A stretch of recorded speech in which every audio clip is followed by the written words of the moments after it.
see. And it doesn't sound all garbly.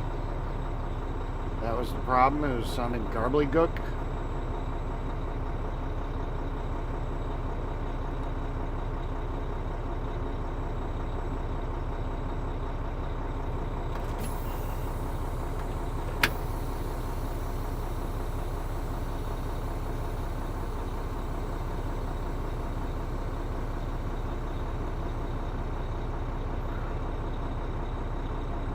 Test it over here.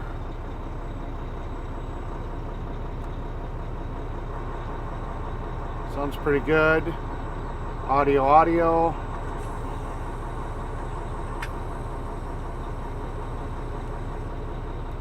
Okay. I think we're ready to Chris try agrees, this. says, "We are live.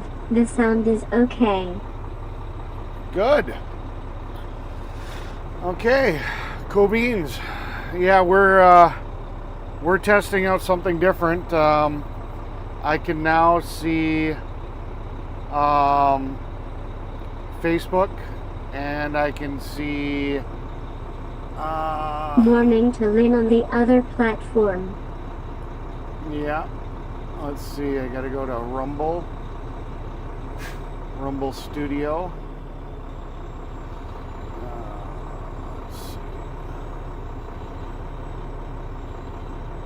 Lint15 says, "Morning, Chris." Morning.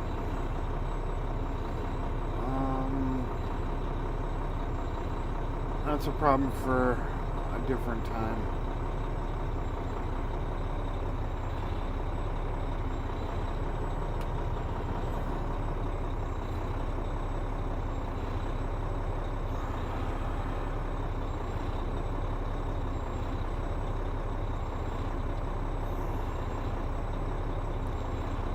Chris agrees, says, "Morning again, Eric. I seen your other test stream. Must have been like 1 a.m. your time, huh?" Yep. Yeah, we were trying a whole bunch of stuff, and yeah, it's so far it seems like it's working. Hold on, I gotta mute for a second.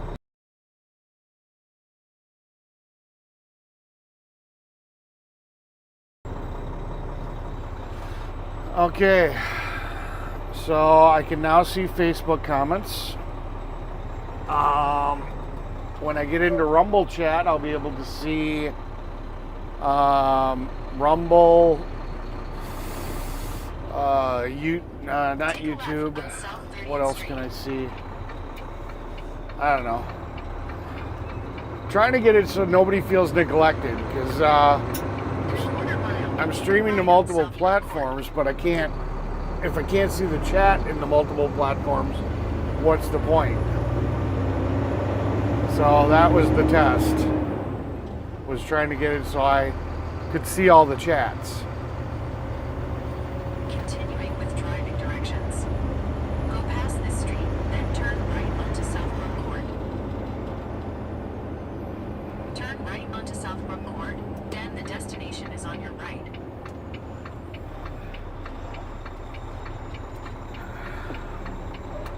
I know this was a far stretch for us to go, but we're at the job site. How funny is that? It was some hard work here driving to this job. I feel tired. I feel like I should go home. You know? This was some hard work.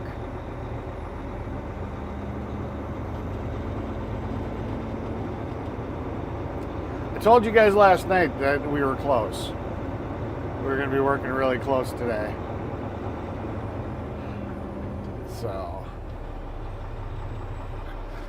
Okay. So we can see the fake to book.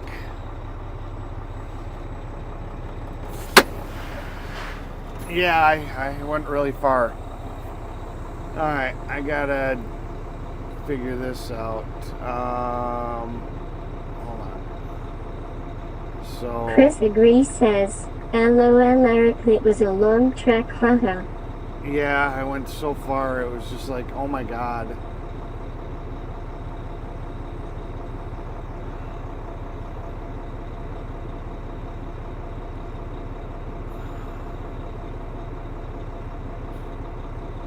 There we go, into the live. And where is chat?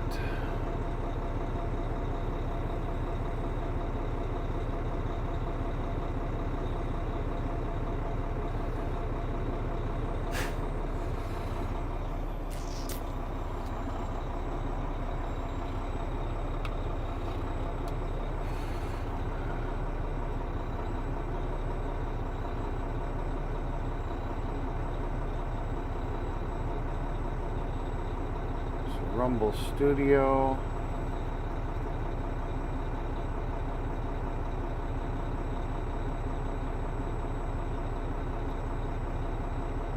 Enter.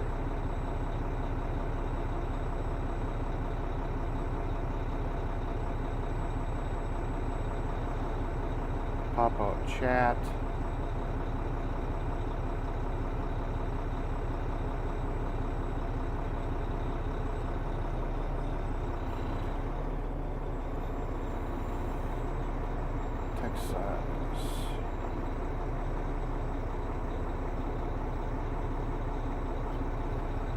Alright, so I should have Rumble chat there with whatever it's connected to. I can see Facebook up here, so that's not a problem, or YouTube. Yeah, I think we're good. Can somebody go over to Rumble and type in a message real quick? I just want to double check that I can see what's going on over there.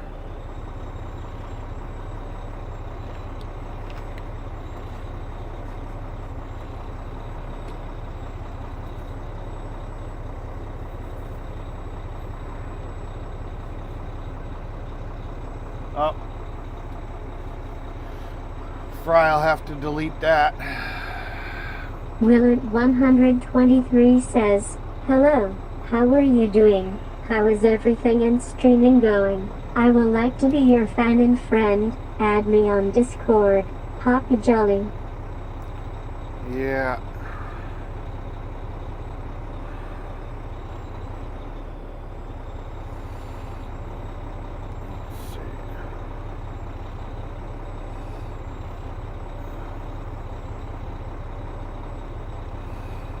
Ban. There you go. Fix that. Ban the bot. Ban the bot. Oh boy. Oh, okay. So I got YouTube is coming up in Rumble Studio. That works.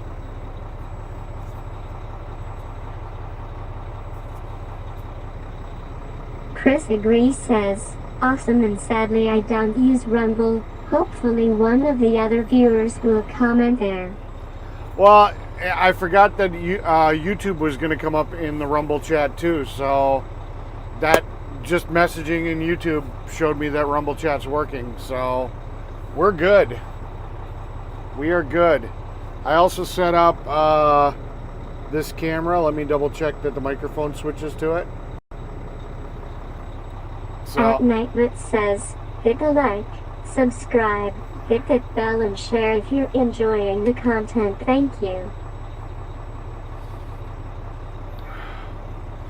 So there you guys can kind of see what I'm doing.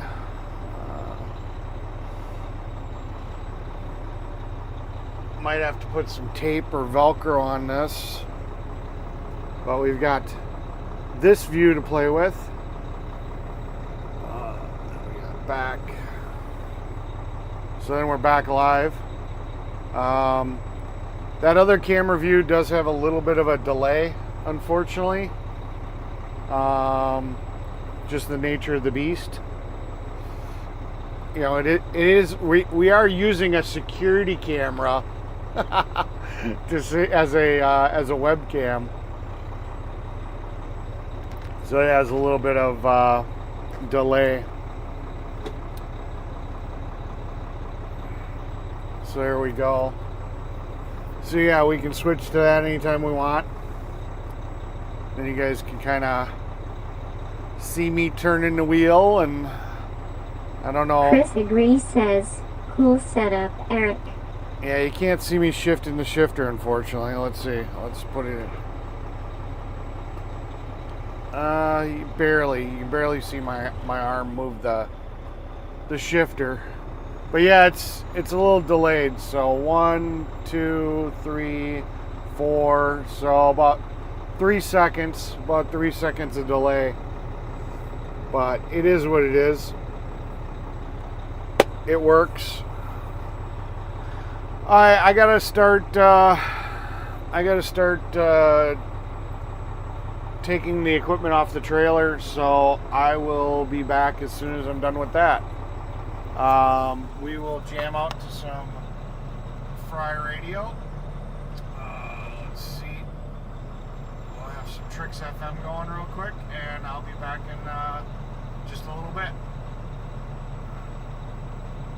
Oh, also, so we changed it up a little bit. So we got the temperature, the city, the state, the time, the actual miles per hour that I'm driving, and then the average miles an hour I'm driving. And then the biddle rate shows you how strong the connection is from me to Bella Box. So that'll tell you if I'm going through a bad cell service. We should be always streaming at about 3.5 Chris agrees, megabits. says, okay, Eric. We should be streaming at about 3.5 megabits when we're on a good connection. When you start seeing it dip, into way less than 3, you pretty much know I'm buffering. We're also going to fix one more thing.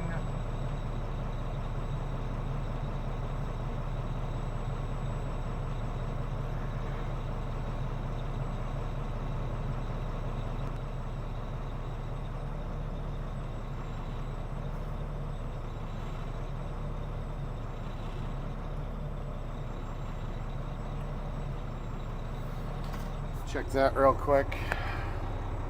Audio test. 1, 2, audio test. Audio test. There we go. Alright, cool beans. So we're going to get some Fry FM going. I thought I turned it on.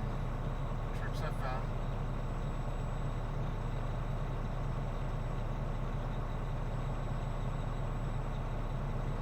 I don't hear the Tricks FM.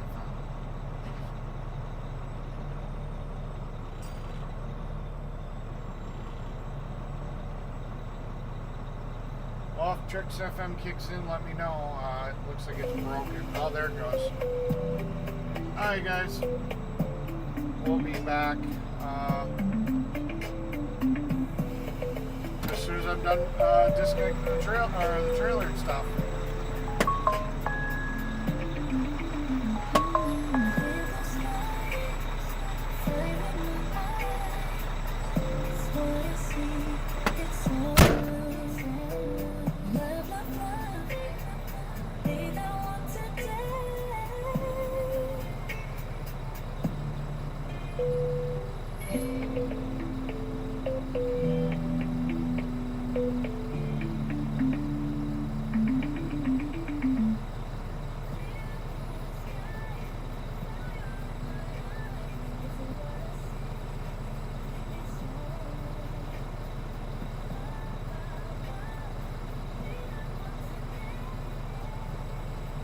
Chris agrees, says, there we go, party time. Happy Friday, everybody.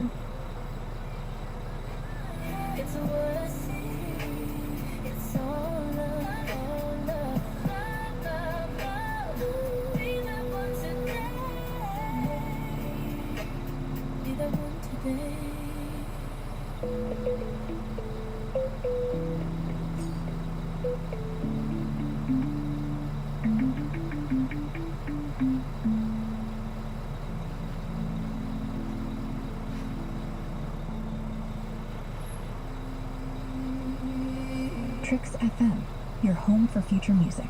There you go. Future enough to sound like it's playing in 2042. Want me to stretch it out? Maybe add some laser whooshes? That would be awesome, yes.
Derek says, "Hi everyone."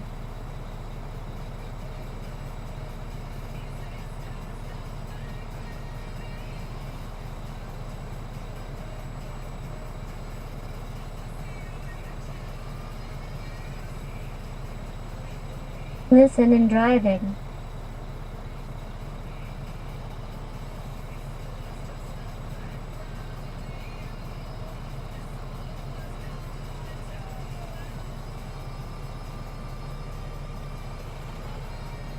Chris agrees says, "Hello again at McLean 6003, welcome in."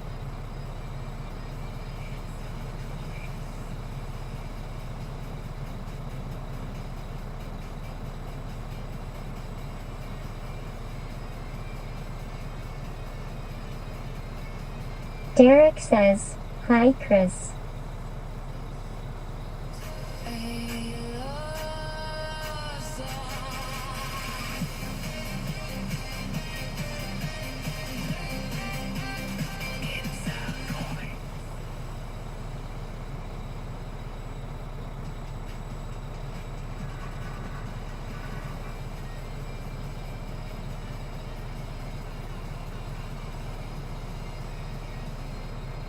Chris agrees says, "Hello at McLean 6003, good to see you again, cheers."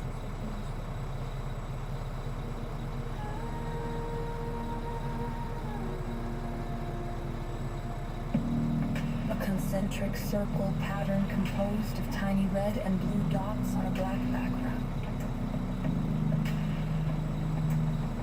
The outermost circle is red, followed by a blue circle, then a smaller red circle in the center.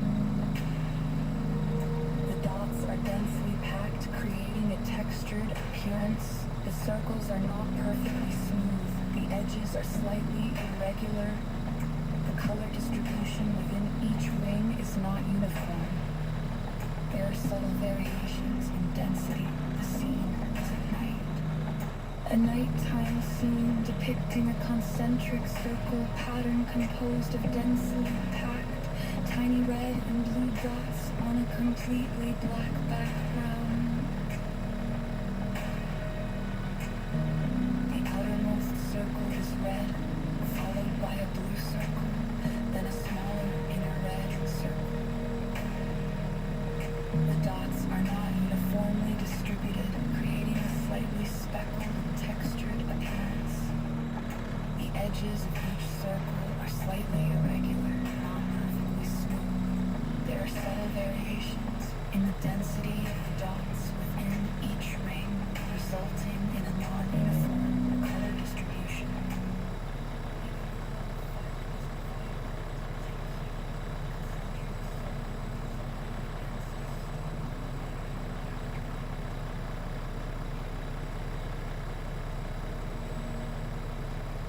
Chris agrees, says, LOL, this music is hilarious, haha.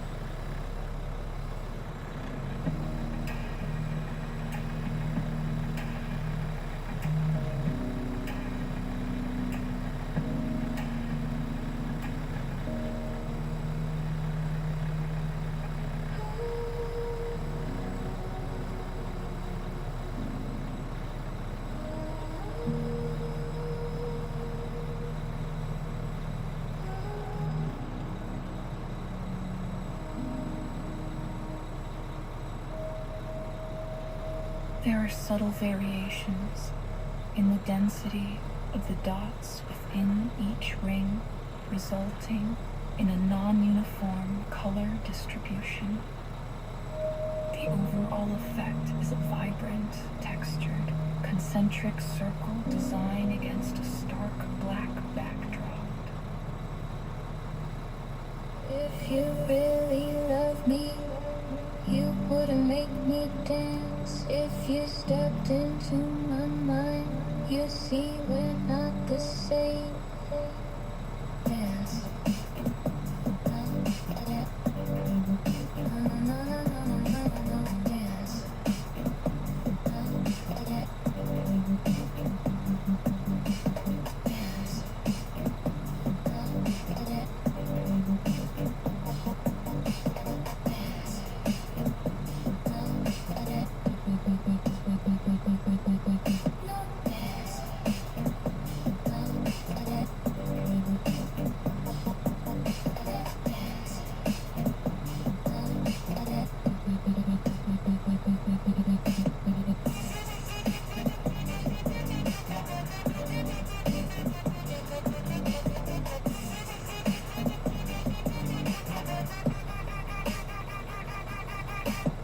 If you really love me, you wouldn't make me dance. If you could see it through my eyes, you'd see the alteration in my stance.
Aboard the Sonic Express, the next stop is the Crystal Castle. Fry will be your conductor for today.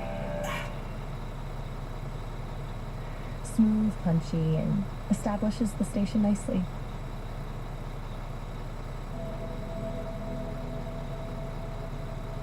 You see,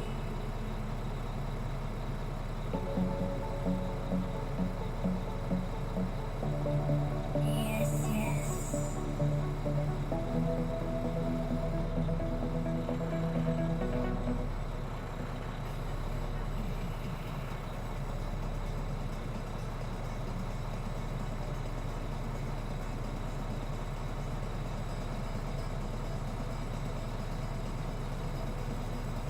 Chris Agree says, remember to like, share, and subscribe to the channel, folks. And I couldn't get it to stop.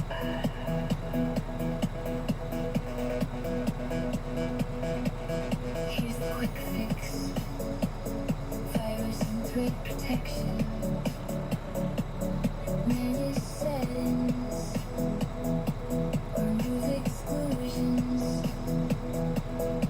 As exclusions. Your entire Pinocchio folder. Your Python folder. Or a Pinocchio installed. That should stop it from blocking Python.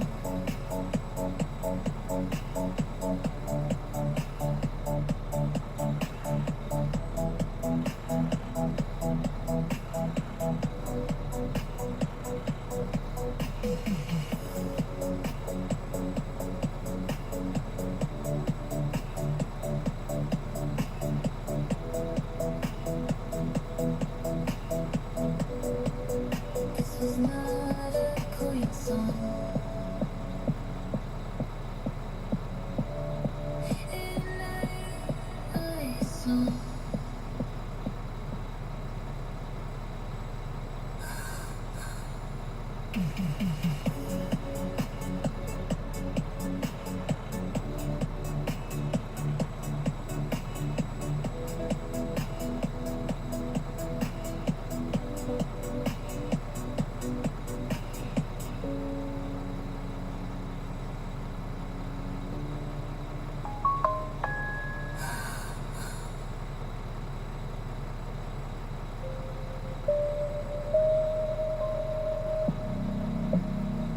Yes, yes.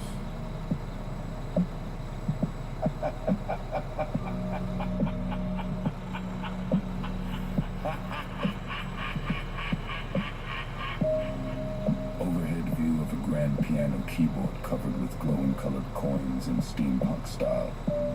Ornate brass gears, copper pipes, and riveted Victorian frames surrounding the keys. Each black and white key glowing with intricate fractal luminescent patterns. Pulsing neon rainbow colors like electric blue, magenta, acid green, violet, and gold veins like living bioluminescent circuits breathing light. Dramatic chiaroscuro side lighting with steam wisps rising. Dark smoky workshop background, ultra detailed textures, photorealistic cinematic composition. High contrast 8K keyboard cover. With glowing colored coins. This is a coin song. Chris Agree says, LOL Vincent Price, haha. Tricks FM, where the news is fake but the music is real, ish.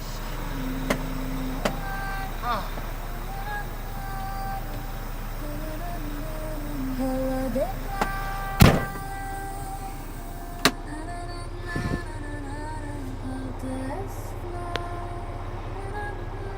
This is not a love song.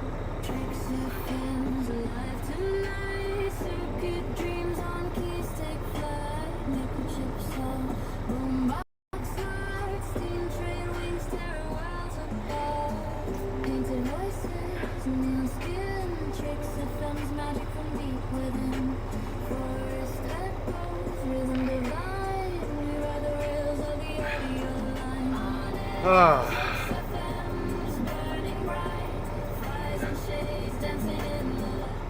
Okay. So we did a lot of working. Well, me and Fry did a lot of testing last night. So we can do a cool couple of things. We can go and switch from this format over to a Streamyard panel format. Chris agrees, says, welcome back, Eric. On the fly, without having to restart any of the streams. See, there's something to be said about complexity. Go-kart guy says, come on people, this a party, so EDS stand up and shake a leg and at the same time put your left foot in and the left foot out of, and after they just shake it all about. And do the hokey pokey.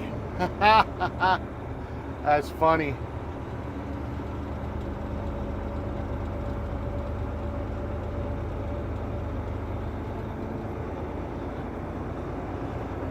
Chris agrees, says, at the go-kart guy, welcome and good to see you.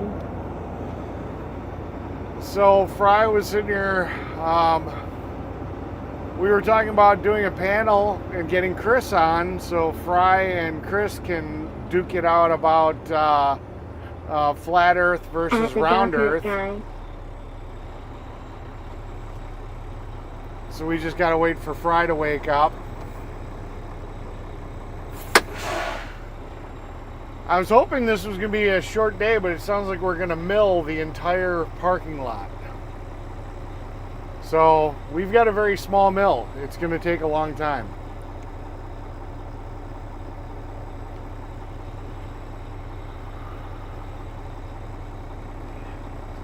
We're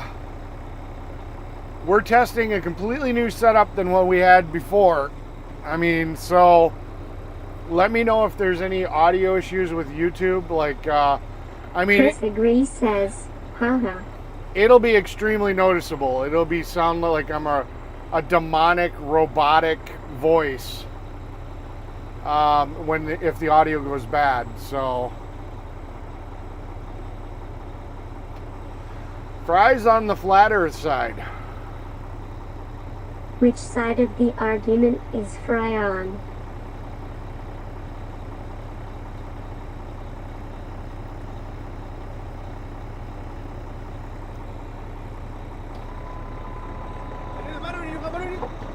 Battery? Yeah. Oh, for the drill, yeah. No, you guys. Just one, but it died. Yeah, hold on. I'll be right back, guys.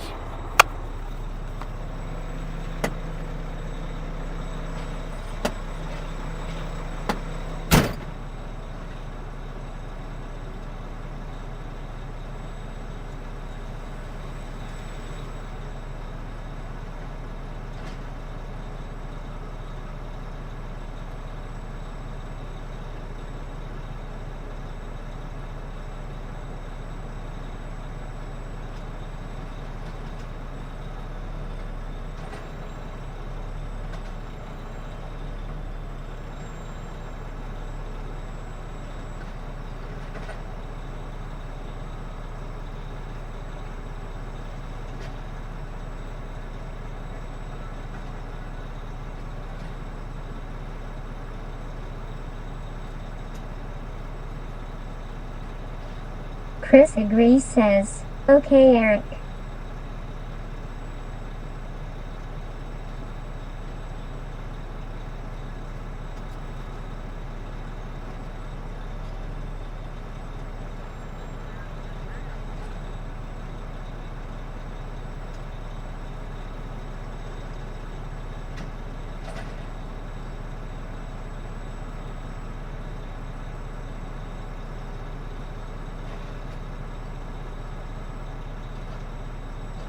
Go-kart guy says, that was a short visit, Eric.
Nightlet says, hit a like, subscribe, hit that bell and share if you're enjoying the content. Thank you.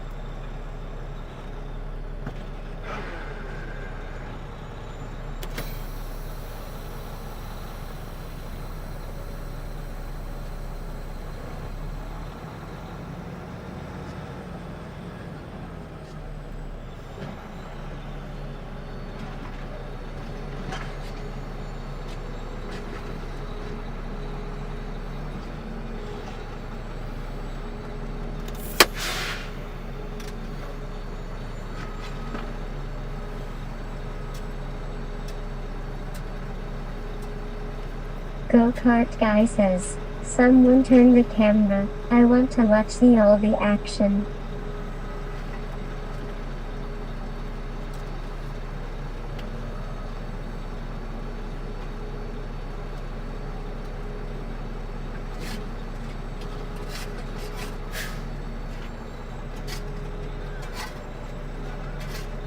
Chris agrees says, oh dear haha, I can prove the earth is curved in about 10 seconds to him, haha, will be fun to duke it out. I don't know, Fry's pretty diehard. I don't know if you're gonna be able to he's very stuck in his belief on it.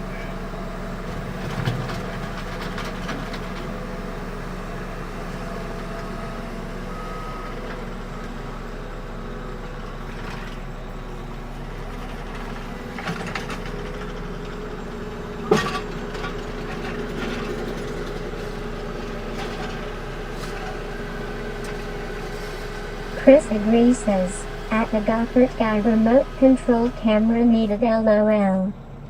Yeah.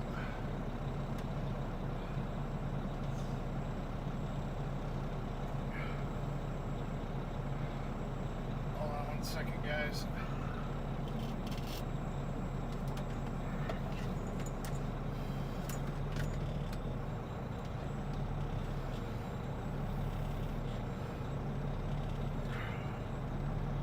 Chris agrees says, LOL Eric, it will be fun indeed.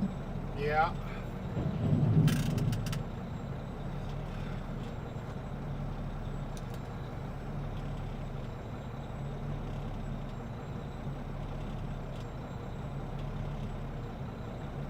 There we go, action cam activated.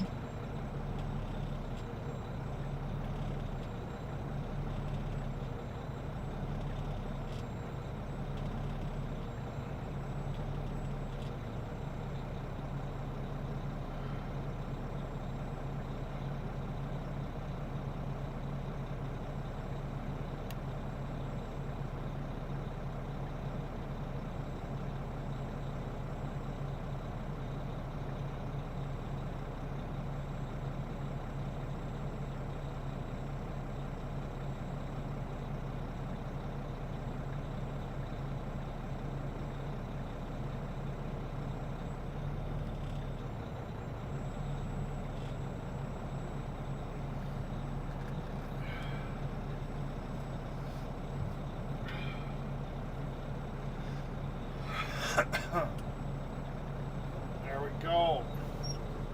So we got some, oh, there's Fry.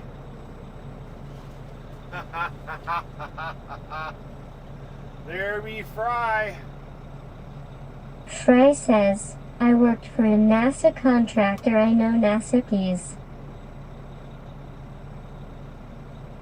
There be Fry.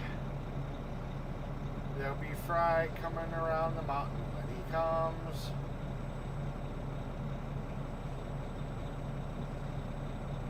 Okay, let me see.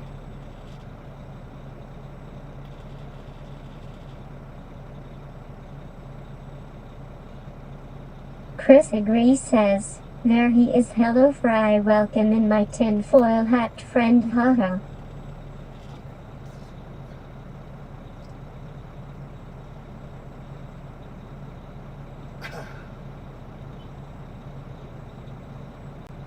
Okay, let's go into into studio mode, get Streamyard going. Fry says, lies. Lies. Fry says lies.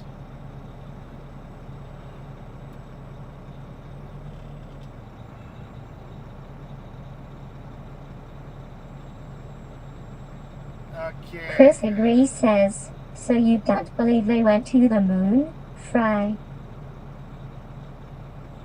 I don't believe we went to the moon. To be perfectly honest.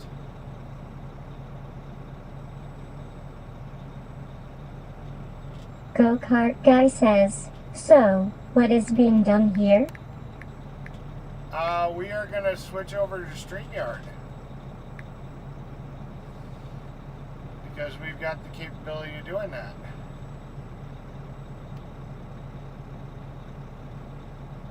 Good morning, Fry.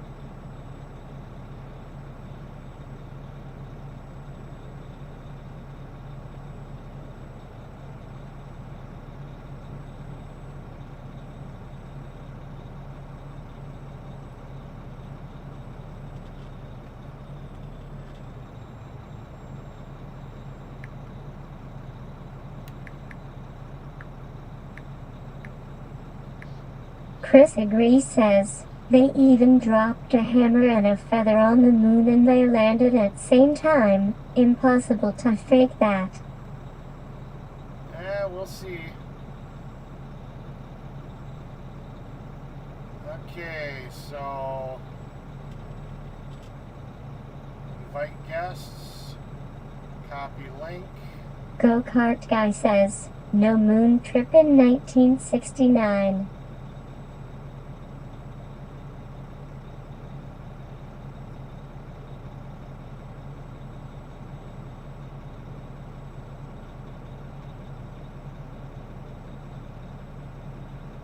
Fry says, I know for a fact it was all faked.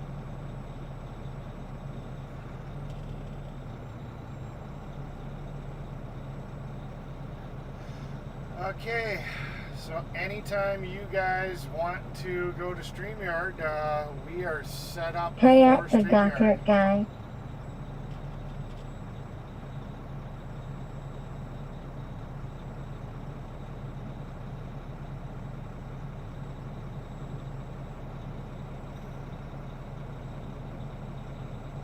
Chris agrees says, but they placed a mirror on the moon's surface to measure the distance from the Earth to the moon using a laser at the exact coordinates.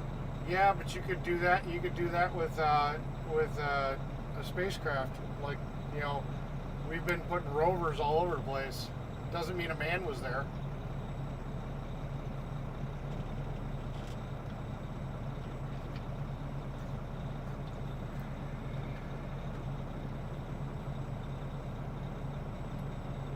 So anytime you guys want to duke it out, StreamYard is up and running and ready, and you just gotta hit the link.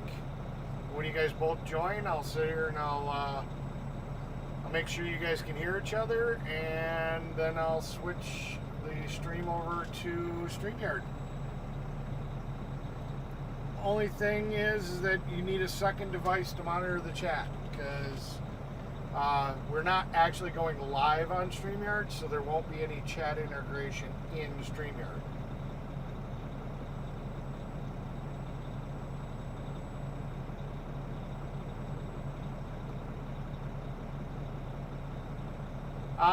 You could use your PC. You could use your PC. Chris agrees to says, monitor and then how just does use a phone. StreamYard's work, Eric? As I've not got a microphone on my desktop PC. You probably connect through your phone and use your phone for StreamYard, and then just watch the chat on your PC.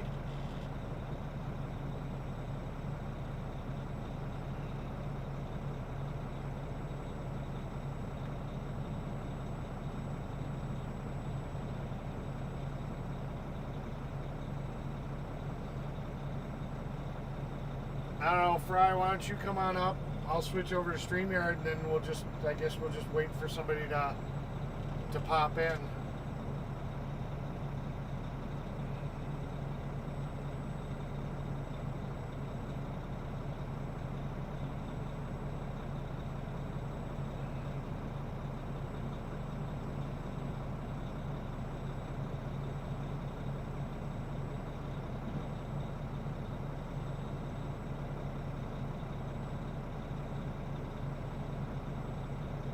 Chris agrees, says, okay, we'll give that a go.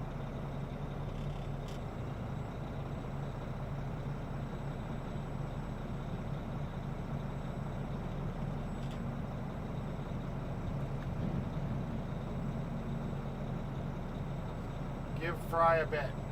Alright. I will get myself into Streamyard real quick then. And then we'll double check that the audio's working. Frey says, give me a beat.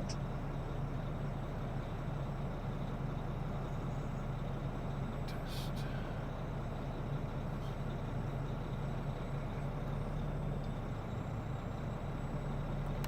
Enter studio. Bit. A bit. I'll turn the volume down on this. Oh no. There we go.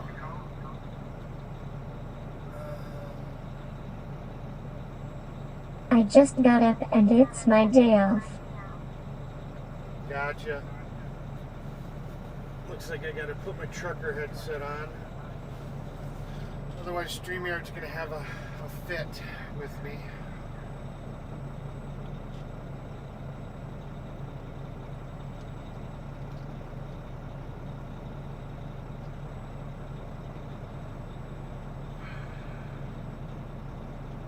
Let's see. Audio.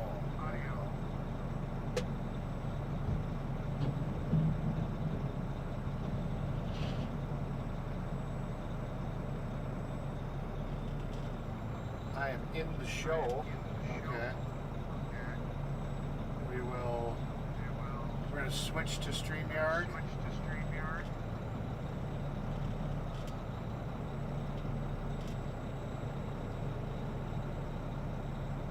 Okay, there we go. We should be on StreamYard. I got to mute this. And there we go. Can you guys all hear me?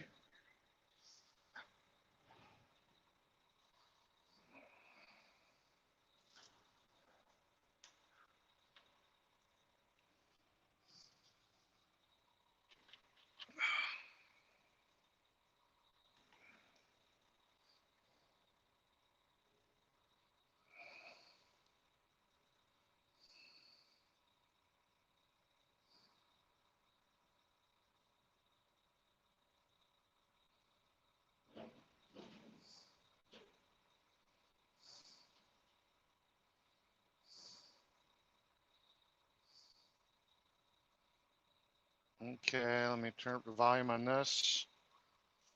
Make sure. Frey says, yes. Good, good, good.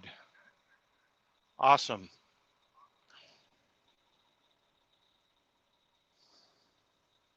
Well, I'm using the trucker mic that's got the noise cancellation and the microphone's right next to my head. Chris agrees, says, I hear and see you, Eric. Awesome, awesome. So now we just got to get to the point where I'm not the only one on here.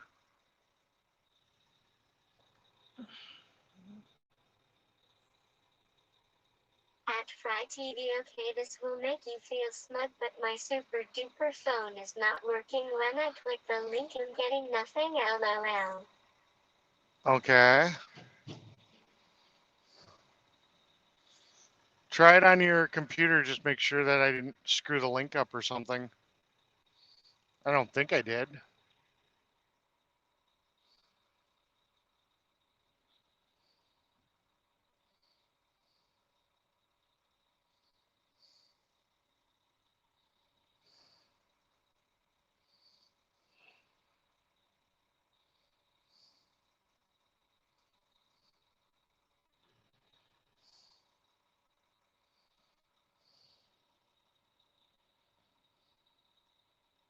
Frey says, LOL toy phone at Chris AS007.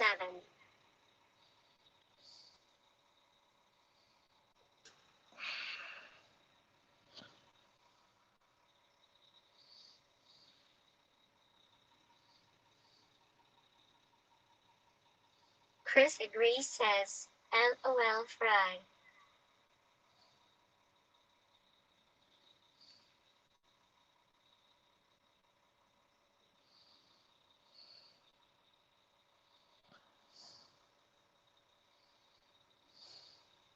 Okay, Eric.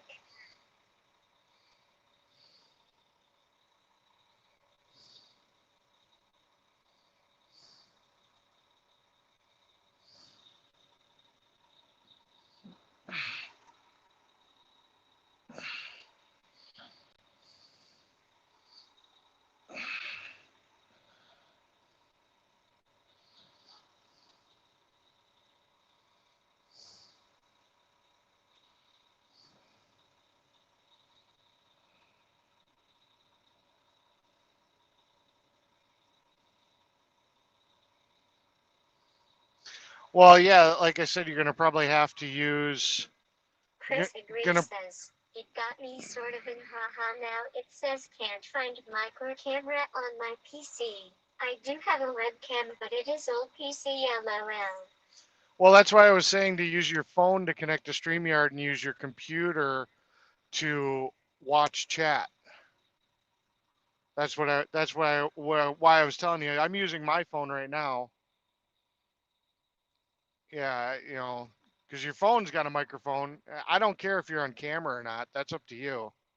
You can turn the camera on and off. But you can stream from your phone and then it'll just use the microphone on your phone. So just go to YouTube on your phone, go to live, and it's pinned in the chat or in the chat. So, and if you're using an iPhone, you have to use Safari. You can't use Chrome. So you got to copy the link and open it up in Safari.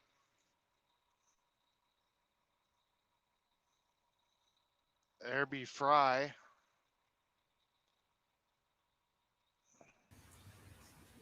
Hey, Fry. Hey, how's it going? Holy crap, I got to turn you down. I need to work out the bugs on my phone. All right, so we got AI Fry. We got me. We're just waiting for a third person to debate Fry, whether it be Chris or yeah, peace, sunshine, peace, love, and sunshine. If you want to come up and say hi, you can come up on the link. Is there a way you could still have the footage in the background and then make us small on the side so we can still see what's going on? Yeah, I remember I had figured that out yesterday. I just gotta, I'd have to make it work. Because nobody wants to look at us. Why doesn't anybody want to look at us? Because I'm old. Yeah. I gotta start the virtual camera. I have a face made for radio. That's why I've been in radio for most of my life. Choctaw County says, good morning, everyone. Good morning. Okay, so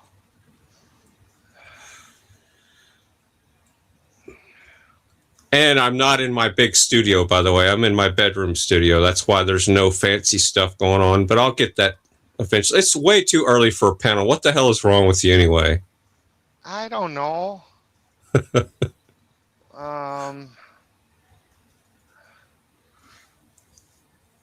Come on, Chris. You can't get your little toy phone to work.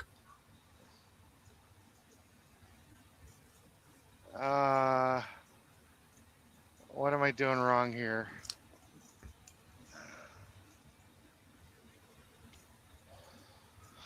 You don't have to be on camera, Chris. I'm going to set up my... yeah, this is all just mostly voice. This is not a beauty contest. LOL, I hate being on camera. I got to remember not to talk when the TTS is talking. Yeah. My bad. I'm just trying to remember Chris, how to... you got to download Mozilla Firefox if you have an iPhone. Yeah, download a like a Chrome browser. I'm trying, but my link is blank.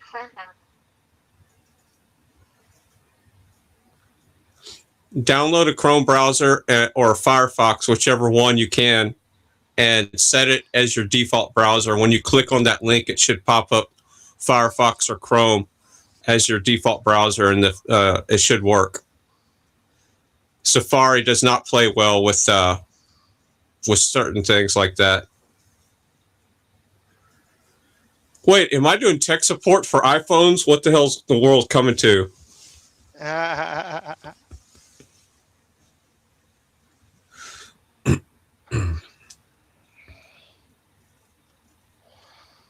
Oh.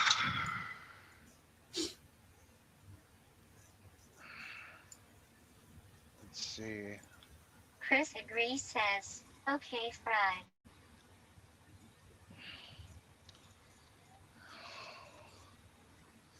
Yeah, I think I gotta jump back out of this page for a second. So you guys are gonna see a whole bunch of fun stuff.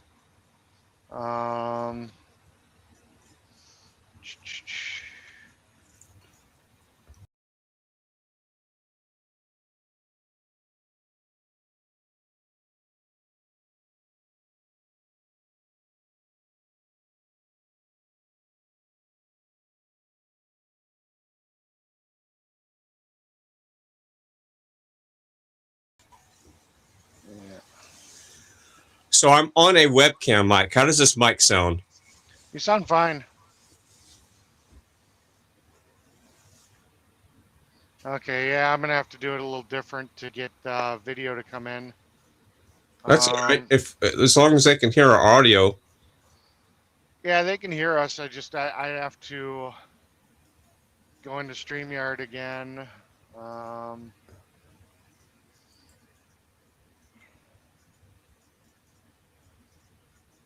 Yeah, I planned on this being just a panel show, not a...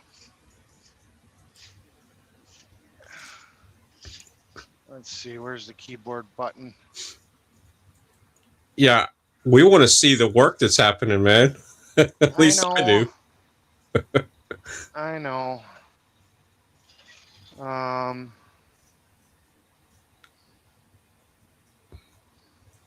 right, my brain doesn't work this early. I didn't get to bed till like 3 o'clock.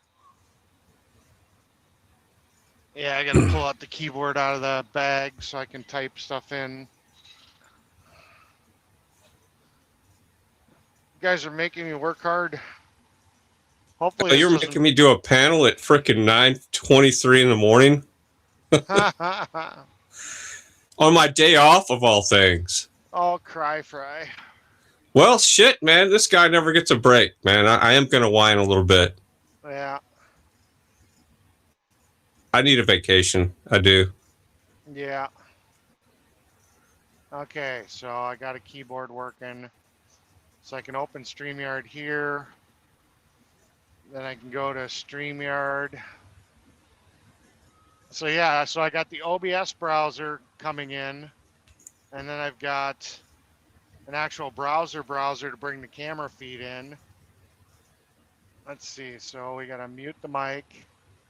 Got the camera. Enter studio. Let's see how bad the resources are. Task manager. Oh yeah.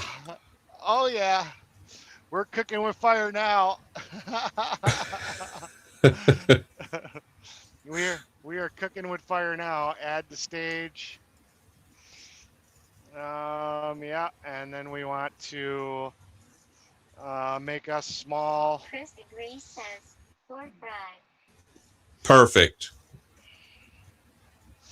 Well, there we go. So there we go. Now we got picture from what's going on out here. And then we've got audio from me and you. And now we just need somebody else to come in. Peace, Love, and Sunshine said she was going to come in. He's going to go find an old Android phone in his drawer and see if that works. Haha. So much for iPhone. iPhone works. I'm using iPhone right now. You can actually download.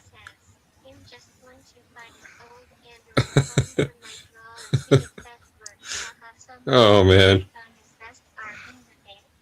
there's an app in the App Store for Streamyard that you can use for iPhone if you don't want to use a browser. You can literally download the Streamyard app. That's what I'm using Exactly. right now. Yeah. You know, flipping iPhone doesn't have an app for Streamyard.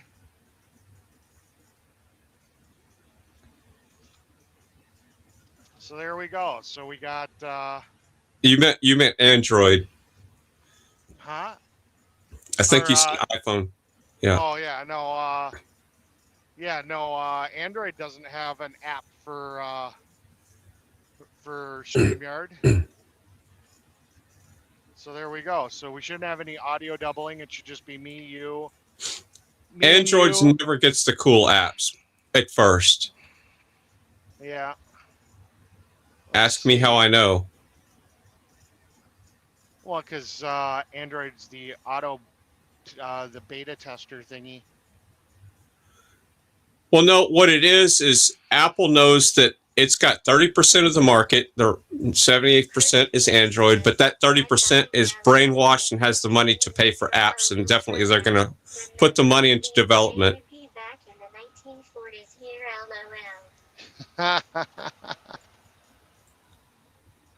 My bad, I took over TTS again.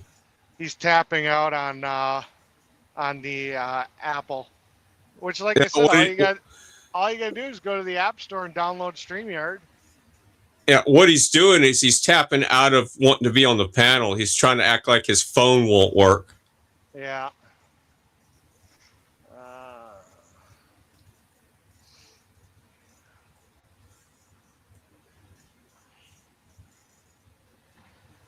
For the love of God, does StreamYard have dark mode yet? I haven't been on a panel in so long. Yeah, it does.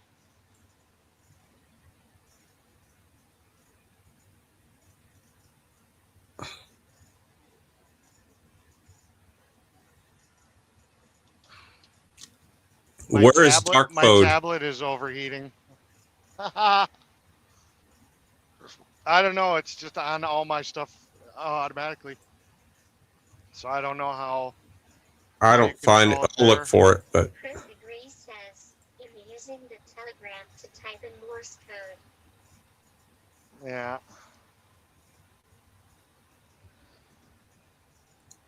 See, I could even put Tricks FM in the background. Yeah. Like that, but I'm not going to do that. Yes, Bobby.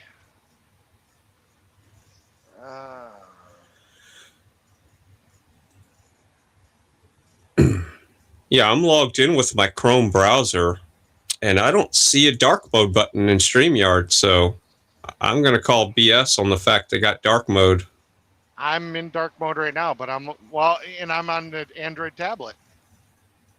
Yeah, you're on what browser are you using? I am using Chrome. Huh.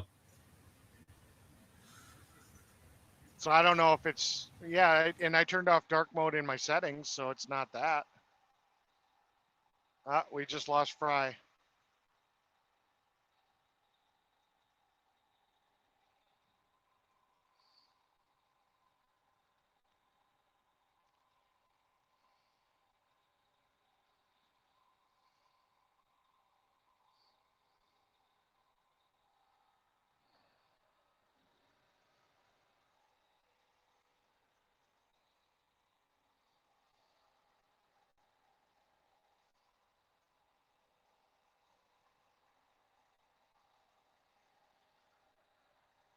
Whoops. Yep.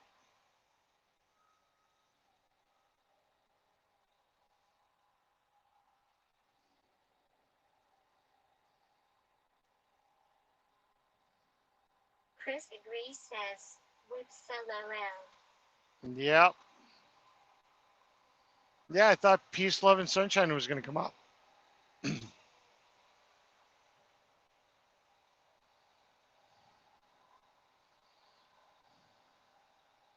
At Nightlet says, "Hit a like, subscribe, hit the bell and share if you're enjoying the content. Thank you."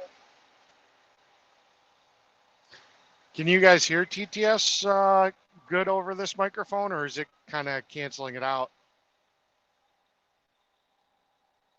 Oh, Fry's twice as loud? Okay, I can boost myself. I had it set up so I wasn't going to be as loud. Fry twice as. We reserved here. Okay. Let's see.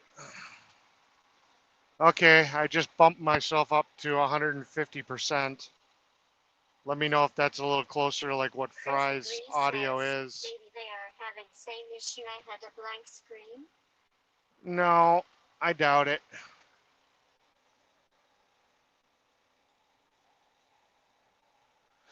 Audio test 1, 2. Am I louder? We might have to tell Fry to turn himself down a little. Well, I was increasing the audio because they were saying that I was much quieter than Fry.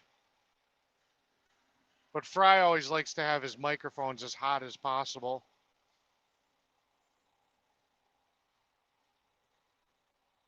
So it might also be, we might have to tell Fry to turn it down. Oh, there's Fry.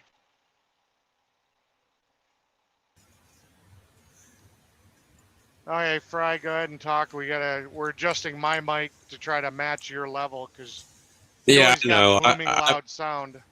I was backstage listening, so I always have a booming mic. Let me turn I know my mic's a little hot. Let me pull it down here, right there. That should be a little bit better. He says it's not much. You're not much louder now, so yeah. Don't have to go too crazy. I'm in radio, dude. It's all about the audio. I know. So I discovered something when I logged into the radio station Streamyard. It was dark mode. Guy says, not much heater now. Okay. I'm gonna crank my. Oh, it didn't save my settings. What do you know? Let's see.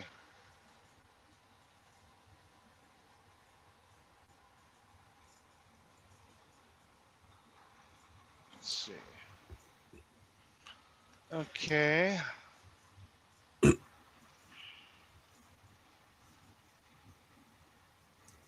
right, I'm going to do a test. 1, 2. There. Looks like my mic's a little hotter. Watching the audio bubbles.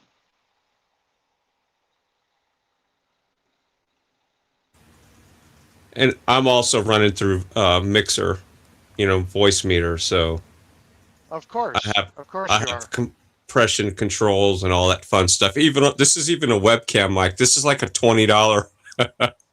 You can even make a $20 webcam mic sound pretty decent. Oh yeah. Yeah, trust me. I wish I could turn off dark mode because my mouse is black. So when I go over a black area on the screen, I completely lose my mouse in StreamYard. And see, I can't turn it on, but when I'm in the radio station's login, I got dark mode in StreamYard, but there's absolutely no setting in Chrome for dark mode. That's one thing I like about Restream is dark mode works out of the gate,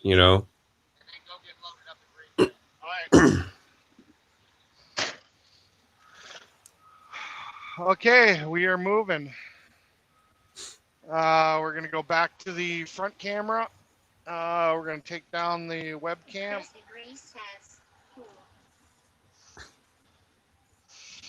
Okay. We'll put this back in here. We'll see how that survives. And away we go. So now we'll see how streaming on one phone is compared to streaming on multiple lines, because you're gonna see me drop out. I guarantee it.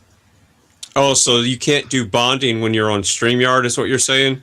Yeah, I'm just connected through my one cell phone to StreamYard. Now the other video will stay up because it's connected through the bonded connection. So I will, in theory, stay up, but you won't, right? Yeah. You'll always stay up because you're connected to StreamYard's website. I mean, I'll be the one that'll glitch in and out. So, but the video from the camera, because it's going through the bonded connection, will stay. I've asked Josh and his crew if they want to join us. Yeah. Well, links up. Anybody that wants to debate Fry, he's just sitting here biting at the chomp. It's not. I don't really want it to be a debate as much as a discussion about the world we live in. You know, Yeah, it's fun. I'm a real scientist that practices the scientific method. I'm not a TV scientist. There's a big difference. Yeah. I mean, you know, do I believe that the earth is flat? I mean, we've already gone round and round on this. I don't believe that. But do I believe that we never went to the moon? Oh, yeah. I 100% believe that they faked it. You know, just for shits and giggles, we'll see how this camera view looks. The difference between believing and knowing is a big difference. And I know for a fact we did not go to the moon. So, well, you know, I mean, here we had NASA scientists saying that the biggest reason we hadn't gone to the moon was because of the fact that they haven't figured out how to get past that Van Buren radiation belt or whatever the heck it's called. And you know, it's like, but we had all the technology sitting in all our museums. We had space capsules, we had landers. It's like you would just go and look at that and see how we did it, you know? But to have a NASA scientist. I watched the Bart Sibrel documentary. A funny thing happened on the way to the moon. It is interesting. You know? Yeah, so, it's called... Yeah, it's called the Van Allen radiation belt is what it's called. Yeah, Van Allen. Yeah, that's it. And it's like I haven't heard anything about how we solved that problem. You know, here we got this huge radiation belt that's going to melt the skin off of anybody, but nobody's talked about, hey, yeah, we figured out how to do this shielding on the capsule to protect the astronauts from lethal radiation. You know, but yeah, we just went around the moon, you know. Just flew right through it. 38 says, Fry, you say you're a scientist, which I find hard to believe. Can you tell us the papers or thesis you have written so we could verify? I would like to know. Did you hear that? Sorry, I had my mic muted. I'm multitasking over here. Okay, so people are brainwashed about what there is scientism. Let me explain something for a second. There's something called scientific method, and I practice the scientific method, okay? So if you practice the scientific method, the true one, not the TV version, then you are a scientist. Okay, so people... I've done it 8,038 to go debate with him. All right, let me get back where I was at. So there is a true scientific method. Look it up. And I've been practicing that my whole life. I've been an inventor, an engineer, even when I was a little kid. I was one of those mad scientists. So yes, I am a scientist without the government credentials. The people in the white coats, they get government funds to come up with the answers that the government wants them to come up with. They get funding to stay within the scientism. There's a big difference. Science is one of the largest religions in the world, by the way. The largest religion, in effect, is science, scientism. And every gospel religion, if you want to say it, godly religion, believes, the word belief is a wish to hope. And remember, when you're wishing to hope something, you don't have the actual information in the subject that you need to know in. Instead of wishing to hope, which is a belief system, and that's what scientism is, TV science is scientism. The stuff that you see on television, it's telling you a vision, it's you're brainwashed, you're programmed. That is scientism. True scientific method, and a true scientist like me that takes it and tests over and over again, and true science can withhandle a test. 38 says, LOL Fry. You sound like you're a sack of pee. No kidding, we all have an amount of science in us. Then by your philosophical reasoning. It's gonna get So lively, I can tell, Fry. yeah, oh, that's fine. I'm not here to sell anybody a DVD or anything. I'm just stating facts. Yeah. Uh, and until you've practiced this, invented anything, I have invented things, and people have taken up my inventions.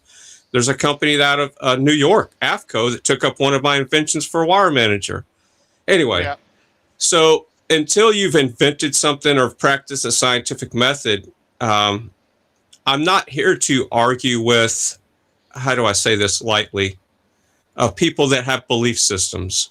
I'm Yeah. here to discuss things with people that have open minds and have really have critical thinking skills. Our school systems in the United States, especially, teach us how to be good worker ants, and they take the Oh yeah, critical I agree thinking with skills that. out of our brain.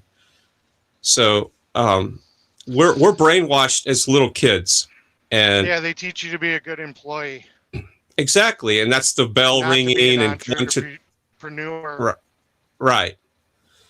And what I've learned about, just in the stock market alone in the last, I don't know, 4 months. At Dennis 8038, if you click on the link, you can speak with Fry and Eric on the stream. Yep. And Ray, I'm going to speak before TTS does. No, this is the same truck, just some new camera angles. Right now, you guys are on an inside camera.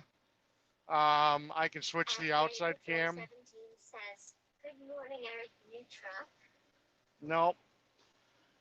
Being that it's a security camera, it doesn't produce 30 frames per second, so that's why the video looks a little choppy. We can switch back to the normal camera if you guys like. Chris agrees, says, on the flat earth thing, if you watch a cruise ship go away and you're on the shore, you will see it vanish. If the earth was flat, that would not happen, Fry. You got to come up here if you want to debate, Fry, not in the chat. Yeah. Can't hide behind your keyboard. Yeah, you're hiding behind your keyboard, and that's called perspective, Chris. So a true scientist would know that there's such thing called perspective.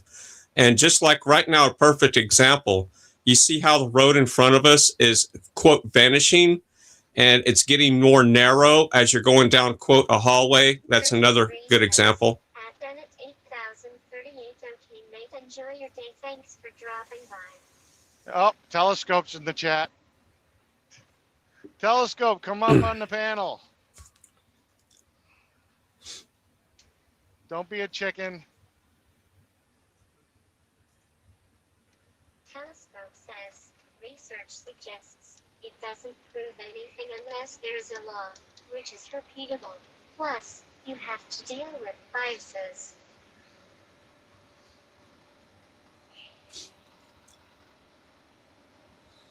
It looks like you got a lot of keyboard warriors, and even one says, I'm not going to listen to this BS. Yeah, that's a brainwashed person response. That it's called cognitive dissonance. Look up cognitive dissonance. It's just a different point of view. I mean, we don't want to live in an echo chamber. We don't have to agree with anything. Make notes before I go on live with Fry. Oh my God. I'm not good at thinking on my feet. Gotcha.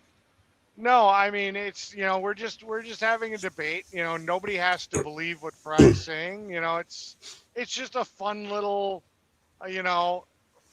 conversation. You can agree or disagree.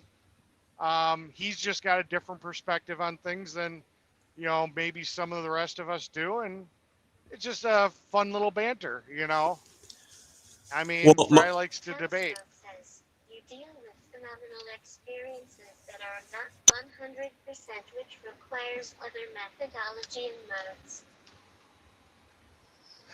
Yeah. Another thing is people really don't know my professional career. I've been in every tech sector you can imagine, and I've even worked for a NASA contractor. Yeah. And I've seen from the inside out, back when they were first designing their drones at D. Howard and all this kind of stuff. I saw how the system worked and what was actually there and what was not. And I can tell you for a fact that satellites don't exist like people think they do. Most of our communications in the world is all done fiber, and I'm a fiber optic specialist.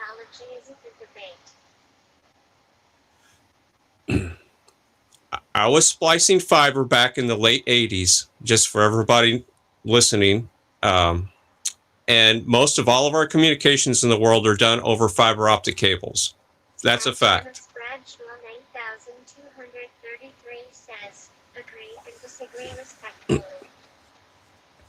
Agree and disagree respectfully. That works. Yeah, that's what I'm saying. You know, you don't have to, you know, it's just a different opinion and a different view. You know, it's nice not to live in an echo chamber and see what other people think.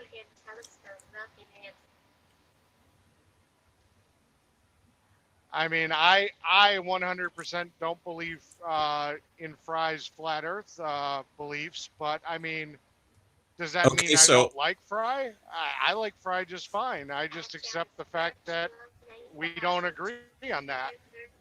Yeah, and that's okay. I'm very okay with that. But I want to correct you on something. I don't believe things. I either know it or I don't. So please do not devalue my knowledge by saying the word belief. Okay. All right. Well, I wasn't trying to offend in any way. It's just, well, you know, I know that, but your language is, understanding, or I guess what's fact to you might be the best way to say it. Language, words is powerful. Okay, words actually cast spells. Okay, that's why they call it spelling. But so words have power is all I'm saying. So if you say I believe things, you're devaluing the information that I'm presenting. Gotcha. All right. Well, we cleared that up. Yeah. So how's everybody liking this this camera view from inside the cab? Is that granted? I understand it's not 30 frames per second, so it's choppy. It's the nature of the camera. Yeah, I'm just curious if you guys like the view. Looks good. I'm watching on YouTube, and it's fine. Yeah, it might be 15 frames per second, but big deal. Yeah, I just figured it. You know, it's a unique video source.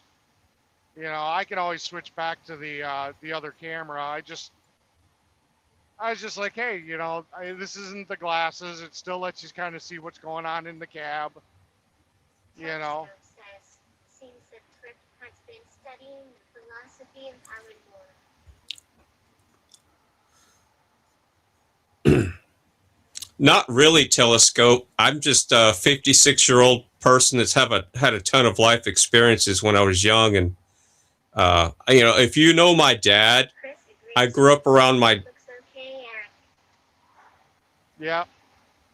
You know, I saw what my dad did and I was around everything that he was involved in, and he was a big political figure, and he's been there and done that. So I got to learn a lot when I was young.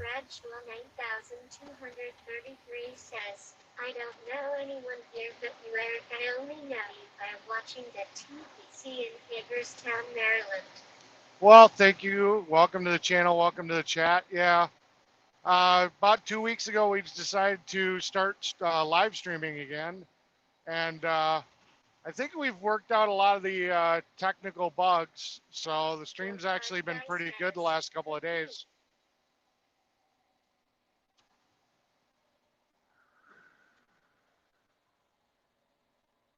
Hello again, All right. Kirk guy. I'm going to push back on you, Chris. Get your butt up here, dude. Alan Moore has a similar philosophy of magic with words and spelling.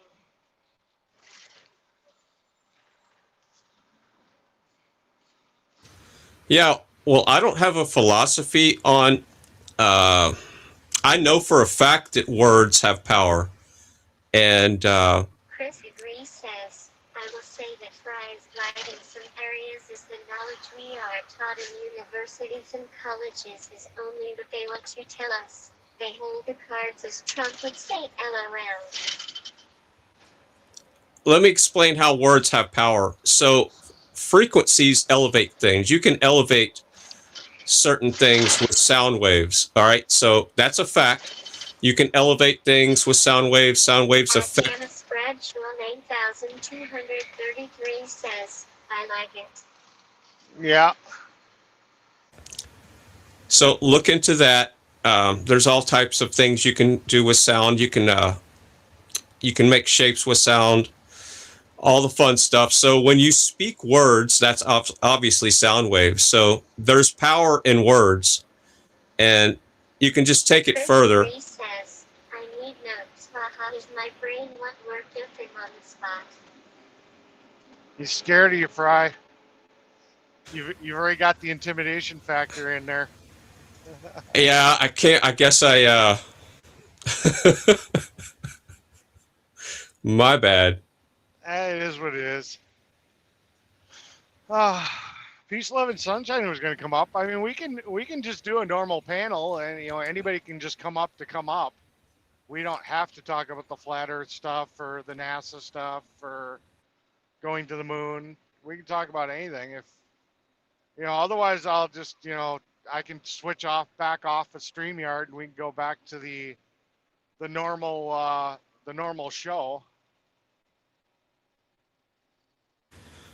Well, I can end if you want it to be a debate about whether we live on a spinning ball, I can end that in about one sentence. Yeah. The Earth is the majority of the Earth that we know of inside the ice wall is all water. That's a fact. And that's a scientifically proven fact. You can test it over and over again. So there's no speculation there. And as a matter of fact, there's water under our feet and above our heads. One of my degrees is in philosophy, so I'm very into the physical and metaphysical knowledge of language. Is TTS coming across on my headset pretty good? Yeah, and it's just not as loud as it needs to be for me because I have to catch myself when it first starts. So that's why I'm being cautious about talking. Yeah, this microphone's got noise cancellation because it's it's a trucker mic to take out some of the engine noise and stuff. Yeah.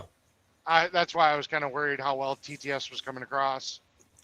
And see, my train doesn't have a caboose anymore, so I lose my train of thought really quick when I'm discussing things, and the TTS, kicks in. Oh yeah, it does it to me all the time. I'm sitting here going, oh my god, it's like, what was I talking about? I paused for TTS. Telescope says, assumption that the ice wall exists. Actually, you don't have to assume. That's been measured before, because here's a fact, telescope, that people don't want to realize, but it's true and it's been measured. When you go to Antarctica, says, cool telescope.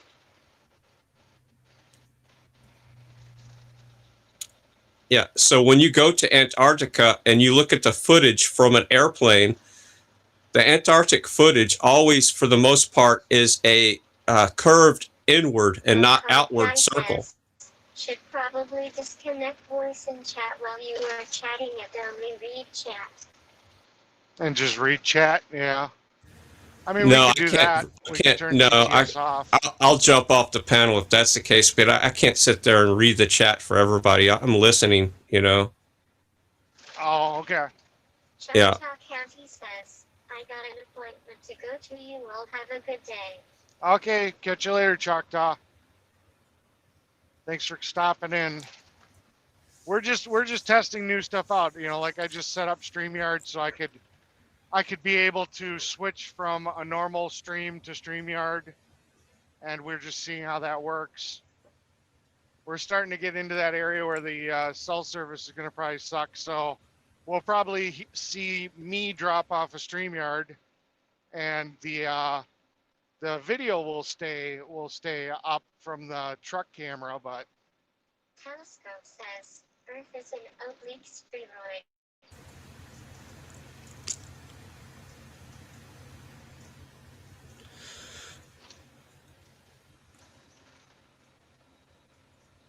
So here's a scientific fact. Water is always level at rest.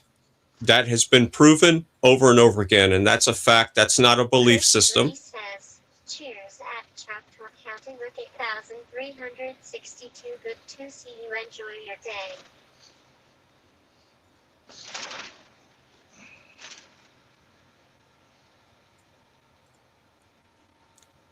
And this is what I mean by water always being level at rest. So you can take a cereal bowl that's kind of round on the bottom, like a parabolic dish in a way, and you can put water in it, and it's going to be level at the top, no matter how large that bowl is. Bowl can be a mile wide. It can be sitting on your breakfast table. It's still going to be, water is always going to be perfectly level at rest when there's no wind or movement around it. And that's a fact.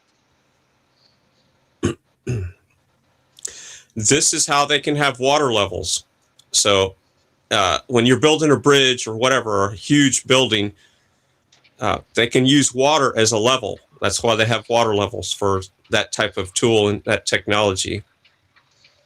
You can also use lasers. Lasers are also something that measure from point to point, and you can see things that are level. So water is always level at rest, and that's a fact. Now that you know that, the oceans are about 70% of the Earth. The Earth is 70% water. Telescope says, nothing is ever truly at rest when you're looking at universal dimensions. Perception. Yeah, you can't discredit the fact that water is always level, though, with those words, telescope. But nice try.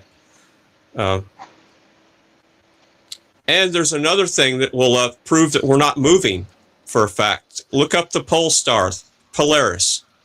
There's a company that named their car company, a business that named their car company after this pole star. It's called Polestar. That is the star that everybody in the world can see at the same spot in the sky at all times that does not move. It's never moved. And you can take a measurement device that's thousands of years old. It's called an astrolabe. Look up astrolabe, everybody. That would be fun to look up. And that's a mechanical device that measures the stars above us that was made thousands and thousands of years ago, and it's never changed. You can buy an antique astrolabe or a brand new one. They're all made the same. They all look the same. You can match them up. And the constellations and the stars have not changed above our heads for thousands of years. So if the pole star doesn't move and you're on the equator and you see that it doesn't move and you're at the North Pole or the South Pole and you see that it's not moving, well, that's an impossibility to say that we're spinning on a ball then. We cannot be moving if the stars above us stay stationary, and that one star is the pole star. And that would be an impossibility to observe a star not moving if we were on some type of spinning object going at 66,000 miles an hour and around the sun, and 1,000 miles spinning and 1,000,000 miles an hour through a Milky Way galaxy. That's all scientism. This is misinformation. No, it's not misinformation. That's a fact. Look up the pole star. It's even in the Bible. That's the star that they followed. It's still there. I thought that was the northern star they followed. That's the pole star. Oh, okay. Yes, that's it. Okay. Now you got it. Yes, sir. Well, I know it from the term the northern star. Yeah, well, it's the center star. It's called either pole star, Polaris, or the Bible has different words for it. Okay. It's the same star. The reason why they call it. Are you a religious person? Do you believe in God and all that, or? I don't believe in things. I know for a fact that there is a higher power. I forgot. But man-made organized religion is crap. And I'll just say it. There is a higher power. I don't give it a name, but no, I'm not a Bible thumper. None of that kind of stuff. I'm not a religious type, if that's what you're asking me. Well, I was just curious. Like Telescope. Telescope is very, he's very out there to tell you he's an atheist. So well, I'm just trying to, because you were talking about the Bible and God and stuff, and I was just double checking. I was just curious, where you sat on that topic. Telescope says, you're not taking time into the equation. So Civilization is only 12,000 years old. that's your brainwashed scientism facts that you're coming up with there, Telescope. But nice try. We've had several resets on this flat Earth plane here. This is not the first run. This whole history has been rewritten a lot, a ton. We're just the new version of what they're telling us. But Telescope, atheism is a belief system. So Telescope obviously believes. And I made a choice a long time ago to know things. And if I don't know it, I don't know it. And I'm very okay with that because I'll make the wrong decision and learn the correct information about whatever aspect of life I need to know about. So I've made more mistakes than any person that I know at the age of 56. And that's what has allowed me to be in the position that I am in life right now, because I've made so many mistakes. I'm actually surprised that I'm still connected to Streamyard. I expected it to drop. And that's your Verizon? Well, I'm not in. That's my Verizon. I didn't really go into the bad area. I mean, I can turn to the left when we get up to this second stop sign, and that'll put us in the bad area. And I can pretty much guarantee it'll drop then. And we've got a few minutes, so I'm gonna run over there just to test it to see how quick it drops out versus the regular live stream. Testing. We are testing. Yeah. Quotes. Testing and tuning. Yeah, everybody seems to like this camera view. If you want to push, I'm an agnostic atheist, but it's easier to say atheist without an explanation. Gotcha. You should really come up on panel and say hi. I haven't seen you in a while. I haven't seen you on a panel in a while. You're always in the chat.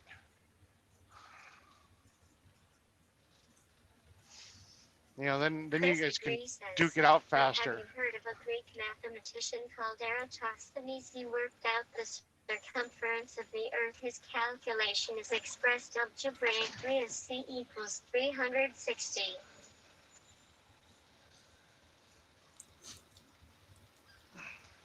Okay, you're repeating our current history of brainwashing. The fact is, Chris, and this is going to blow everybody's minds, every airplane pilot and every ship navigates over a flat Earth map. And it's called the New Standard Map, the old maps. So every airplane, if you've flown from New York to wherever you've flown, it's been over a flat standard map. If you attempt to put their flight path on a spinning globe that we're brainwashed with, those airplanes don't fly in a straight line. And these are facts. And most airplane pilots will tell you that we live over a flat Earth. If you corner them and ask them, ships navigate a flat plane, so do airplanes. That's why they call it a plane. And a horizon gauge, I used to fly with my dad and my father-in-law. I've been in airplanes. I understand how airplanes work. I've flown small aircraft, not the big commercial airliners, but I've flown the personal ones, Cessnas and Land Sea Air and all those. Those have something called a horizon gauge. So when you look at the horizon gauge, it has 50% sky, which is blue, and 50% ground. I just realized the hotspot is literally right next to the S23, and my phone is connected through the hotspot, so I'm getting a boost with the hotspot through the Wii Boost. That's probably what's going on here. Let me turn off hotspot or smartphone and see what happens. Don't break it. It's working. I mean, it's great that if I'm connected to the Wi-Fi, it works. Yeah. So. But I'm curious to see if I start dropping out now. Anyway, look up how a horizon gauge works, because no matter how high you go in the sky, the horizon will always be at eye level, and that's how the gauge works. So that's when you know you're leveled off and you can trim out your airplane, and you know you're going straight forward and you're not going to hit the ground or go any higher. Your altitude will not change.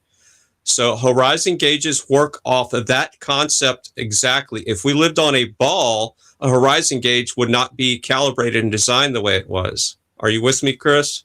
I mean, Eric? I'm with you. Or both of y'all? Chris is not on the panel, but I'm talking to him in the chat too. Yeah. So if we lived on a ball, as we were going up higher in the sky, the ground would be leaving us, because the curvature of the Earth, the horizon would not be at eye level. But because we live on a flat plane, that's exactly how they built and designed the horizon gauge. You can be all the way up 100,000 feet, 200,000 feet, whatever you want to call it. And the horizon's always going to be 50-50, 50 sky, 50 ground. That's exactly how our horizon gauge works. And also look up a gyroscope, how a gyro works. That is a reference measuring device. Okay, it references where you came from at all times, and that's how helicopters and everything can work. Acknowledging you don't know is wiser than pretending you do know. Hey, Super Salty, we got that StreamYard going.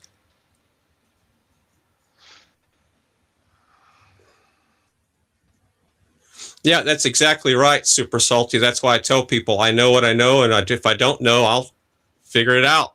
And if I can't figure it out, well, I just don't know that. It's that simple. Why have a belief system in something? That's dangerous. Believing is dangerous. Knowing is very powerful and very safe and very freeing. The truth will set you free, the true truth, not the belief systems. Beliefs will not set you free. They will just keep you in a state of lacking, is the best word for it. And I like to live in a world of abundance, and abundance comes from knowledge and not belief. So there's a big difference in the two.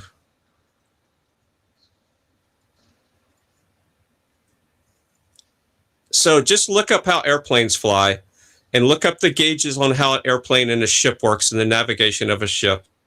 And you will see really fast that all the gauges are designed for a stationary, flat Earth plane for a new standard map. He says, I hear you fry and I take your info on board, but I thought planes and ships rely on the GPS from satellites to navigate, and also shadows prove Earth's curvature.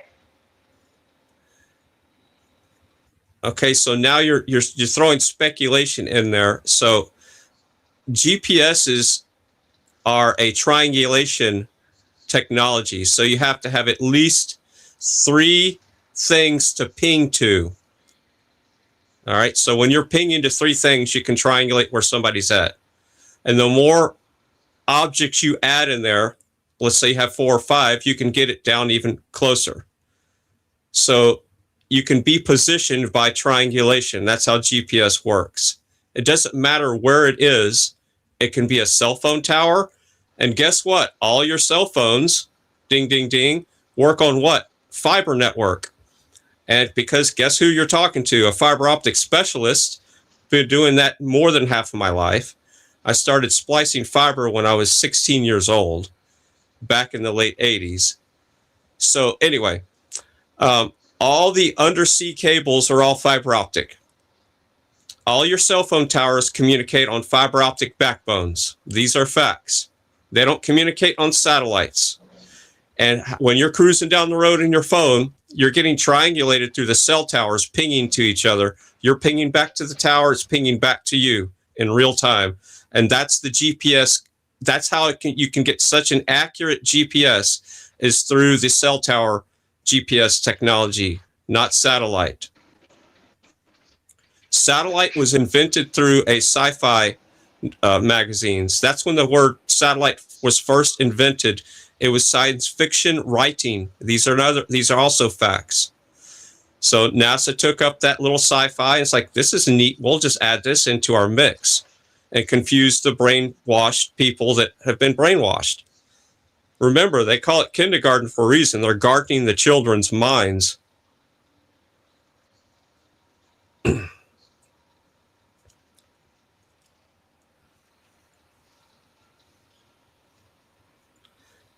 Did your I'm mic just driving drop? past that cell tower right now. Yeah. It dropped a few times. The stream, I've watched the bandwidth drop a few times. You know, so it's like I'd have to get to a spot where Verizon's just dead, you know, to be completely knocked out, I guess. And I guess I'm just not hitting that point yet. But yeah, no, I heard you get garbly for a bit, and then, you know, the video dropped and whatnot. So it works. It seems like I can, you know, we're in the dead zone. So Yeah, I actually I wrote a don't know how song the about video dead looks zones. on. Yeah, I know. You know, we were just testing this to see. Yeah, I got kicked out of the studio on the tablet. So now I can't switch anything. There, is that better? Do I look better now? I can't, oh, yeah, I think I see you as a little window on my phone right now because Yeah. I'm not in the studio anymore. That's actually a character in a movie that I'm working on called Lyra. Yeah. And she has the power to... Hello at Super Salty 2182 and Fry. I hear that, but the shadow experiment will prove Earth's curvature. You can even try it yourself. Yeah. Yeah, that does not prove or disprove anything, but nice try there, Chris.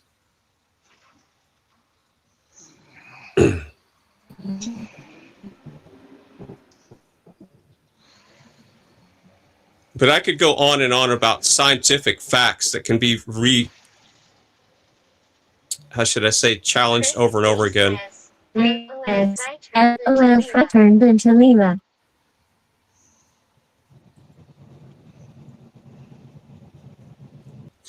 Yeah, and it's Lyra. Lyra. It's the name of the movie. Go. Oh, so that's like an animated AI to your voice, basically. Well, it's not animated to my voice. I'm just running a video loop. That's just... It was okay. It's yeah, not I'm in my bedroom studio, so I don't... No, that's not my VTuber. No. Yeah, I gotcha. No, that's my long-term goal, is to turn her into a VTuber for my coin rig. But I'm sure that's distracting, so I'll take it off the screen. Yeah, like right now, I lost you.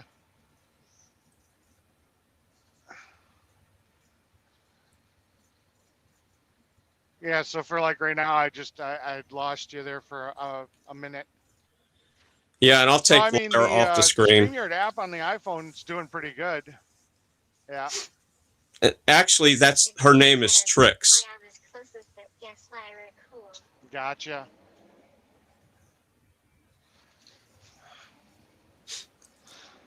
That's Trix from Trix FM. I gotcha. That's actually Trix, but the movie's called Lyra, so didn't mean to confuse the situation, but that's okay. Here, I'll add a picture of myself instead of I'm not going to misrepresent myself on your stream. Yeah. Let's see.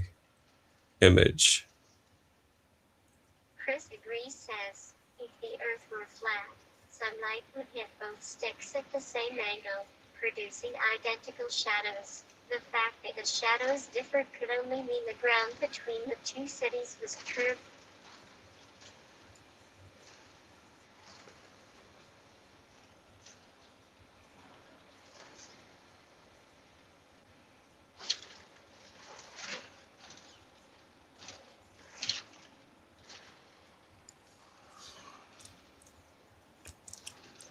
Actually, Chris, the sun is very close and local, and that's been proven by the rays that come through the clouds are at an angle, and the angle of the rays triangulate exactly where the sunlight source is. If the sun was actually 93 million miles away, whatever NASA tells us, the sun would be, the rays would be straight. And, you can just look all this up. There we go. That's better. Let's see. Well, there. other than the fact that nobody's clicking the link other than me and you, I mean, at least it's the technology's working. Yeah. I mean, I'm happy about that. The fact that I can switch from a regular live stream to, hey, let's go on StreamYard, and not have to, shut. Normally people are like, oh yeah, let me shut down the stream and start a StreamYard and blah, blah, blah. And then they, then everybody disconnects and whatever. It's like, hey, let's start a StreamYard. No disconnection, no nothing. Let's just do it. It's like, screw it. Let's make it happen. Right. So it's great that I can do this. I can go from a traditional live that doesn't have a panel to, hey, we want to talk on panel? Cool. Let me click a couple buttons. Boom, we're on panel. And I think it looks pretty good, even though it says 720p in the corner, I think it looks pretty damn good. There, that's actually a picture of me on a magazine, inside of a magazine shoot that we're doing. So there, I'm not misrepresenting myself. That's actually me. Yeah. That's not AI. Chris Degree says, I will look it up, but I have to stick to proven mathematics. If the math did not work, we would not have modern technology. Yeah. Your modern technology is all made around, how should I say this? Scientific method, not scientism. So you are spouting information from scientism a lot, Chris, because that is the academic system we live in. Because in order to be a scientism person that wears a white coat, you have to get government grants. In order to get government grants, you have to come up with the answers that your peers that are all getting government grants agree on, or they all lose their funding. It's all driven by money, Chris. Now, true science and people that do true scientific experiments, they don't have white coats on, and they can do things that actually work. Which one is you, Fry? Funny. It's the only male in the picture. That's funny. Looks like Eric dropped out. It's the one in the middle, the one with Fry TV in the middle of the shirt. Here, let me zoom into myself. Yeah, it's not fair. I dropped out on the main camera, but it sounds like I'm still in StreamYard because I can hear you. Can you hear me? Yeah, I can hear you. Okay. Here. I'll just put me in the center right there with the Fry TV shirt. There we go. So yeah, it's really weird that StreamYard stayed up and the 3 bonded connections dropped. Good morning, Eric. I've been up for about 6 hours and I went and laid back down. I like the way you put your camera. You're on your way home. Nope. We're on our way to go up to Green Bay to get some asphalt. That's where we're headed. This is just one camera view that we can choose from. We're just playing with it. I guess I should find a little bit more up-to-date photo of me. That's all I got on this computer. I found it on my website. Yeah. But that's good enough. Yeah, StreamYard didn't drop out when the main camera from the truck did. That's really kind of surprising. And I'm on StreamYard cellular. I'm not on I'm on my iPhone cellular connection, not onto the Wi-Fi. So that's weird. But yeah, oddly enough, StreamYard's not showing, or Mobilin's not showing the cellular connection for the phone. it's showing Wi-Fi and the S23. So it's not even seeing its own cellular connection, which is really weird.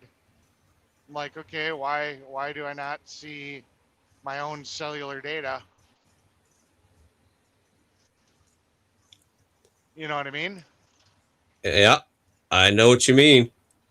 It's like But that's stupid. this is a fun test, though. Well, I mean, Moblin should be able to see its own cellular connection. You know, why is it only using the Wi-Fi and the S23? Why isn't it using its own cellular connection? It's just like maybe I overdid it on the cellular and I lost data for the month on that cellular connection. Yeah. Oh, I just logged into the stock market. It's crashing today. Ooh. Yeah. That hurts, man. Yeah.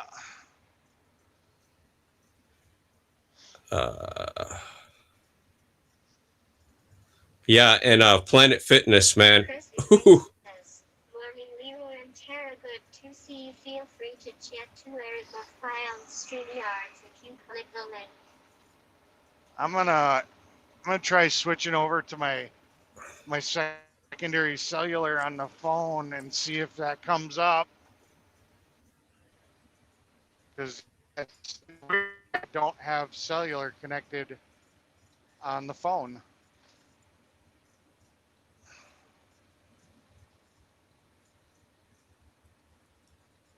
Wi-Fi, AT&T, that's it.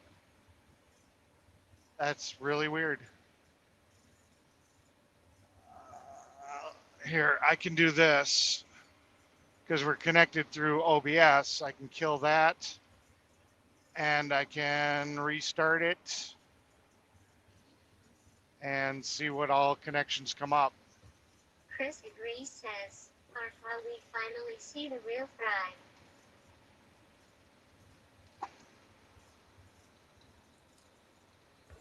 Yeah, it's still not connecting to the cellular. Yeah, I'm looking That's for really more of an weird.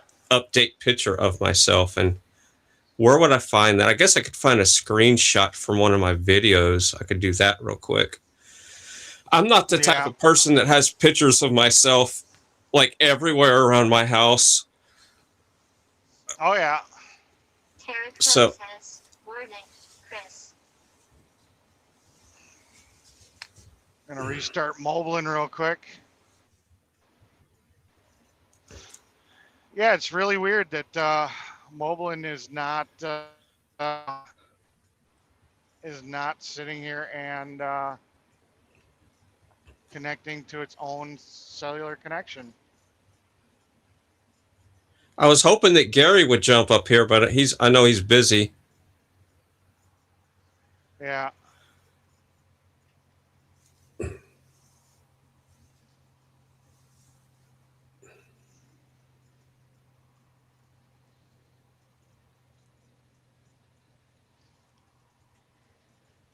Yeah, I'm trying to figure out what the hell's going on with Moblin. It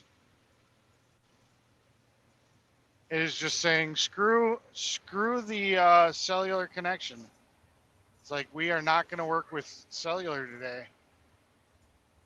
Which is really weird. I wonder if that I'm starting to wonder because that both the services are from the same provider, you know, through that US Mobile. Chris agrees, says, morning, Tara. So I wonder if it doesn't have any internet connection anymore. Like it's literally like I hit my bandwidth limit, even though they said it's unlimited. Definitely gonna have to have a phone conversation with them. Hey, how is this unlimited when it doesn't work? Leroy Right. Radar says, good morning, Fran from California. Nice to listen to your chat. Yeah, we're just we're testing technology and working out bugs. Now we're trying to figure out why the main streaming phone doesn't have its own cellular connection. Derek says, I'm back for a few minutes. Been driving and listening. Hey, Derek, welcome.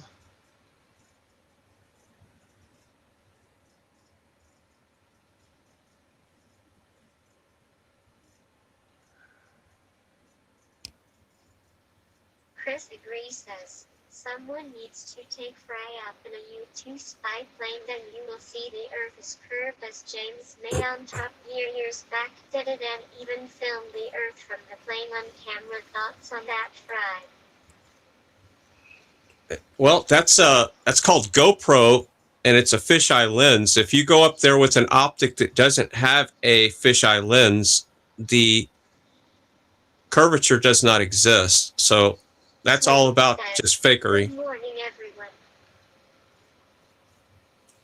As a matter of fact, here's a good fun fact. Let me make sure my mic is unmuted here. Mm-hmm. Remember the Red Bull jump where the guy went up in the balloon and jumped out of that hot air balloon that was... Yeah. I have a bug I need help with. So here's a fun fact, and you can go look at the footage yourself. The camera that he was wearing on his chest basically was a GoPro, which has a wide-angle lens. So if you're pointed up, things are going to look, Chris like a... says, hello at Sweets, thanks. So whatever direction you point the camera, it's going to cause the curvature to go one way or the other. And you know this by... Okay, so you see that. But the camera inside the capsule was not a GoPro lens. It was a standard camera, and this is where they screwed up. They actually showed that footage whenever the little door opened, and everything was flat and stationary, and then the camera that he was wearing on his chest, everything looked curved. So there's you just look up hot air balloon launches without fisheye lenses, and you will see there's never been any observable curvature on any camera that hasn't had a fisheye lens, and this is another fact. Yeah. And you're talking to a person that used to be a professional freelance photographer. My YouTube studio says I'm not sending enough data and my stream is buffering occasionally. Huh. And you're also, just a little bit of background on me. I've done TV commercials. I've been in a video production, made music videos. Some of my commercials have actually been on cable television before with a company called TMI Vision. Yeah, they were infomercials. Okay, I'll admit that, but they were still TV commercials. Yeah. Sweets, it could be your internet connection's just not happy with how much data you're pumping out. Buy a weather balloon and attach a camera to it. Storm Chaser Vince can even help you. He is in Wisconsin and knows balloon go to 85,000 feet, so edge of space. Fry's in Texas. He's not in Wisconsin. So that wouldn't help him.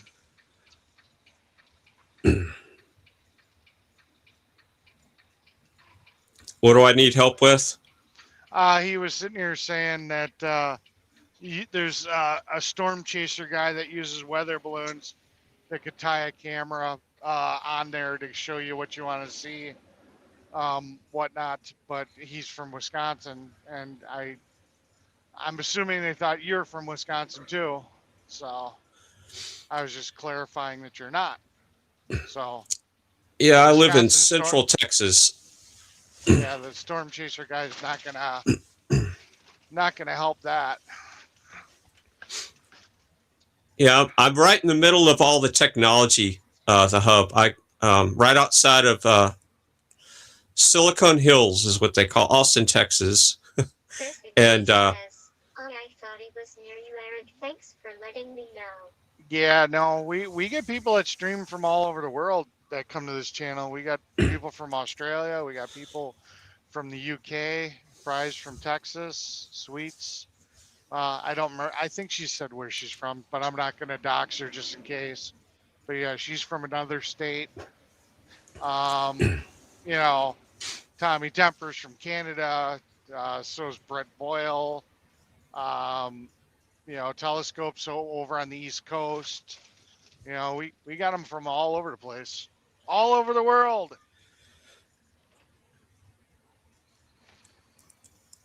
So I'll dox myself a little bit. I don't care. Everybody knows where I live. Subscribe. If it fell and share if you're enjoying the content. Thank you. I'll wait for the AI overlord to finish her little spiel. AI overlord. And, yeah. Must So do what anyway, the AI tells us. yes, must listen to Nightbot. Everybody pay attention to Nightbot. Yeah. And do everything it instructs you to do. Yes. Otherwise, it'll get angry and it'll take over the world.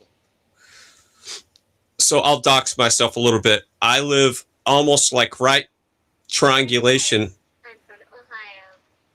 Yeah, Derek's from Ohio.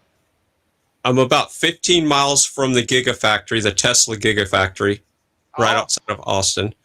I'm about 12 miles to 15 miles from the new Samsung chip plant in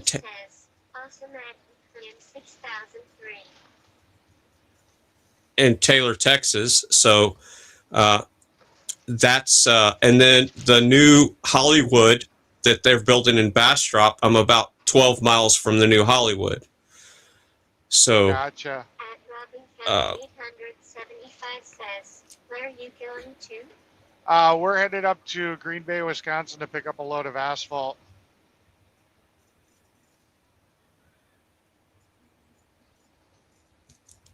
So 6th Street, okay, here's a good 6th Street story. I'm looking at somebody's comment in the chat. At Chris 007 GTSY. So back in the day, yeah, I'm going to age myself. Yeah, I'm 56. But anyway, back then, 6th Street in Austin was like the place to go party. And we would grab us some. 9233 says, you live by 6th Street. So I don't live in Austin city limits, but I'm outside of Austin. So anyway, we would all go to 6th Street as kids, and we'd have a designated driver in this big Suburban, you know, like a late 80s Suburban. Imagine a big Chevy Suburban. Says, at Sweet Stings, thanks. And we'd find a designated driver that didn't drink, and we'd be all drunk, and we would literally go up and down 6th Street. This is back when they would allow it to be open traffic, and cruise 6th Street all night long. At Robin And 875 says, GTSY on the road, Eric. Good to see you guys too.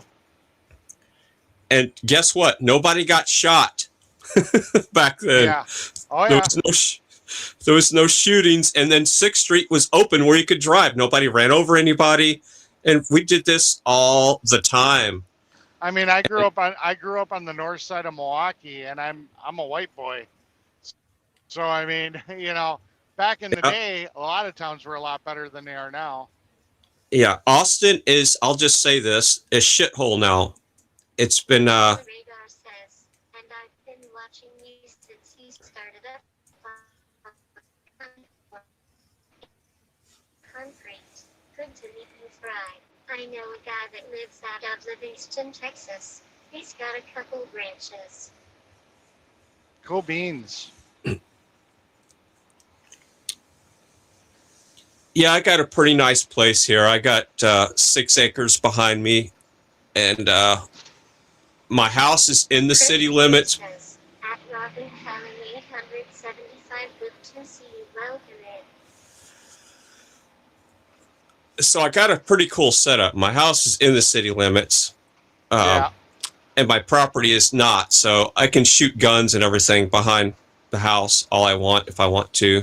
I got a tank, you know, which goes dry during the summer because I designed it wrong. Maybe I too would be better with TDS turned off during panel chat.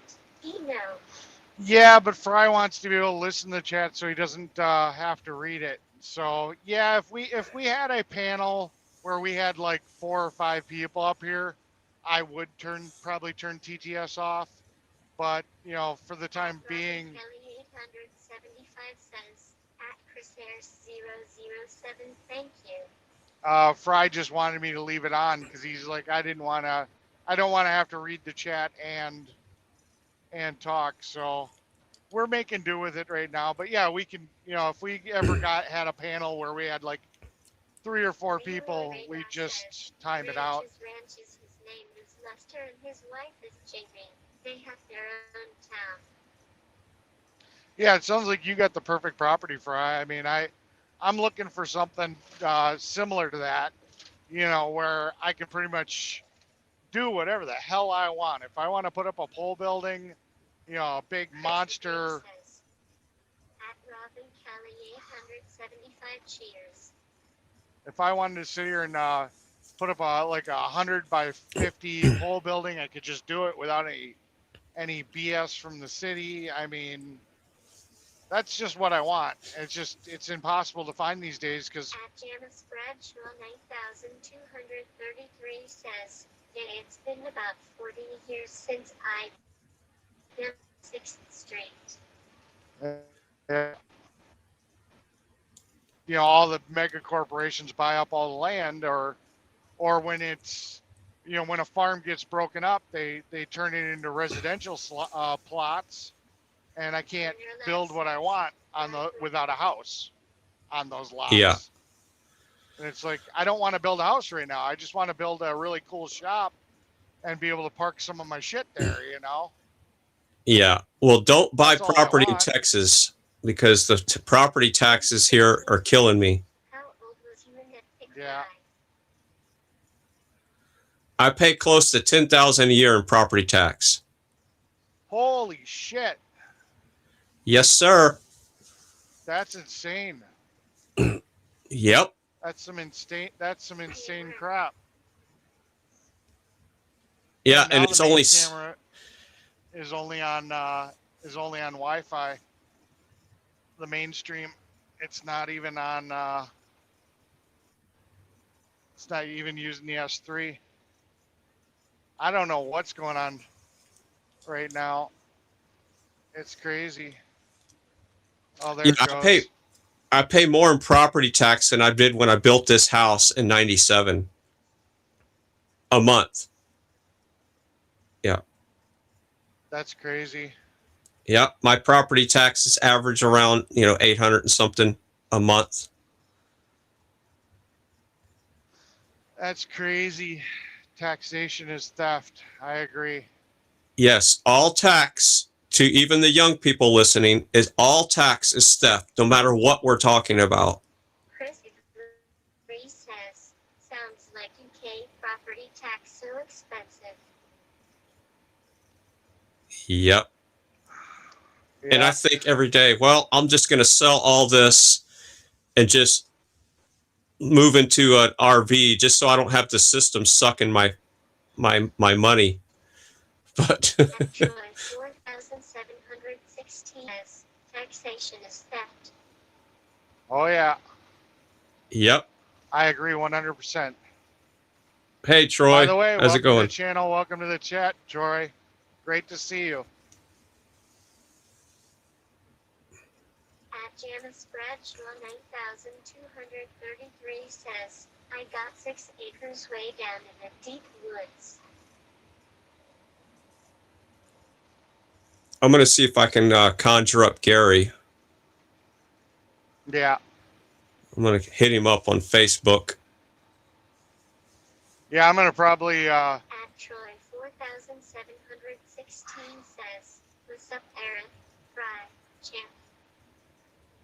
We're just we're testing some technology. We've actually got the ability to go from a panel back to a normal live stream, and from a regular live stream to a panel, and we're just kind of. Says, Logan at Janice Bradshaw 9233. We're kind of testing that out right now just to see how that's working. I'm driving right now for the asphalt company I work for, and I'm headed up to Green Bay, Wisconsin right now to get asphalt. 9233 says, why you pay so much? Because that's what they charge. For a second there, I'm just gonna switch over to this. I can put it up. So that's what we're driving is this truck and trailer. We're not pulling the trailer right now, but we got the truck going. Chris agrees says, hello at Troy 4716. Great to see you. Welcome in. We're definitely gonna have to give it Troy, just his nickname, just Troy. But we'll have to wait till we stop to do that.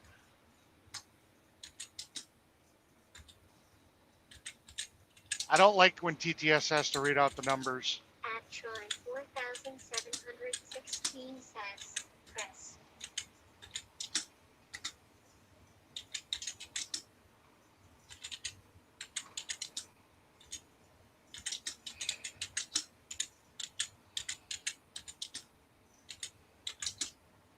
At Robin Kelly 875 says, welcome New York. Taxes are out of control. That's crazy. How bad are taxes in New York?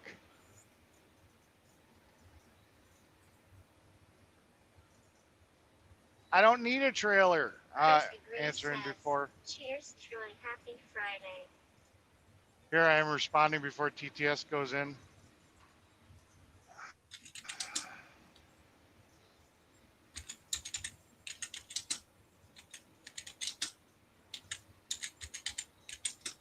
At Janice Bradshaw 9233 says, it depends where you live, I guess. Gotcha.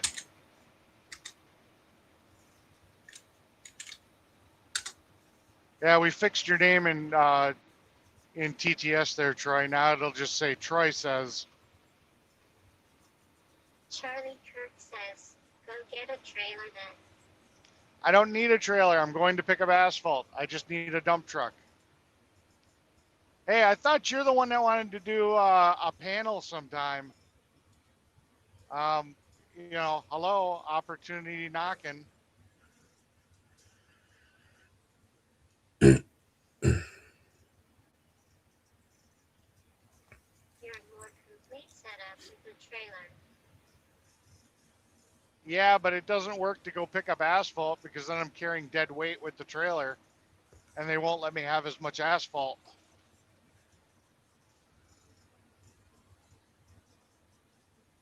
At Janice Bradshaw 9233 says, have you drove a quad axle?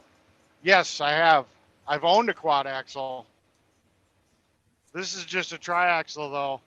It's the same length as a quad, it just is missing one of the lift axles. Troy says, cool Eric, the buffer stuff is aggravating. Yeah. Well, if people are coming in pretty frequently and they've got a name thing like that, I'll go into TTS and I'll nickname them, so that way I don't have to hear the numbers. If they're a regular on the channel, I'll do that. I mean, I'm assuming this is the Troy that was Wizzy's mod Troy. The guy that does all the custom car work and all that stuff. I'm thinking that's the Troy that I'm talking to. I guess I'm assuming. I'm making an assumption.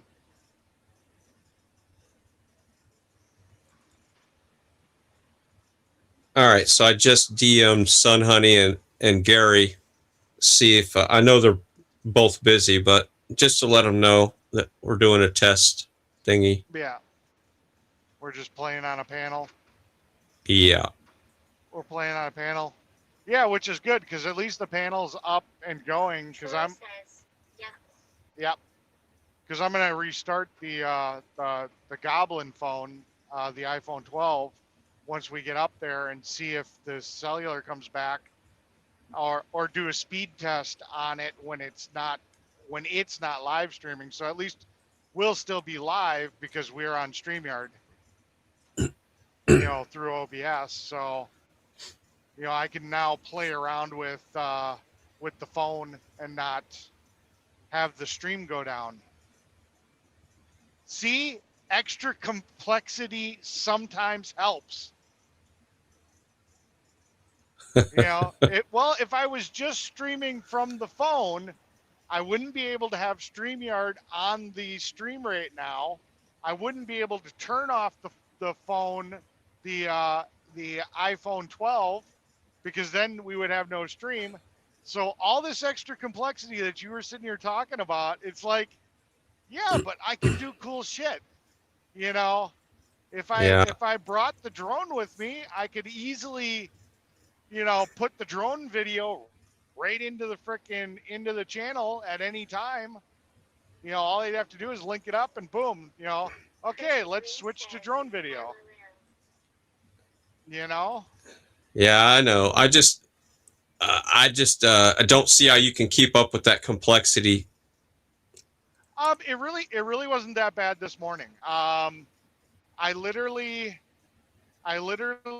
started OBS, then I went to Rumble and I made sure only Facebook was selected, and I went live on Rumble, so it was Rumble and Facebook that connected.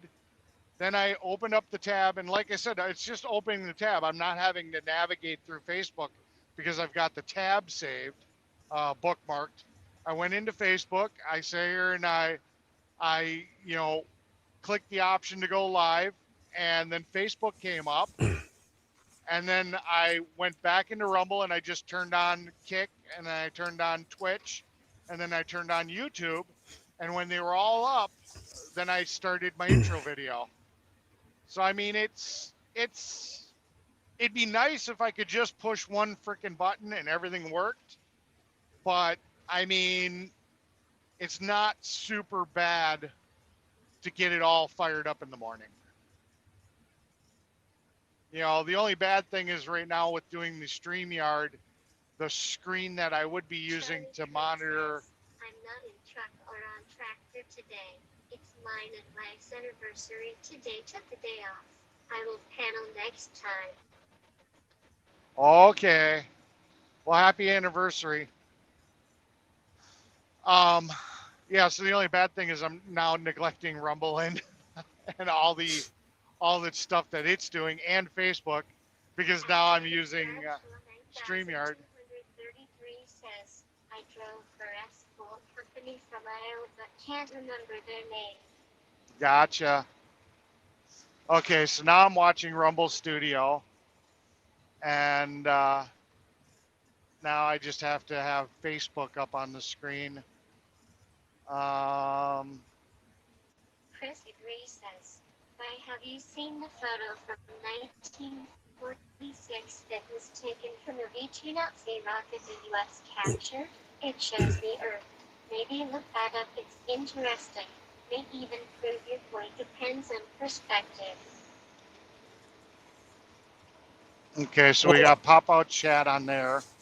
Let me address Chris real quick. So this is not about me, Chris. You're trying to make science about me. This is about the truth. So Charlie Kirk says, thank you, sir. You can look into it all you want. I'm not here to argue with people about the world we live in. You can think about it however you want to. I'm not going to hate you. I'm not going to dislike you. It's okay. I'm just telling you the facts. Chris says, happy anniversary to you and your wife at Super City 2182. Enjoy your time. And I want you to hear these words clearly out of my mouth, Chris. Every word I tell you is not based on speculation. It's based on scientific method that can be retested over and over again. So I'm not telling you speculation, and I'm not nitpicking little speculation things. I'm telling you only provable facts. Charlie Kirk says, I like the camera view from back of cab looking out at front. Could see entire inside of truck. Yeah. Now this camera view I could do with one of my GoPros, because I could put that on a charging cord, and I just have to go grab one of my GoPros and a suction cup mount. I'm kind of saving this, and that would be a better video quality and probably have less delay. So I might permanently get one of my GoPros up in here.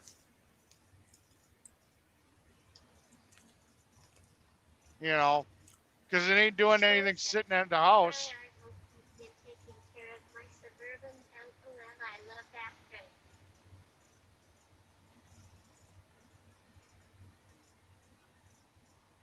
Troy said you're supposed to be taking care of his Suburban. He loves that rig. I don't know if you caught that, Fry. Oh yeah, my Suburban. Yeah. Yeah, my Suburban is currently in the front driveway with the 40-gallon gas tank out of it because the fuel pump went out, and it happened right before winter time. And as I do things best, I like to procrastinate, and I still don't have the fuel pump put back in. Gotcha. Yeah, they're definitely liking this view, so I might have to get the GoPro to up the quality on this view.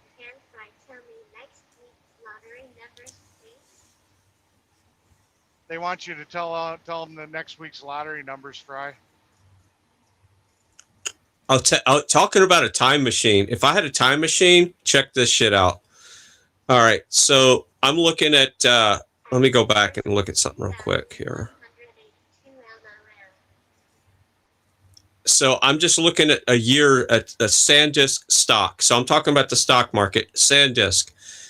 If I could have got SanDisk stock last, let's say August for like $41 a share, I'd have bought 1,000 shares.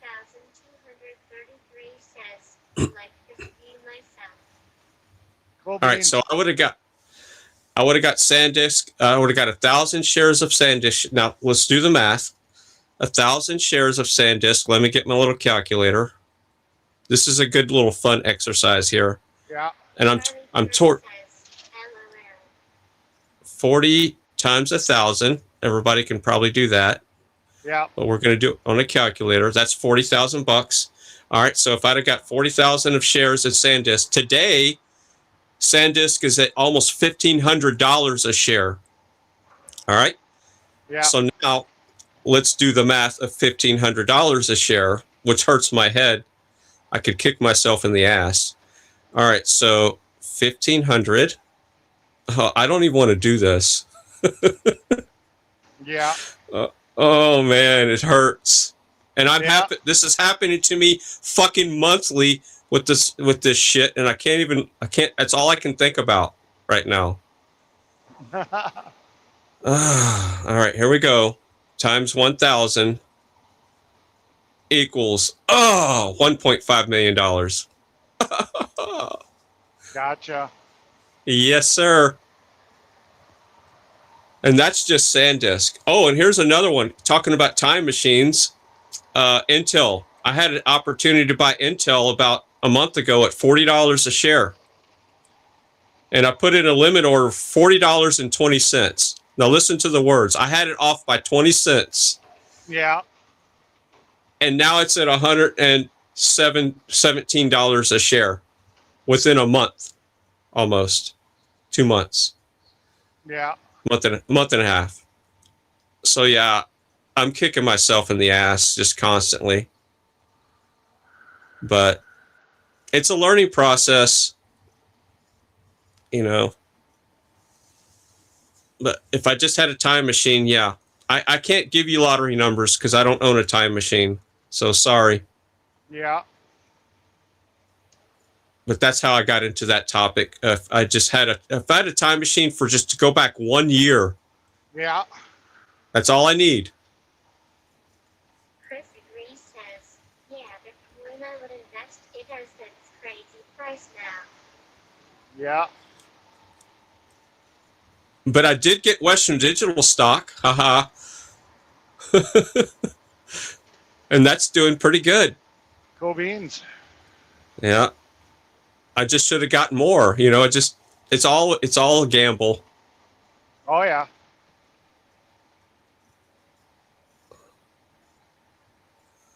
Yeah, so I brought the speed and the temperature and where I'm located widget in, but I've got to reposition it because it's not in the right spot on this overlay for the IP cam. Oh well.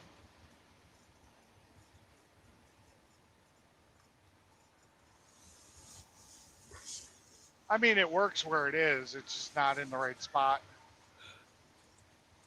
Chris Gray says, hello.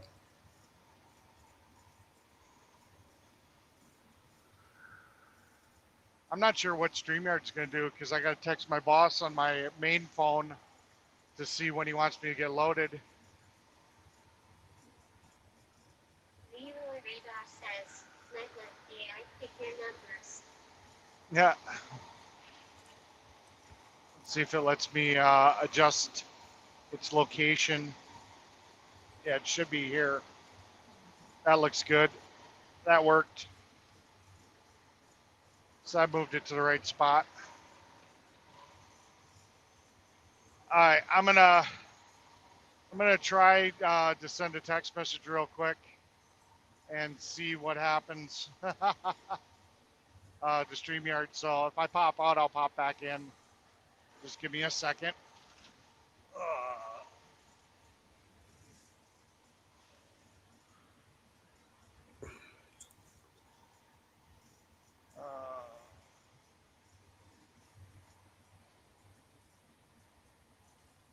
Oh, he's saying heat the paver, so yeah, he wants me to get asphalt as soon as I get there. That's fine. Because he's telling the guys to heat the paver already.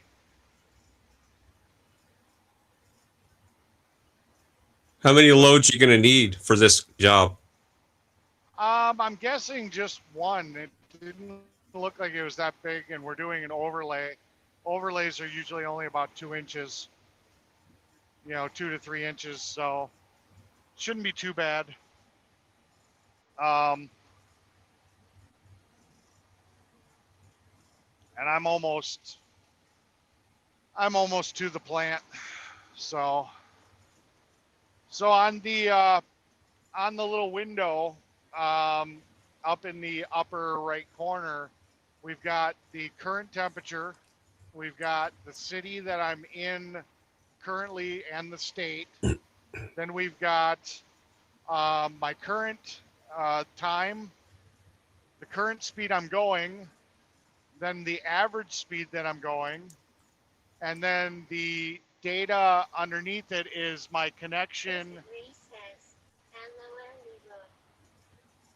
Is my connection from the iPhone 12, which is the phone that's streaming that video, to the internet. So if you guys were kind of curious what all that little data is up in the upper right corner, that's what it all is.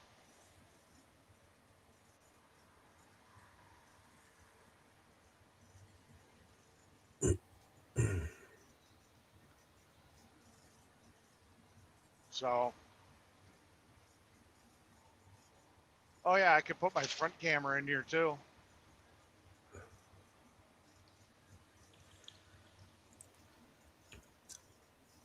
Troy, are you still in the chat? Not that they can't see me on StreamYard, but I can add that widget.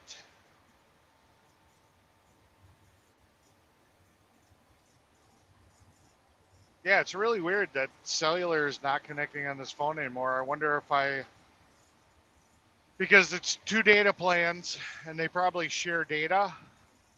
So I wonder if they say it's unlimited, but I wonder if I hit the monthly limit on both the cellular plans, I might have to make a phone call to them and say, hey, what the heck? Why are you killing my internet?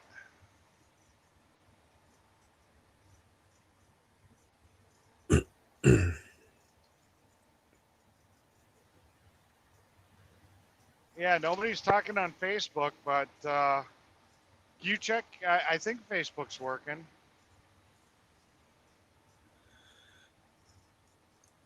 So there's a live view of that Suburban that Troy was talking about. That's my surveillance camera system. So yeah, it's looking pretty sad in the front driveway there. Yeah, I don't have the OBS control screen to bring it up full size right now, because it's kind of a pain to switch between the different views to be able to watch chat. Hit a like, subscribe, hit the bell, and share if you're enjoying the content. Thank you. I'll Yes, give you a my different AI overlord. Here, I'll give you a different point of view here. We'll go into the PTZ camera and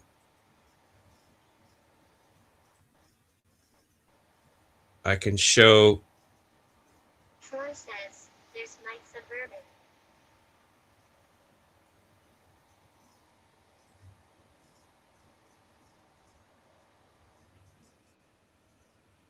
Of course, I can't zoom out enough here, but that's close enough. Chris Green says, nice car ride. Yeah, I know the top's rusted, but it's a 91 Suburban. I need to step it up a notch, but I got enough stuff to work on as it is. I got 4 frickin' trucks. Well, that's just called patina. Yeah, it's got a lot of patina. Troy says, that thing is a beast. Yeah, it's a fun truck, man.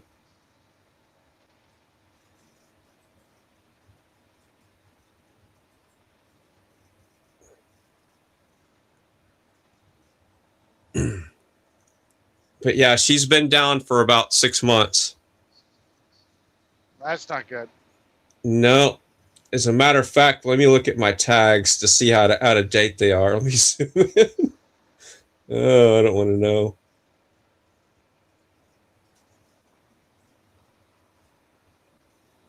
Yeah. Let's see. January 2026. So she was legal for at least one month this year.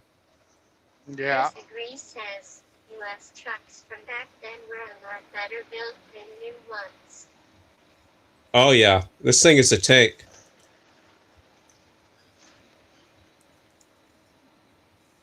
Yeah, she's out of date. Yeah, I can't really, because I'm watching it on my iPhone. I can't really see the picture. You'll have to send me, I think I've seen it before, but you'll have to send me one in the back channel on Facebook or something later.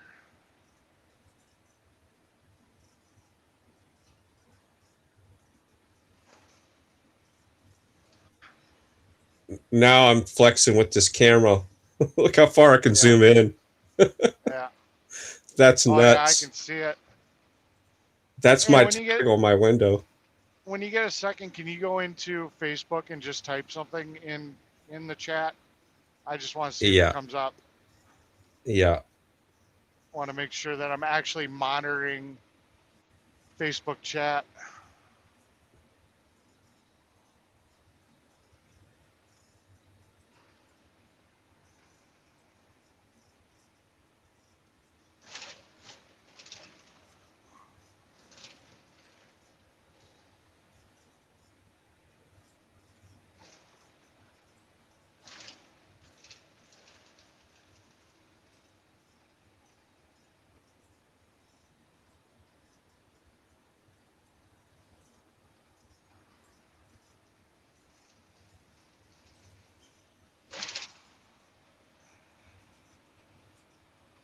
Oh, there went Glenn, so he's got asphalt already.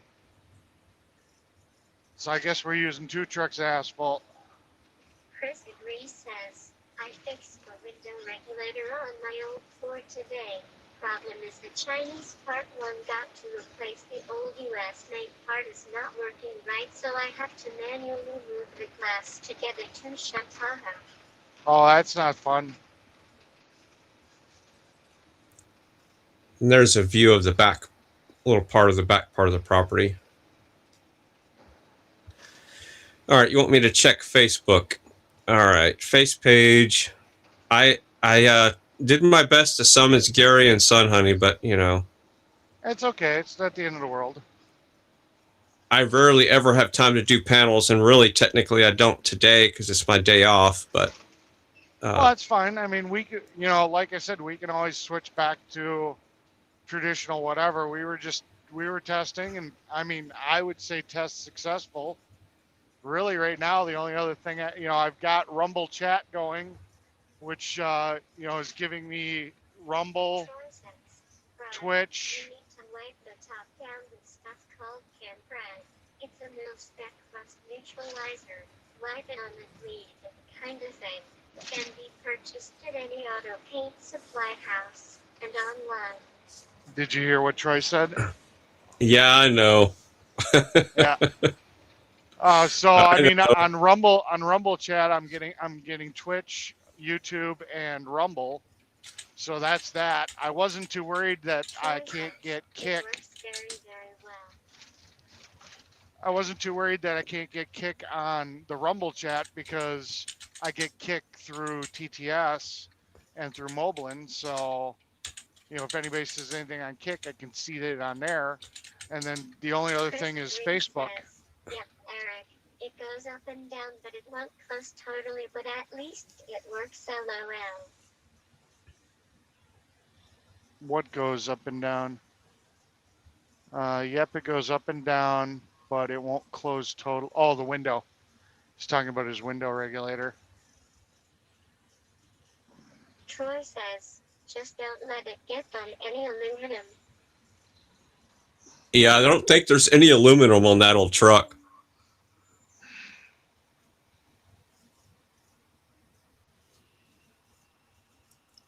I'm trying to think, where would there be aluminum on that 91? Chris agrees, says. Under the hood. It's been good to debate with Fry as he was a physicist who still got all his old books. Haha, that's where I'm getting the info.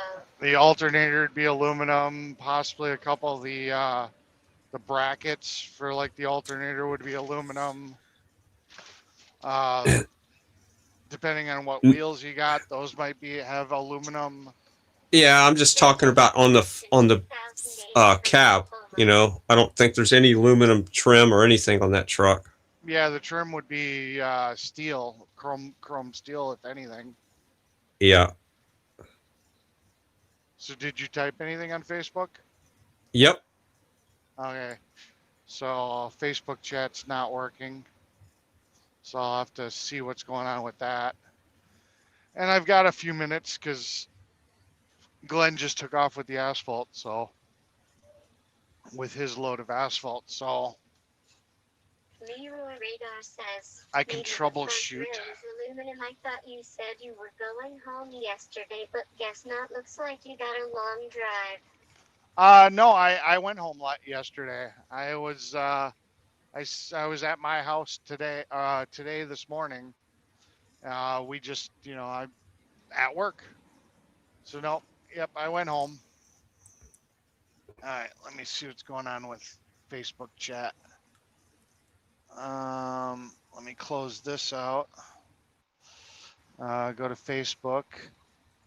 Yeah, there's your message. So, yeah, Fry and Leroy both said something.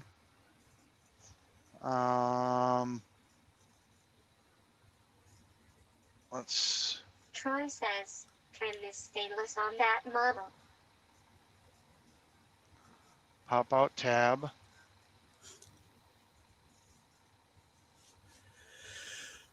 Okay, so now I can see the comments. Fry, type something else into Facebook. All right, here, I'll put my social security number in there. Let's see. Sure, go ahead. Yeah. That works. Yep, I'll put my social security in there. And I'm going to futz around with the Moblin phone and see why it's there. not. That's my social. Yeah. That's my social right there. I love this. I love this phone cooler. The Moblin phone is cold to the touch. Like I pulled it out of the holder, and I'm like, holy crap! It's literally cold to the touch.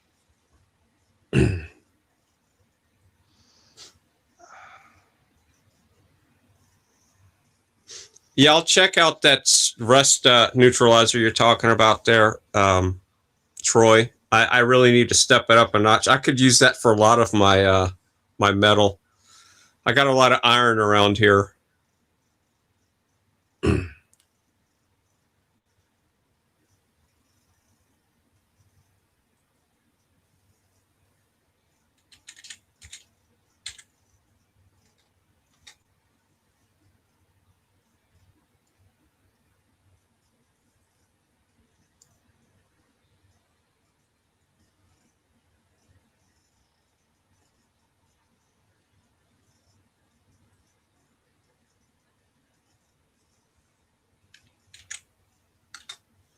So yeah, it's saying I got no cellular connection. I'm gonna restart this phone.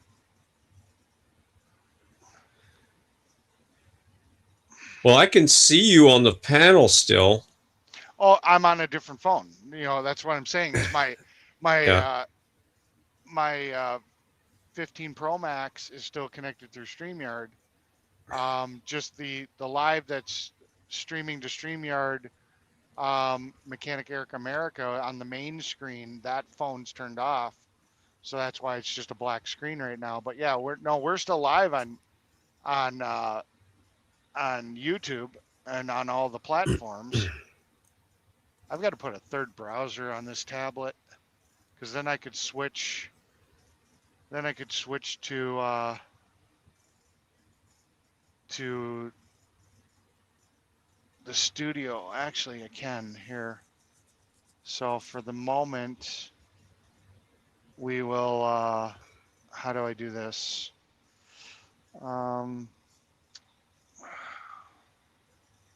Remove from stage. So now it's just me and you.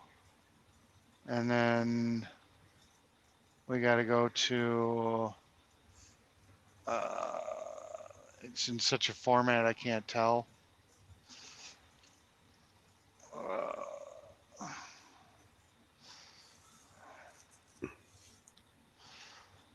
Let's see. Layout. There we go. So we'll go to this. So yeah, now let me restart this phone, and then when I get that video going again,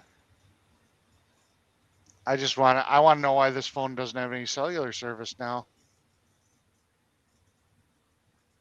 Because it's like I paid for an unlimited plan, I should have unlimited data. And that was the big thing that they were making a big stink about, is that they were unlimited.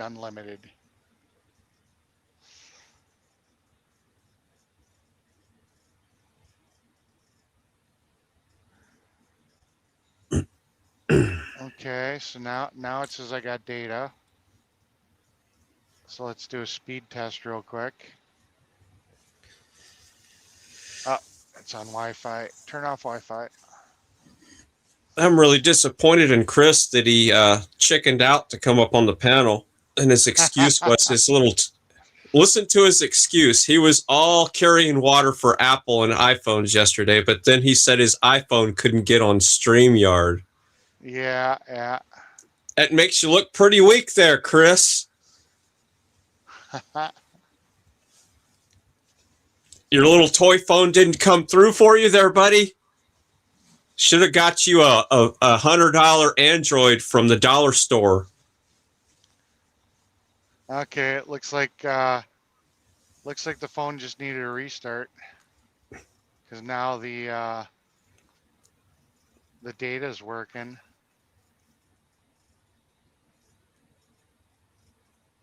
So here I am spouting about Apple, and I had to restart my phone to get the internet to work. It's all right. They'll be selling them when Toys R Us opens back up again. Holy crap! I'm getting 560 megabits down on T-Mobile. That's pretty good. Well, I'm also sitting right in front of a cell tower. It's probably T-Mobile. Yeah. I mean, I'm literally sitting right in front of a cell tower. And that's a 5G? Yeah, it's 5G. Yeah. Okay. That's about as good as you're going to get in 5G. Okay. Well, We will go to this camera, switching the microphone. We'll go live. And then now the camera view should come back. And then, so we should have video come back. And then I will go to bring it back into the studio. Let's see, people. Yep. Chris says, LOL, and I was not joking about the iPhone issue. That's the embarrassing part. Eric is finding it out too, haha. Yeah. So there we go. There we go. We're back to our normal layout. Chris, I don't know how many Android phones I have. I have one iPhone. It's an iPhone 6, and it was the best iPhone they ever made because that was the last iPhone they had a headphone jack in. And RIP, rest in peace, headphone jack. But hey, Fry, I have one iPhone in the house. Did you type, or can you type again in Facebook real quick? Okay, so I put my social security number. I'll put my phone number in this time. Okay. So it's yeah, this time will be my phone number. All right, so we got cellular, we got Wi-Fi, and we got the S23 going again.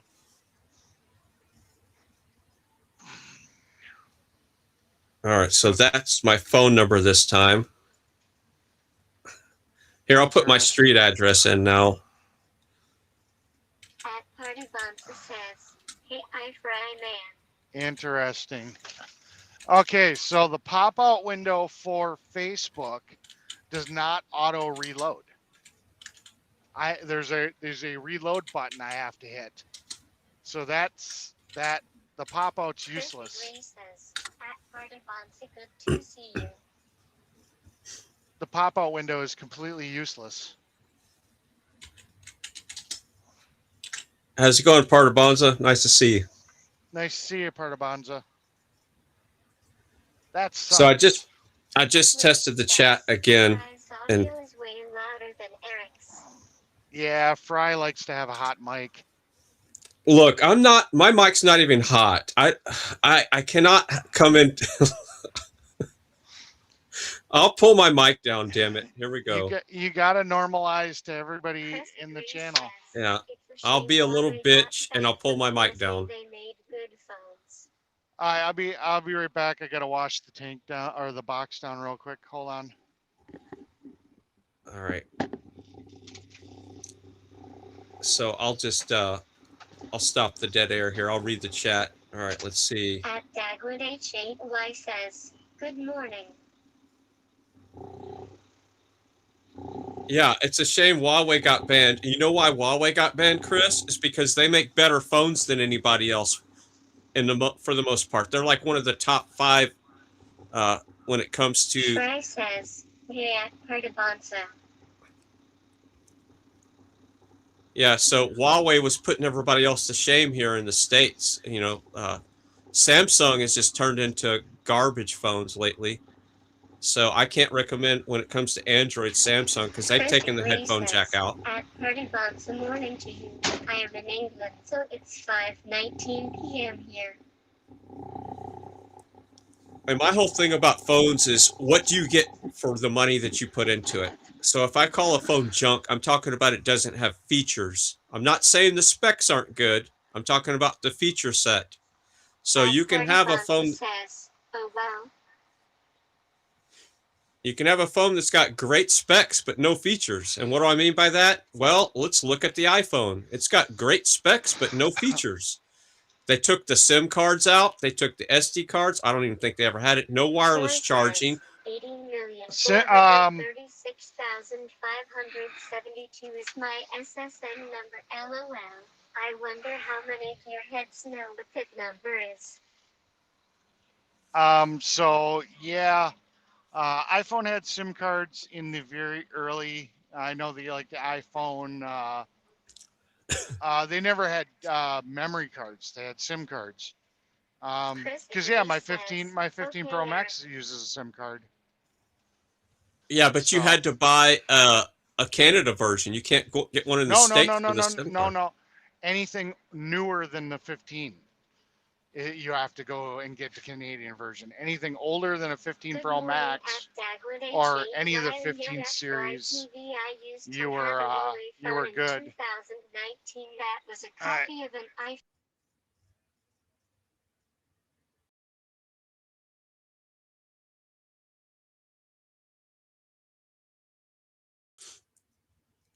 Yeah, so let me get back to my rant about phone technology and how it's not getting better, it's getting worse as far as feature set. Talking about feature sets. So what is a feature set? Oh, it's a headphone jack, it's an SD card, it's an IR blaster, it's wireless charging, it's what else is iPhone taking out? And Samsung. Oh, they don't even put in the damn charger when you buy the phone nowadays. They don't even put the freaking charger in the box. All right? Yeah. But guess what? There's this little company called, what is it? Motorola? Oh, that's right. One of the first people to make a cell phone that still puts all those feature sets and more in their smartphones. And the Motorola Stylus 2006, da da da da, drum roll please. Guess what it still has? A headphone jack. It's got wireless charging. Apple, that doesn't have wireless charging. It's got an active stylus. Holy shit. It's got 120 hertz refresh rate. Hello, Apple. It's got wireless charging. Did I say that? It's got a headphone jack. Did I say that? It's got a SIM card. Woo! It has an SD card. I could keep going. Yeah. And it has, if you want it, the best AI technology built in, Gemini. Guess what? Apple is paying Google billions of dollars just to produce the AI that they couldn't figure out how to produce. And guess what they're also doing? Paying a $250 million lawsuit because they lied to people about their AI. And if you bought an iPhone in the last year, you can get $100 back almost because Apple lied to you. Look into it. It's a class action lawsuit. We'll finish out at 702. Sorry. I had to. Sorry about that. No, you're fine. I just. I had to deal with the dispatcher real quick, and I didn't mute the phone.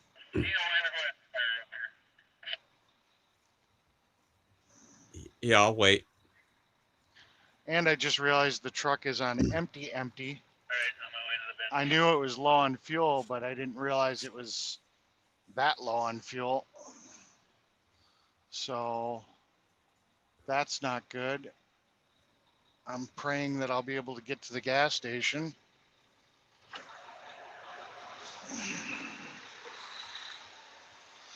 But now he's screwing around with loading me, so we're literally running on fumes.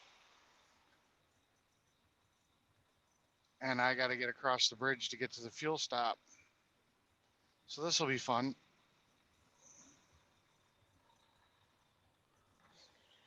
This is not good situation right now. I like to fuel up the equipment every day, and I didn't because I was like, oh, I'll just fuel it up tomorrow. And I looked at the gas gauge and we were good. And I was like, okay, we'll make it up to Green Bay. And I didn't look before I got to the asphalt plant. Otherwise, I would have just detoured. So now we're sitting here with literally the gauge says no fuel. I mean, it's bad. It's like really bad. I mean, you know, it's saying nothing. How far away are you from any gas station? Well, just over the bridge over there. But the problem is that I'm sitting here waiting for him to make asphalt.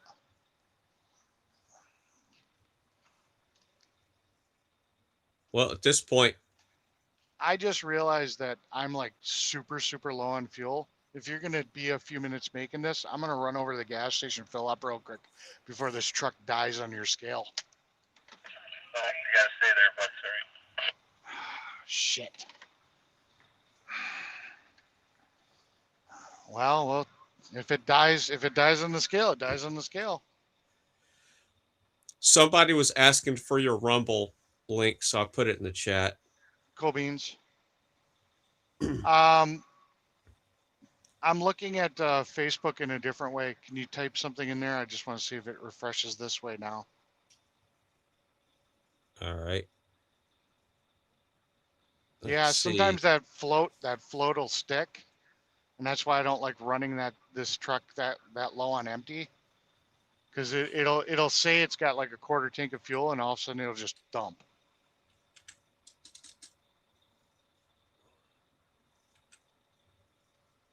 Oh, this is gonna be a nightmare.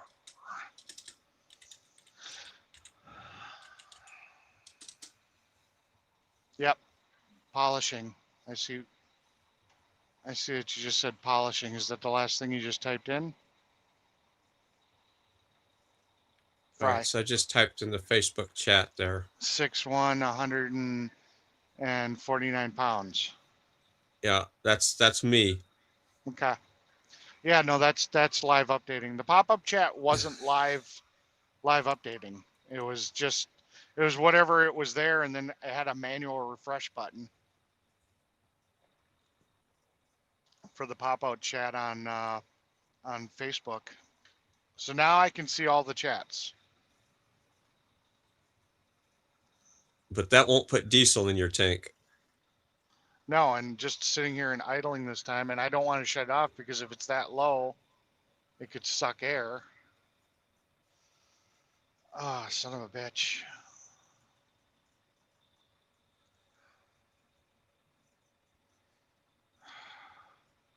I mean, I literally just got to go over the bridge, but just sitting here and idling. I mean, I've never seen the gauge this low. Short shift that bitch when you get going. Keep them RPMs down. Yeah, I don't know. Jesus Christ.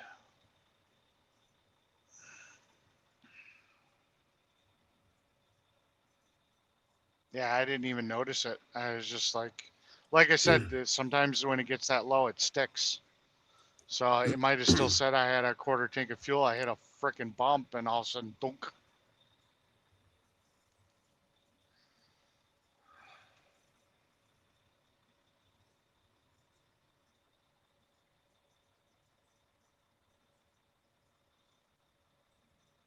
All right, I'm still trying to find the chat here. All right, we're back here.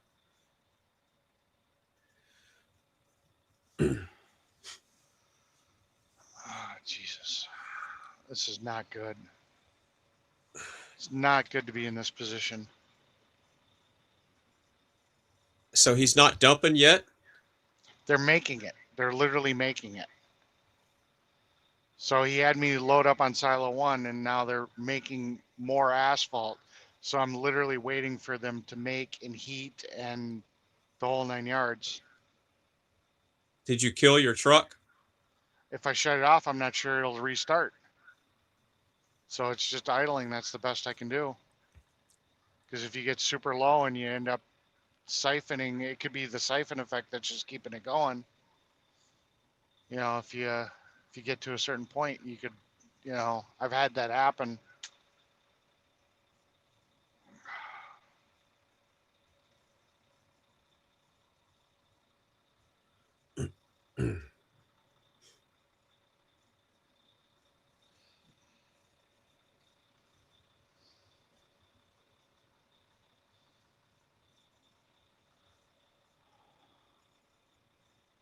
Come on. I could have. Yeah, He refuses to let me get off the scale. You won't let me get off the scale.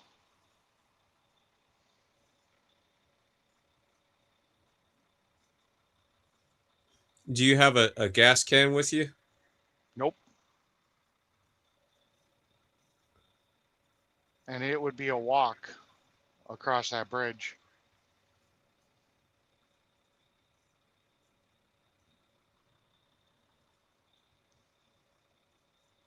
Yeah, exactly, Troy. It's not a happy time for sure. No.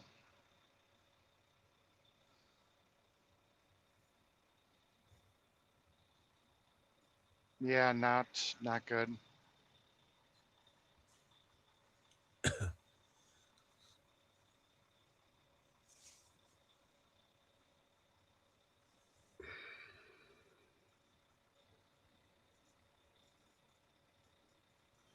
Does that one have the primer on the side of the engine where you can prime the fuel Nope. system? Nope. Shit. Nope, it's not a Caterpillar.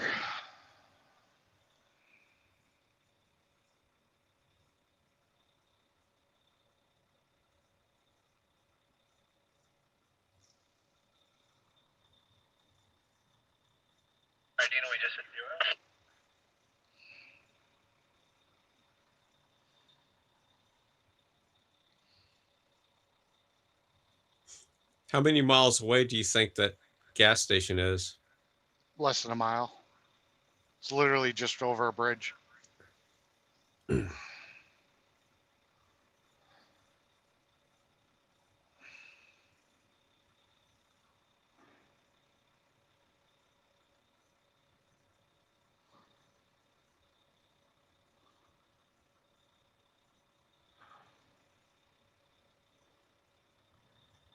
I just don't want to be. I don't want to be shut down on this fucking scale. Because it's like, well, there's nothing I can do. Well, you should tell them straight up. I'll I be did. back. I gotta go get gas. I mean, they don't have barricades blocking Okay, you. Just I gotta go. This thing is about to die, so you guys are just gonna have to figure it out. I gotta go get fuel. This thing's about to die right here on the scale. Shut your truck off and get loaded. You're literally going to be loaded in 2 minutes.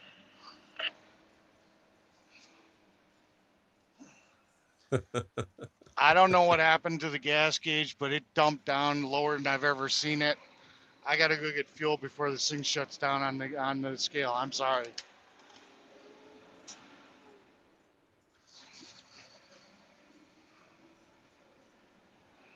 Say something like that again, don't come back.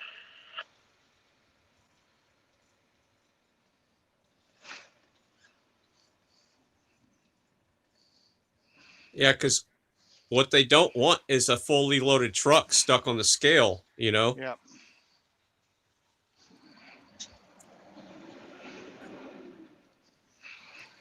Just short shift the hell out of that truck where you're lugging it, man, to keep them RPMs down. I'm trying. Put it in a high gear as possible, as you know. Even if you I'm got to use the trying. damn clutch, you know. Yeah, I'm trying. Because I've been there before, and that ain't fun.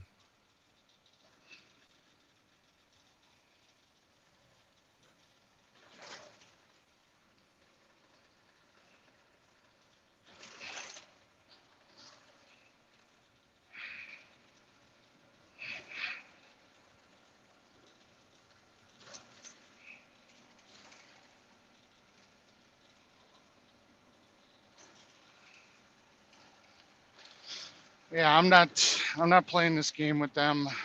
You know, just sitting there idling while they're making asphalt.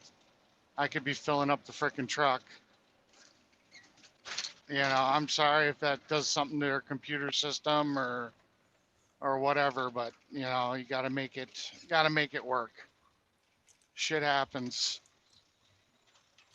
All of a sudden the fucking fuel gauge just died, and I don't know if it's the fuel sending unit or if I'm actually really that low on fuel or whatever the case, but I'm not taking the chance. Yeah. So It ain't worth chancing. I mean, think about you being stuck there blocking that thing with a shit. full load of asphalt. And the only diesel pump is the one that this guy's parked at. So I'm literally SOL.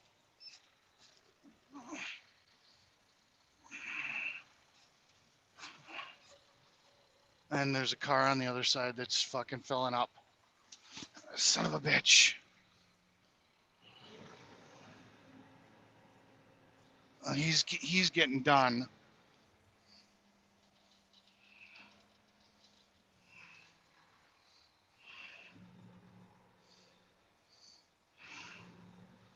he was putting his cap back on. So hopefully he's leaving.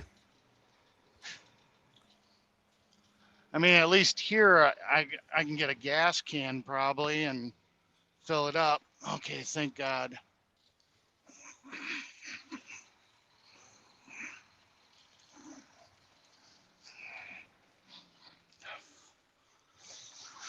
Okay. Lift the box up a little bit so I can get the thing in there. All right, gotta take this phone so I can pay for fuel.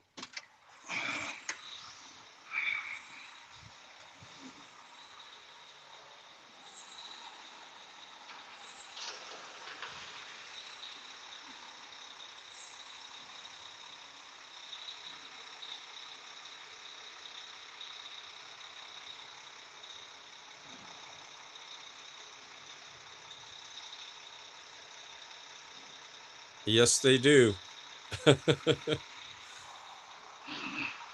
What if you already got gray hair?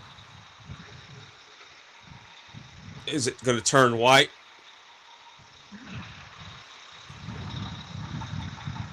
Oh, yeah, they may not like that I did that, but you know, dude, it is what it is. I didn't notice the fuel gauge drop like that. You know, it is what it is. You know, take it or Yeah. leave it. Yep.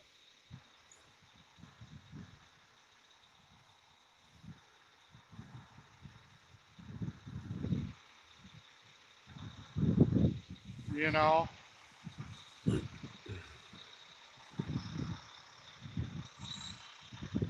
Now, if he wants to be pissy about it, you can take it up with my boss.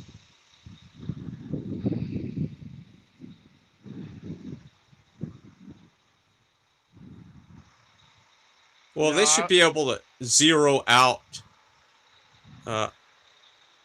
their system. yeah, I mean, it's stupid. Well, at least we got 19 gallons in there, and the truck's still running, so I'll just have to swipe the card a few times to fill it all the way up, and we should be good and be able to go back. And he'll bitch however he wants to bitch. I mean, it is what it is. There's nothing I can do about it.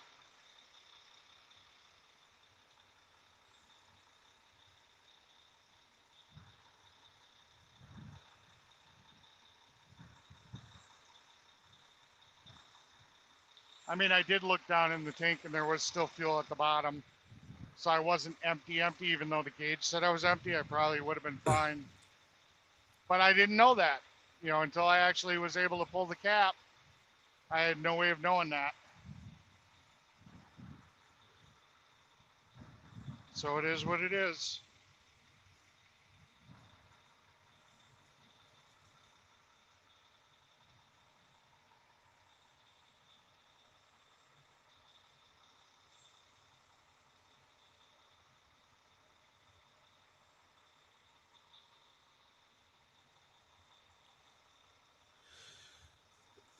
Yep.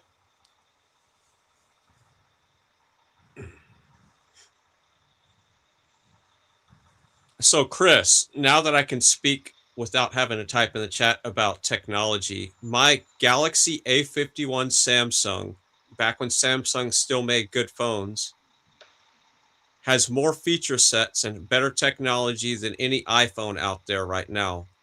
And here's why. It's got a dual SIM tray, which means I can put 2 different SIM cards in it and swap them on the fly. It's got an SD card. It has a headphone jack. Hell, that right there all alone, that's all I got to say. Just that alone has more feature sets than in the iPhone, side by side. And it only costs $300 something brand new. And it's 8 years old, 7 or 8 years old. And it still works perfect. Better camera. It's got 5 cameras. It's got a micro lens. It's got a telephoto.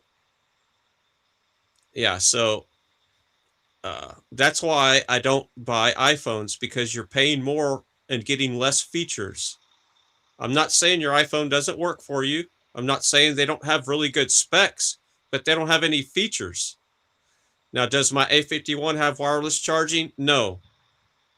But neither does iPhone. But the new Motorola has wireless charging and all these other features I'm talking about, and 5,000 nits, which that means brightness. So the Motorola 2006 Stylus has 5,000 nits. So that means you can see it better outside.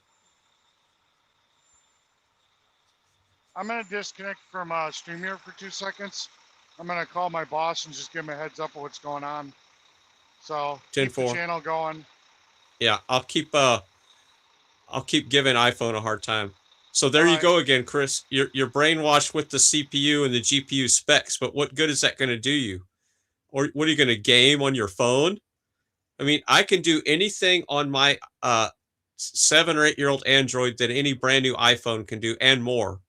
And even my Android phone has an FM tuner where I can just plug in headphones and listen to my local FM station, all the radio stations around me. So what's the point of having all that CPU and GPU power if you're never going to use it?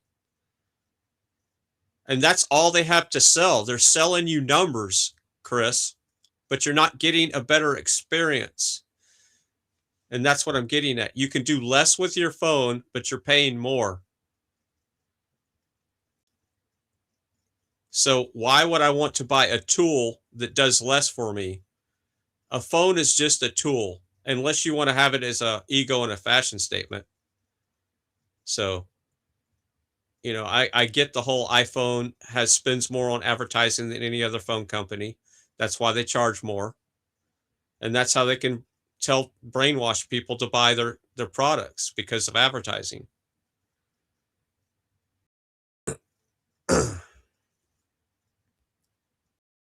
But it's okay.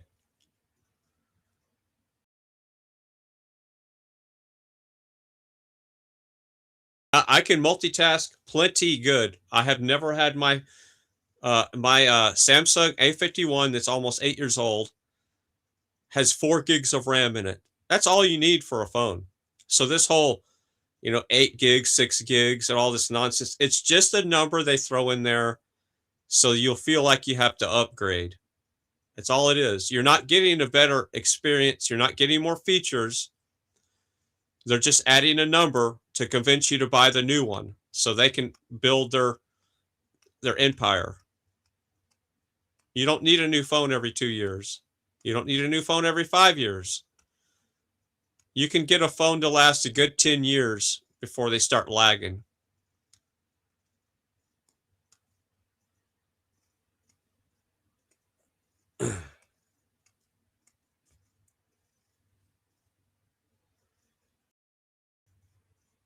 And here's another thing to do, Chris, if you want to compare. Go look at the iPhone specs if you want to play the specs game, not features, but specs, compared to 8 years ago and a Galaxy A51, and your jaw will drop. The A51 ran circles around any iPhone 8 years ago.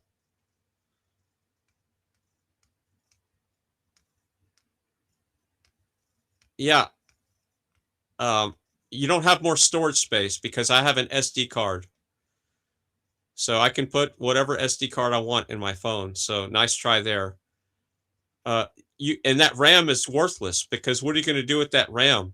What does that RAM do for the computer, for the phone? Nothing. Anything over 4 gigs is a waste. Especially anything over 6 gigs is a waste in a phone.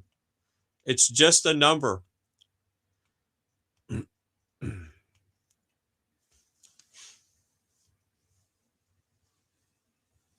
Let me put this in perspective, Chris. I'm on a Windows 10 machine running a ton of applications. Like I'm running Prism, which is OBS. I got multiple windows up. I got my surveillance system up. I'm in a Streamyard panel. I got 3 monitors. I have voice meter, banana running. I'm watching the stock market. I'm in multiple channels. and let's just look at my RAM that I'm using. On all that, I'm using only 14 gigs of RAM with all that going on a computer on Windows 10. All right. And Windows on iPhone, iOS is way more efficient with managing RAM. Phones are, period. So you don't need that much RAM. You could have 4 gigs of RAM in that phone, or at least 6, and you'd never know that you wouldn't notice a difference. It's just a number.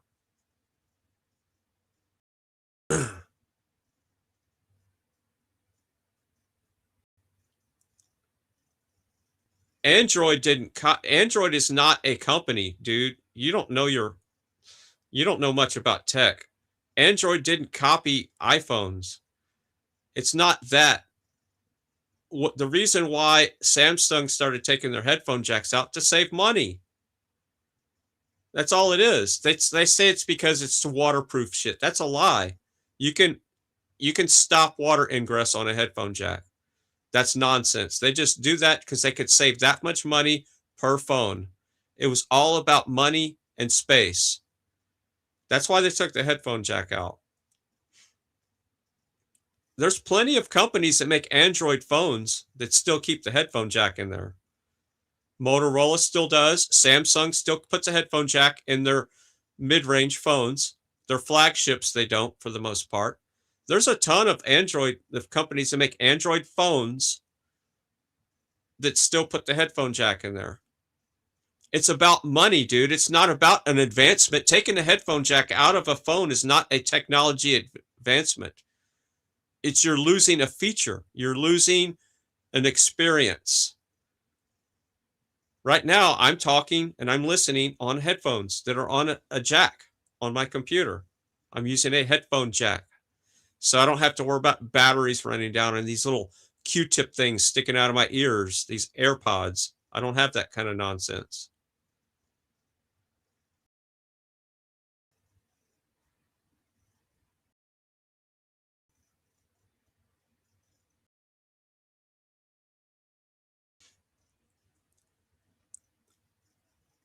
Android is not made by Samsung. Android is the operating system that runs on phones, smartphones. Android is the operating system. It's not a company. It's not a thing.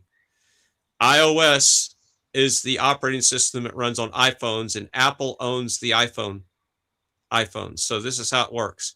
Apple's the company. iPhone is the device, and iOS is the operating system. So let's play that out in the Android world. Samsung is the company, and Android is the operating system that runs on the Samsung phone, and Android 16 is like the operating system, the newer one out there. My old Samsung phone that's almost 8 years old now runs Android 13. So Android is not a phone company. Android is the operating system that runs on the smartphone devices. Just to clear that up.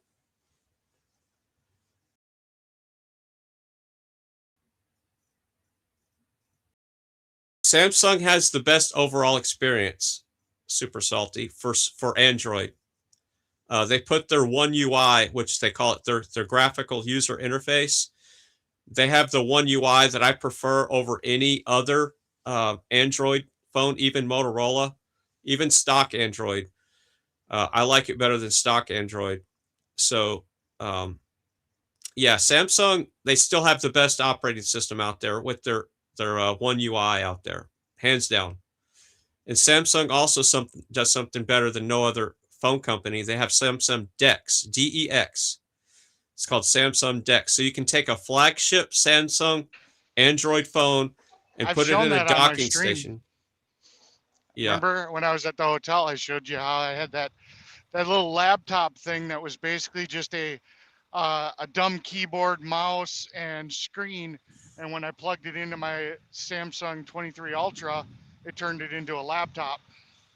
Yeah, and that's something that they do the best. Nobody else does that. Now, Motorola has something that's pretty good now, but yeah. Samsung is the king of that. Yeah. So Yeah, Motorola Android, had something like that for a little while. I had that phone that did it, and it had a little dock that you could do that with. right. All And right, just to so clear it up, Android is about 70% of the cell phone market, yeah, and iPhone is about 30%. So, and the reason why iPhones are in the media and on TV is because Apple does more advertising. That's all it is. yeah, And that's the fact. I'm not saying your Apple phone is junk. I'm saying Apple, here's where Apple has an advantage over Android and Android phones. I'll say this.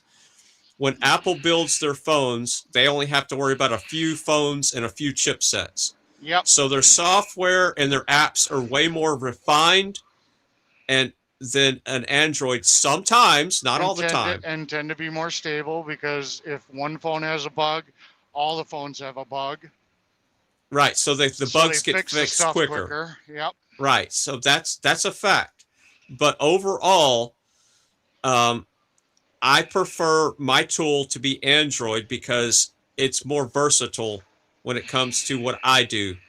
But not everybody needs an Android. I'm looking at getting an iPhone just so I can test out some apps because I have two cell phones. I Moblin. kind of want, yeah, I want to test out Moblin, the one you're using, Yeah. but I want to compare the two ecosystems because the only iPhone that I have is an iPhone 6, and you can't even watch YouTube with that thing. It's so old now. Yeah. So, Super Salty and says I have a Chevy. He's like, I don't have an iPhone. I don't have an Android. I've got a Chevy. yeah. But it's all about what are you going to use the tool for? It's just a damn phone. And people try to turn phones into like a fashion statement. It's a tool, man. If Yeah. it works for you and it feels good in your hand like a DeWalt, I prefer DeWalt tools because it feels good in my hand. Yeah. That's what I buy. Yeah. I've had Ryobi. I've got a couple of DeWalts, but my buddy just kind of abandoned them because it was the old style where the actual battery like clicked up into the tool, before the new slide style. And I was just able to go buy an adapter that takes Milwaukee batteries because most of my stuff's Milwaukee, and I just run them off of that. Well, see, there you go. I'm showing my age, but all of my DeWalt tools are the snap up ones, and they're all 12 volt. Yeah. And even one of my DeWalt cases is metal. That's how old I am. Yeah. All right, so we're back at the plant, so we'll see how much of an ass chewing the guy's going to give me on the radio. Yeah. This will make for a good video clip. Well, I mean, here I'm having an emergency, it's like, what the hell's going on? My gas gauge still doesn't say it's full. I don't know if it's just that slow to respond. It's like, well, what do you want me to do? Just sit here and die here on the frickin' silo, under the silo, and you got to pull me out with the frickin' loader. Yeah. Or I run to the gas station. It is what it is. I mean,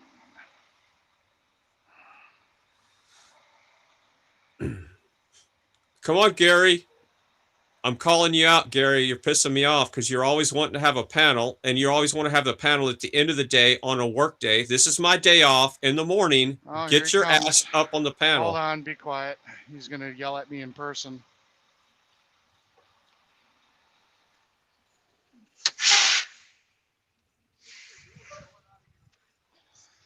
I understand that, but I know if this truck shuts down.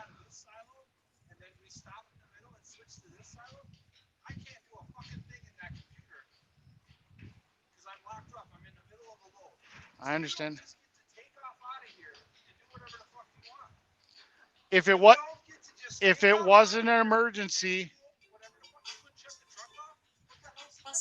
if you shut the truck off, a lot of times I've had trucks where if they're sucking fuel at the very bottom.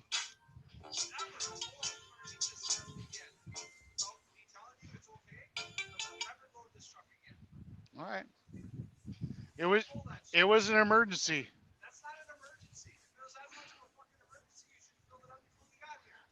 like I said, when I got off the freeway, the gas gauge said I had a quarter tank. I must have hit a bump and the float dropped, and I was looking at the scale and I realized it was down all the way buried.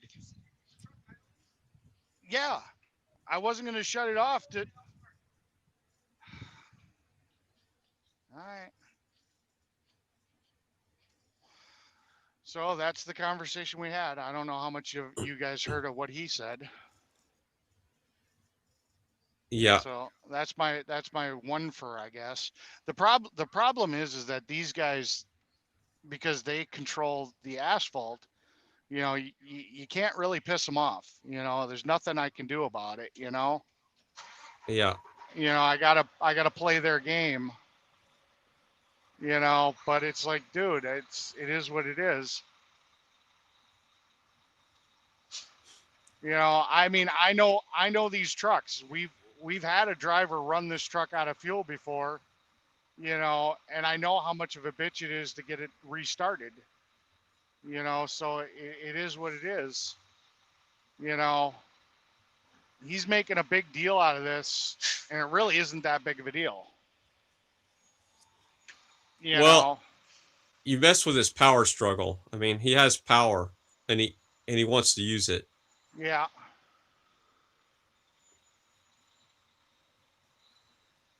Yep, that's exactly what it is.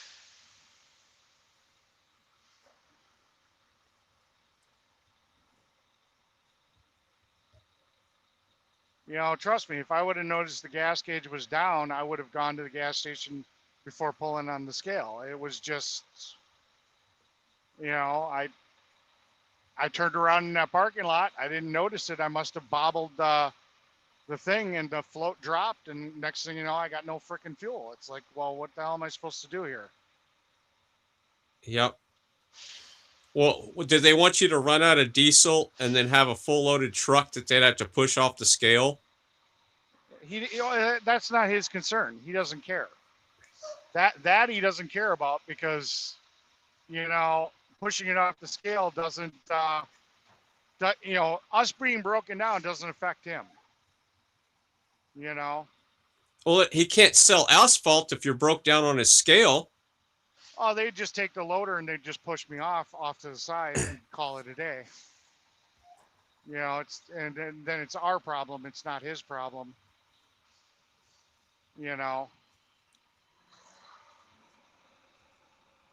So it is what it is. Welcome to the world of asphalt.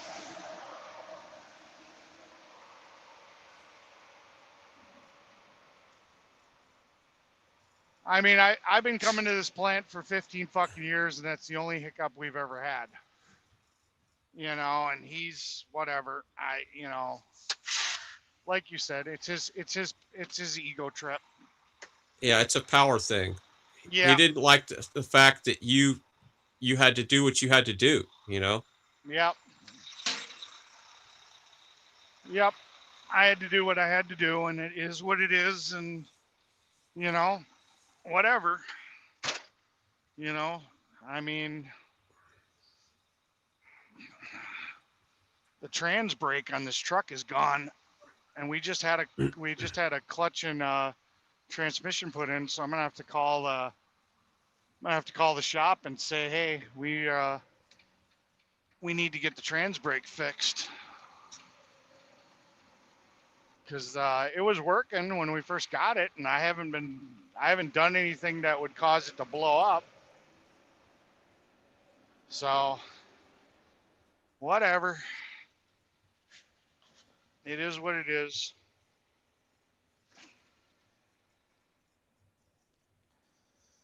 I mean, I explained it to my boss. So, I mean, if the guy calls my boss and wants to rip my boss a new ass, I mean, my boss is in the same situation I am, is that, he's got all the power. If we ever want to load here again, we can't piss him off. So he'll be like, yeah, I'll scold my driver, but, and he'll tell him everything he wants to hear. But, the boss is on my side on this. He doesn't want the truck broken down on the side of the fucking road with a full load of asphalt, It just, right. that it is what it is. Did you already call him and tell him? Oh yeah, no. When I was fueling up, I told you I had to call my boss. That's why I got off Streamyard for a minute, so Just I could. drive faster now, Eric. Yeah. Make up the difference in time. Oh, the time's not a problem. I mean, like I said, we saw the other driver just leaving as we were getting here, so it's going to take them a while to unload him. So yeah, we've got time. That wasn't an issue. Yep, definitely. And Ego said he did not like you going over his authority. Yeah. Well, he's sitting here saying that basically what ended up happening was it locked up his system, where if another truck had come to get loaded, there's nothing he could have done because he was in a process. Talking on a different platform because I don't see anything about phones on here. Holy shit. Intel stock just jumped again. Oh, Yeah. man, I can't stand this. It's up to $127 a share. 13 minutes ago, Apple and Intel have reached primary. Good afternoon, Eric and Crusaders. So Intel's going to start making chips for Apple again. Holy shit. Oh, that's crazy. Yeah, 13 minutes ago. That's crazy. And I had an opportunity to buy Intel stock about a month ago at 40. Better one Leroy a few minutes back.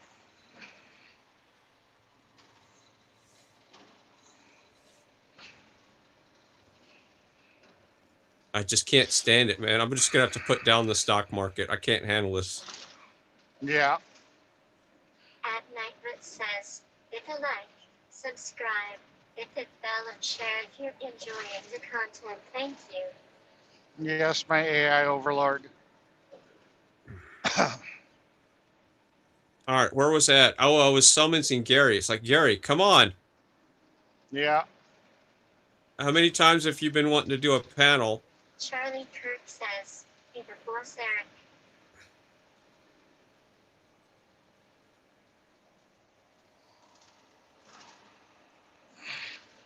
Yeah, I mean, I had to do what I had to do. You know, it just, after I pulled the fuel cap, I probably would have fine. I probably would have been fine. But, I didn't know that. And I can't get out of the truck when I'm on the scale. So there's no way I could check it, Yeah. At Dennis 8038 says, what I believe is you work with what is called hemorrhoids or asphalt. Hemorrhoids equal asphalt.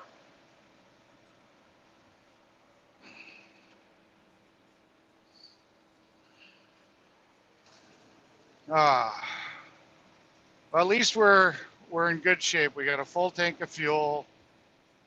We're all good. Kirk says, definitely you should fill a truck every night when you finish the day. I usually do. I knew that we were working so close to the job and that we would just be running up to wherever. I was like, okay, well, I'll just stop and get fuel. I have never ran out of fuel. I have once. One time it was in the Kenworth, and luckily it had a primer. I think it had a primer pump, but I ran out of fuel Leroy Radar says, as I was pulling to the pump. Picture just an old magazine photo, just curious. I was literally rolling up to the pump, and I shut the truck off, and it wouldn't restart. That's what it was. I got to the pump, I shut the truck off because, turn the truck off, and I went and fired it back up, and it wouldn't start. We had to get until it finally sucked up fuel from the tank.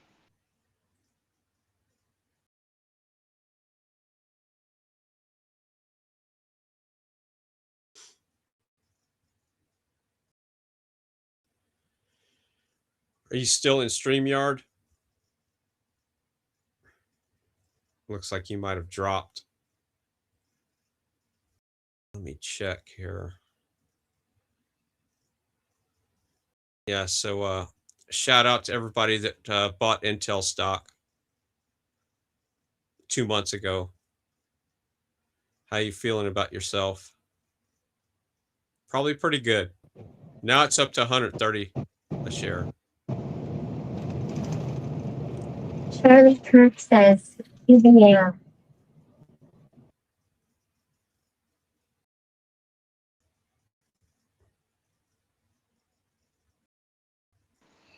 Hi, I'm back. Yeah, the phone did drop out around that corner. Chris Degree says, LOL Denny.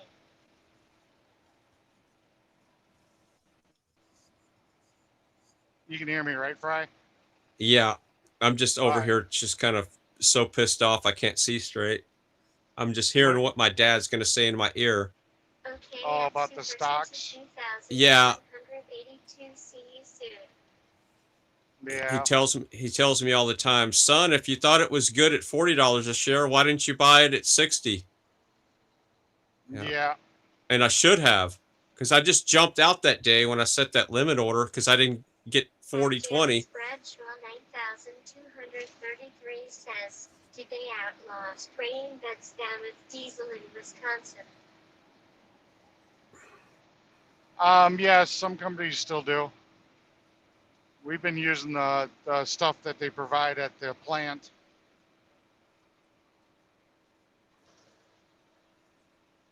Leroy Radar says, did the boss give you any information when you told him? No, he understood exactly where I was coming from, and he took my side. Granted, you know, like I said, if the guy calls, he'll suck up to him because, you know, they have all the power. They control the asphalt. Chris Degree says, mic drop. Oh, my volume's quiet again.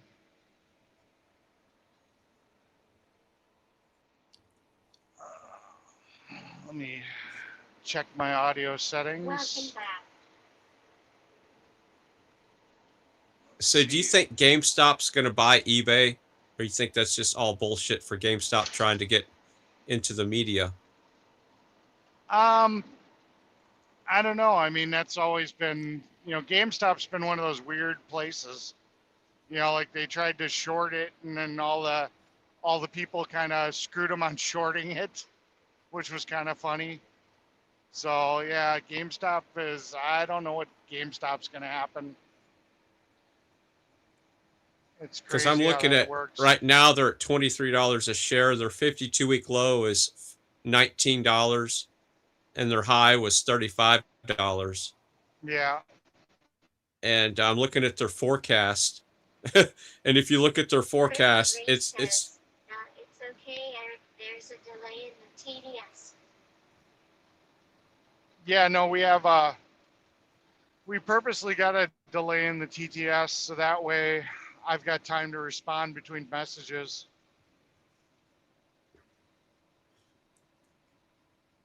yeah. So I'm looking at their forecast for next year, $13 a share on GameStop. Yeah. And there's no average.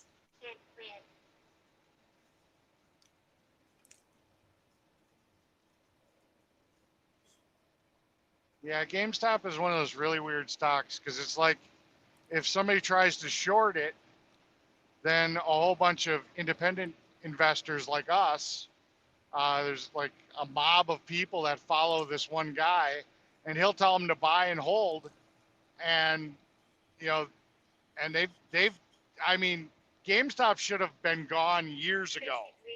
You know, Yep. they should have been gone years ago, but it's been this little stock market, you know, struggling little thing.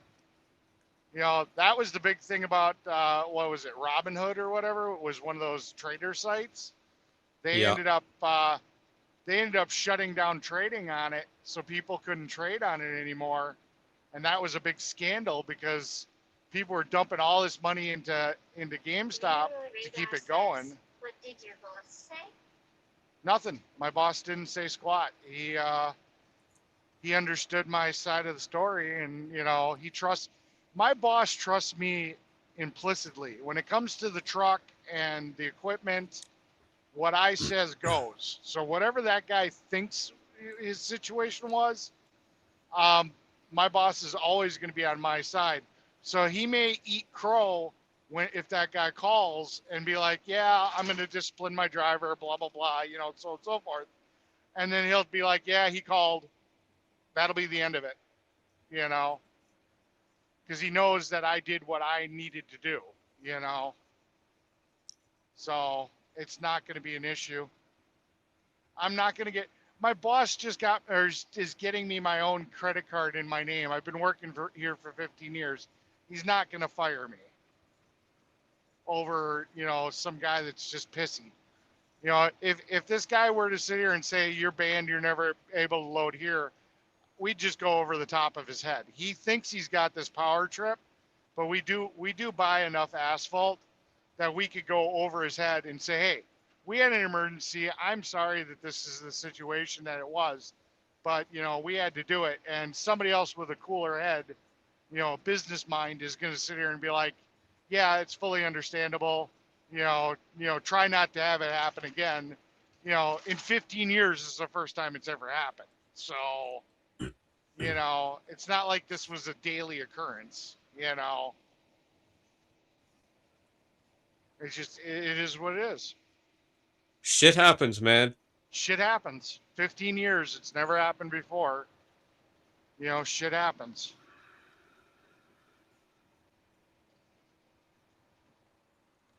You know, I mean, I don't know. You know, like I said, he could have been bluffing too. I'm not going to call his bluff. You know, I'm not going to purposely like pull off the fucking scale for no fucking reason. But it is what it is. Yeah, the worst case scenario would be stuck with a full load of asphalt. The truck doesn't prime, and then you're fucked. Yeah, and I'm not supposed to get out of the truck under the silo. It was not even a major issue for the asphalt guy.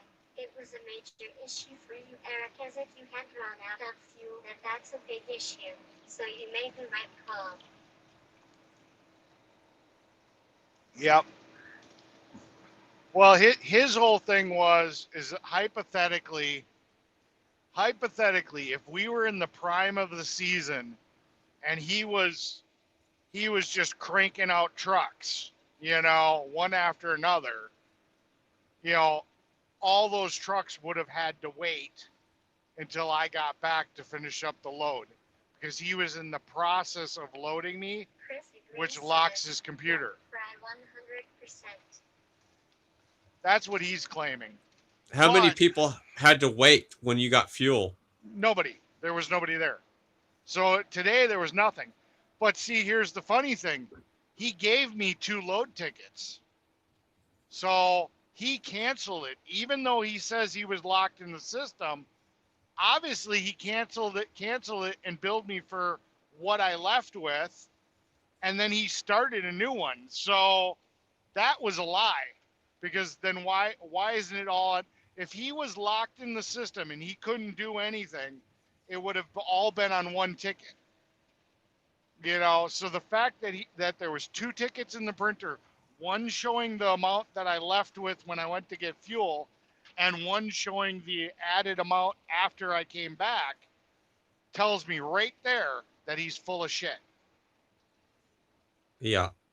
You know, so he can make all those claims about, oh, you know, my system was locked and I couldn't have done whatever. Well, then how did you print out the first fucking ticket? That's, you know, that it's bullshit. You know, for whatever reason, he wanted to play fucking dickhead, see if I ran out of fuel and then been like, haha, you know, on my ass, you know, because I was having a situation. Yeah, that guy was lying. Yep. And it would have been on your ass then, for sure. Oh, yeah. Oh, yeah, because then I would have had to, you know, somehow get over to the fucking gas station. Probably would have had to walk that, you know, that mile or so that it was to get the fuck over there. I would have had to hoped that they had a gas can at the gas station.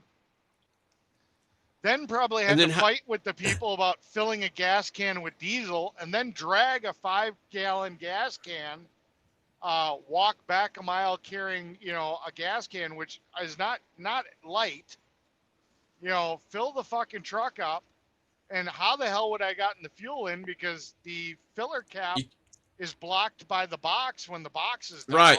You can't raise the fucking bed without hydraulics. Yep. So that So would you're have not been going to be another able to fucking fuel nightmare. up. Yeah. Yep. It would have just been a shit show and a half, man. Yep. It would have been. Yeah, that scared the shit out of me. I have never seen the gauge that fucking low. I was like, what the fuck? So I didn't even, if it was on the E, I would have been like, okay, we're fine. But it was like buried below E. And I'm like, holy shit. I'm like, that's fucked.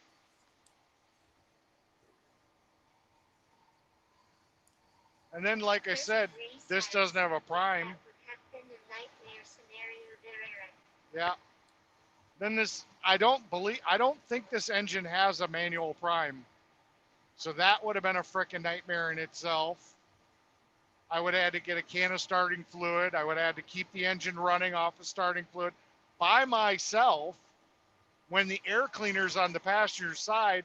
So then on top of it, how the fuck do I turn the key while I'm spraying starter fluid on the other side of the truck? It's not like I can reach out the window and spray it on the driver's side. Roll down the window and... Yeah, and then the hydraulics would be bogging it down to try to keep it running to get the bed lifted to get the gas to diesel in. Yeah. It would have just been a bad scene, man. Yep. So, like I said, I don't know. We'll find out how pissed he actually was. I mean, if he was pissed enough, he'll call Elijah, and Elijah will sit here and tell me, he'll sit here and be like, yeah, he called, and we'll probably have a chit chat about it. But like I said, it's not going to be a reprimand. It'll be yeah, this is what was said, and this is what I told the guy. And it is what it is. Yeah, it's not like you wanted this to happen, It's like, holy shit. No. But you weighed out the odds, and the odds were not good on the other side of that equation. Nope. But like I said, as soon as I removed the fuel cap, I could see that there was still fuel in the bottom of the tank. So I didn't see how much, but there would have been enough. There would have been enough. So hopefully I never, in 15 years, I've never been in that position before. I mean, it is what it is.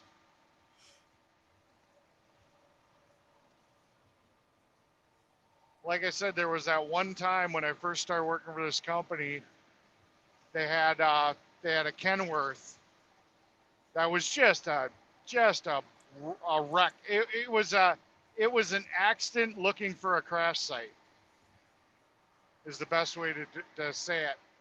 And I think the situation was, I filled it up on Friday, and they used the truck over the weekend, and I didn't know, so I never, if I know that the tank's full, why would I sit here and constantly be scanning the fuel gauge, And it was one of those situations where I looked down and I went, what the hell? So I beelined it right for the closest fuel station. And I got there, and instinctively I shut the truck off. So like I said, I've experienced this before. I shut the truck off. I filled the truck up. I was at the pump, and when I went to start it, it wouldn't restart. So we had to go inside and luckily get a bottle of starting fluid and coax it running until it finally gravity sucked up enough fuel to stay running on its own. So it's not like it's never happened to me before. So this guy's like, oh, why didn't you shut the truck off? And I'm like, well, I've had it where the truck hasn't started before when you do that, Yep. So. Yeah, running a diesel out of fuel is way worse than a gas. Oh, yeah. Well, the newer diesels aren't as bad because a lot of the very new diesels actually have an electronic lift pump. So like my Dodge, my 2016 Dodge. Radar says your volume is all right for me. One time I ran out of fuel in a truck where to put air hose in the tank and force the gas up to the fuel injectors. Yep. Yeah, I've done that before. And that's the other thing too, is that this truck's air supply, if it leaked down when I was trying to do that, I have an airline I could have hooked up and used it to prime, and I've got tools I could have cracked the injector lines. But if I would have ran out with not enough air pressure to pressurize the tank, I couldn't have even done that trick.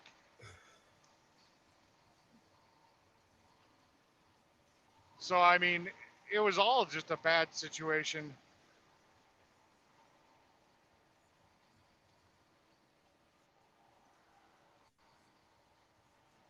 Well, it is what it is, I mean, they can bitch all they want, nothing's going to come out of it, He basically gave me a verbal warning, never do it again, otherwise you can never come back.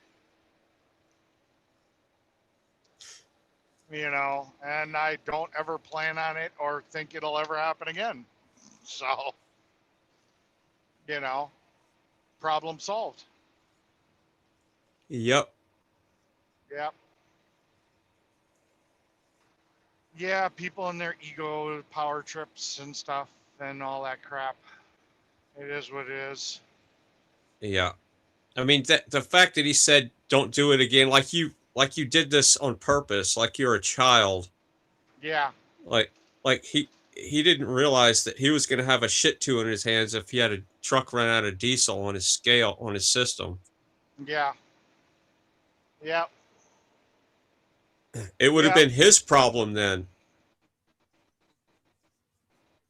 Well, like they would have that big loader that they have would have just gotten behind me. I would have released the air brakes, and he would have just come through on the back of the scale and just pushed me off the thing, or they would have hooked up a chain to the little skid steer. And I mean, as long as I had air, I could have released the brakes, and they would have just rolled me off. So, and then it wouldn't have been their problem. And then again, how would you have canceled the system if you were in the middle of a dump? Right. I mean, you can't sit here and tell me that you couldn't have done it because you did it. I have 2 tickets. I got 2 tickets to prove that that's what would happen. So he had already dumped a little bit on you. Is that the thing? Yeah. He had. So that place has 3 silos, and he wanted to get rid of what was in silo 1. Chris agrees says, at Matter 1, yeah, not a fun experience. Nope. It was very stressful. So he had dumped what was in the first silo on me, and then he had me back up to the second silo, and he didn't have any made. So he should have fired up, and he should have been making. As soon as I got there, he knew they have scales in the silos. So he knew he didn't have enough asphalt when I showed up to load me up. So he should have been firing up the plant and making asphalt before I even got on the fucking scale, and before he even started dumping to start, to have asphalt ready. Which then, in the time that we sat there before I decided to get off the scale, he should have had the asphalt already made and loaded, and I would have been gone. You know, it was just the sitting and sitting and sitting, and I'm like, all I'm doing is, you know, waiting for the truck to start puking out, and I'm like, fuck it, I gotta go. Yep. You know, it is what it is. You know, I will take whatever ramifications become of it. You know, I don't, you know, the fact that he's basically said never do it again pretty much tells me that it's done and over. You know, it's just a matter of whether or not he actually calls my boss, and then that's, like I said, I already gave my boss the heads up from my side of what was going on, and you know, I mean, like I said, I know exactly how my boss would handle the situation, and he'll say what he's got to say just to appease him, because he has to, and he would tell me, "Yep, the guy called," and that'll be the end of it, you know. Yeah. So, Well, you did the right thing because you didn't want to make it their problem. yeah. You know, because it would have been their problem if you'd have run out of diesel on their shit, on their system, on their scale, and blocking their system. Well, barely, but yeah. Like I said, they just pushed me off to the side and, you know, get on with business.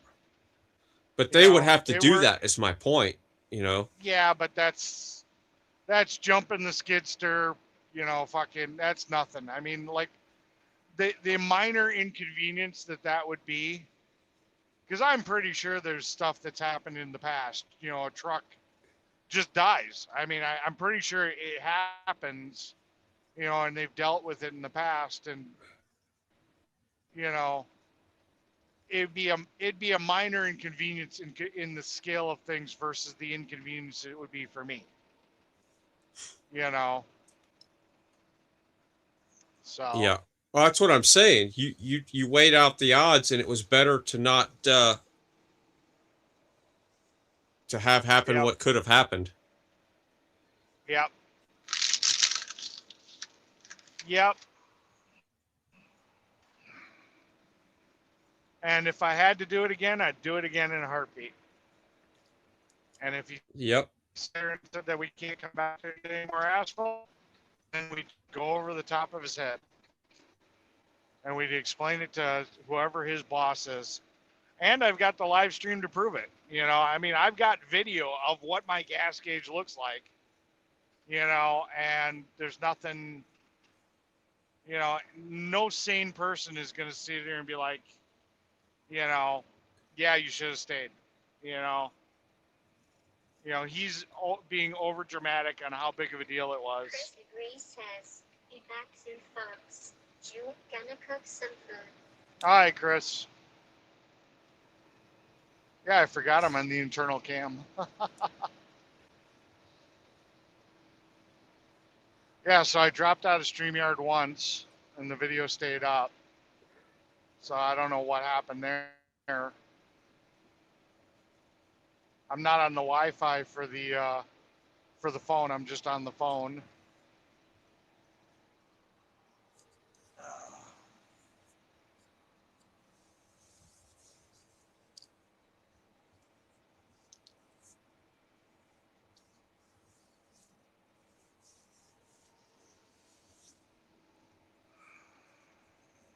Every once in a while, the frickin' the S23 just loses its connection to Moblin, and I gotta restart or I gotta stop it and start the app, and then it comes right back. So every once in a while, I look at the data and I'm like, hey, the S23 isn't doing anything. All right, cheers, Chris.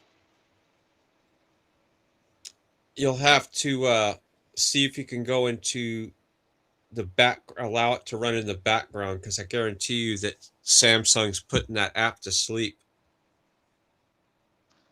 to conserve battery life. Yeah, it's on a charger. You know, I don't know why. Is the screen black when it does that, or the screen active?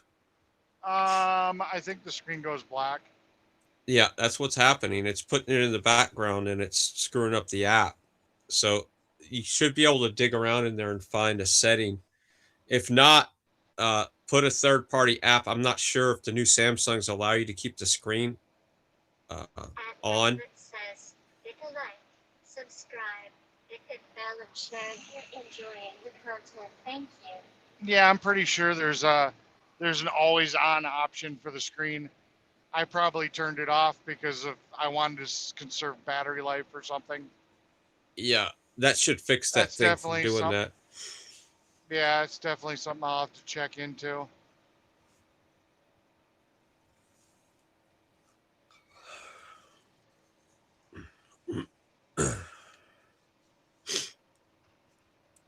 Yeah, but I mean, like I said, the thing that I like most about Moblin, about the way they're doing this, is through IRL Pro. You know, if I were to hook up to another phone, I would have to turn that phone into a hotspot, you know, and then I'm using hotspot data. Where the Moblin app, it's connecting through the app. So, like I said, any of the data that's going out on that phone, it thinks it's just app data. You know, Yeah. because once you turn the hotspot feature on your phone, you know the cell providers, you know, that then they cap you on whatever their limitation is for hotspot, which whether it's you're on a 5 gig, you know, 10, 20 gig, whatever, or if you've got no hotspot option, then you've got no data whatsoever. You know what I mean? Yeah, but the So con of I that really is do like if the app implementation. stops. Yep.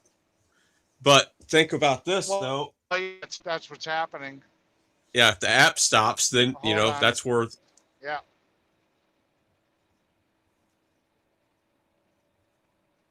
Yeah, my connection to StreamYard's a little flaky. I'm getting robotic voice from you.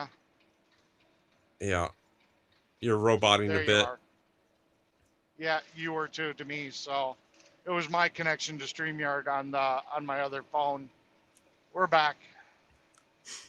I prefer the way that IRL Pro does it, just for simplicity reasons. But I see the advantage of what you're talking about if you don't have a hotspot, and how you can use another cell phone's data without using your hotspot data on the phone.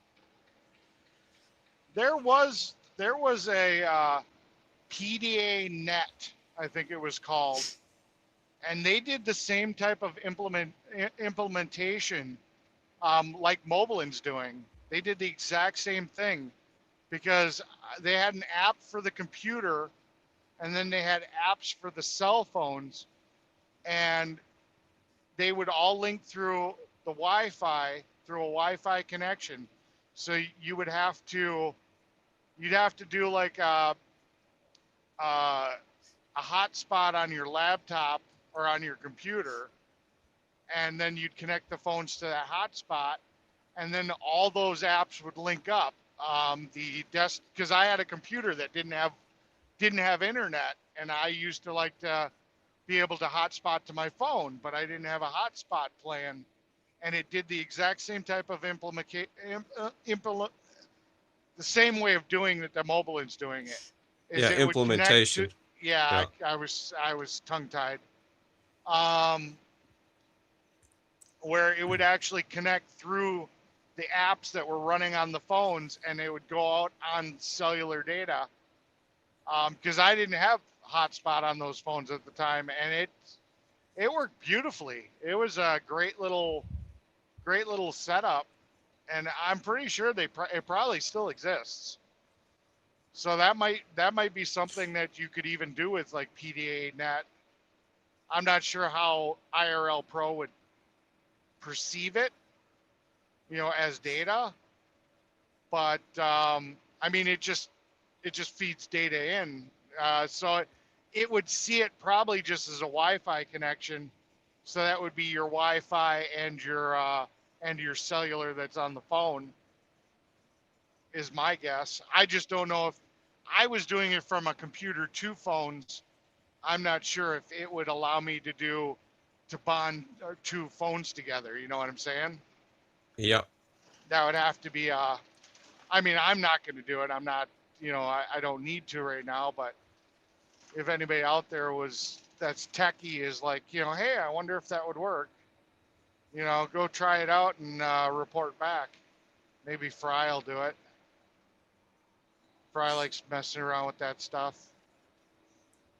Yeah, I'm guilty of testing and tuning big time. Yeah. So yeah, PDA Net was the app.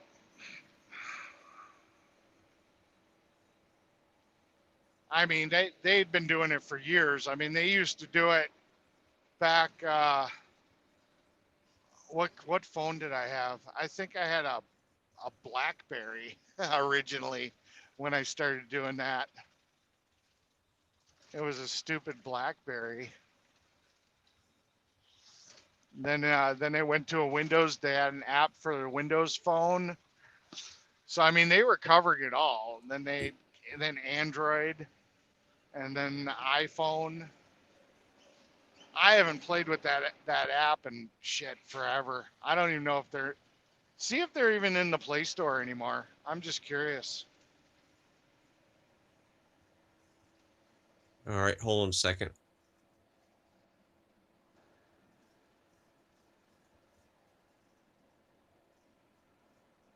Yeah, Leroy's over there in Facebook, sitting here just chatting away. Yeah, the only problem with this is I can't full screen the chat because it's in the. I can make it bigger, but I can't make it big enough that without literally going in and at a stop and reading it. I can tell there's words there and that Leroy said something. Let's see. So Leroy said, the picture is showing you in a parking lot with grass in front.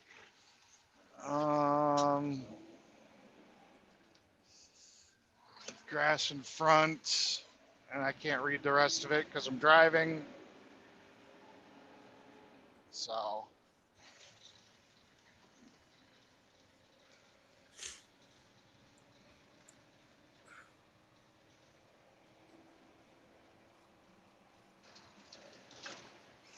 I gotta tighten up my passenger mirror. It's flopping around.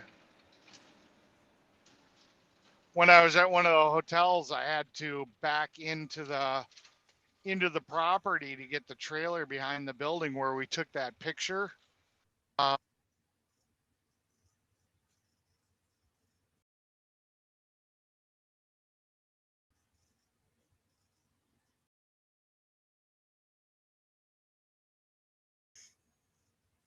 And your mic just cut out. I don't hear you. Houston, we have a problem.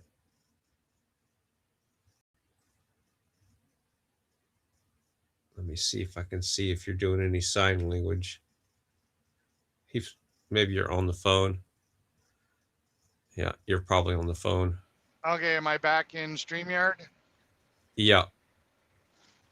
Okay, yeah. Yep. No, it automatically transferred over to the phone call, so I didn't have to leave Streamyard or anything. And it just, I guess, I'm assuming you guys didn't hear. Did you hear anything or no? No, it was just muted. Good. That's exactly how I want that to happen.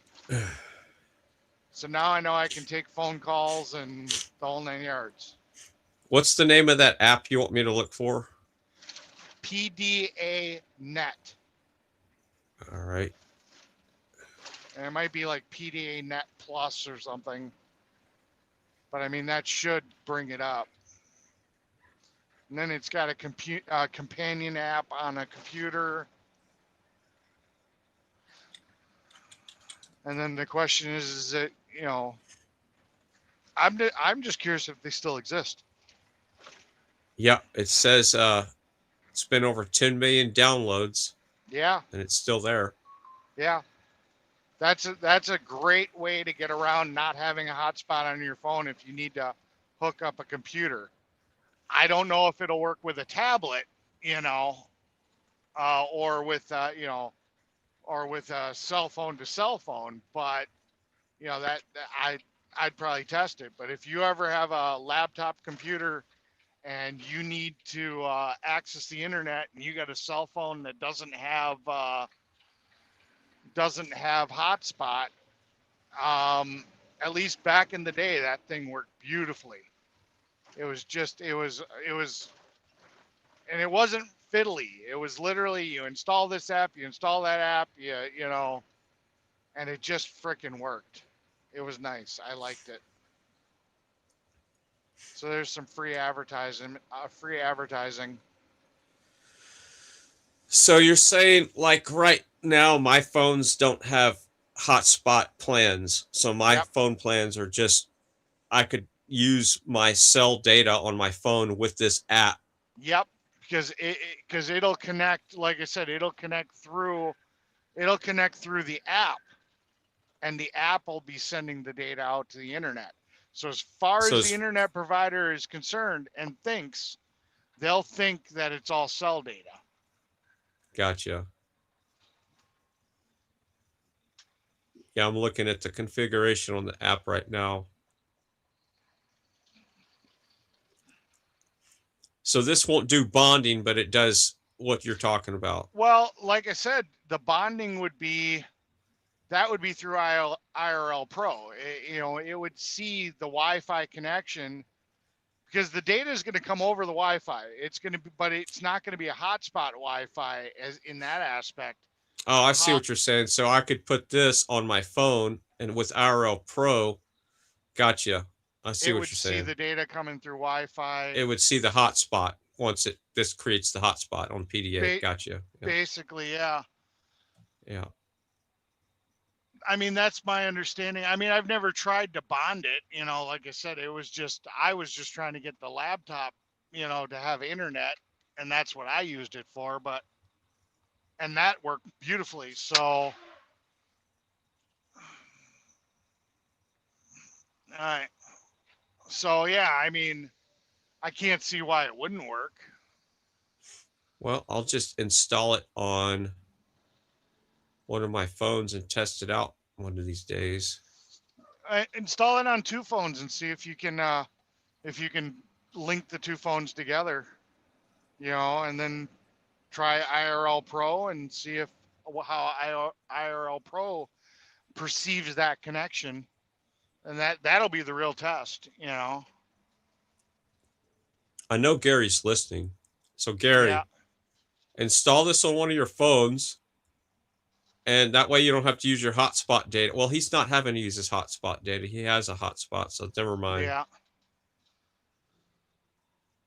Who else could test this out? Well, I'll probably fuck around with it this weekend just for shits and giggles. Because now I've got my brain questioning. Not that I need this you know what I mean. Implementation, yeah. Yes. Not that I need it, but someday maybe I'll have my laptop and I'll be like, hey, I need to do this, and it's good to know I can.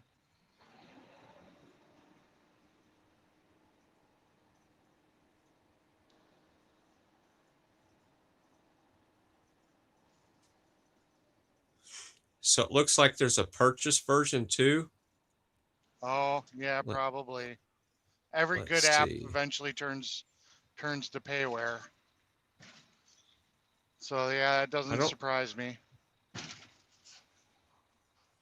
Somebody's talking about purchasing, but then I don't see the pro version. It's probably in the app.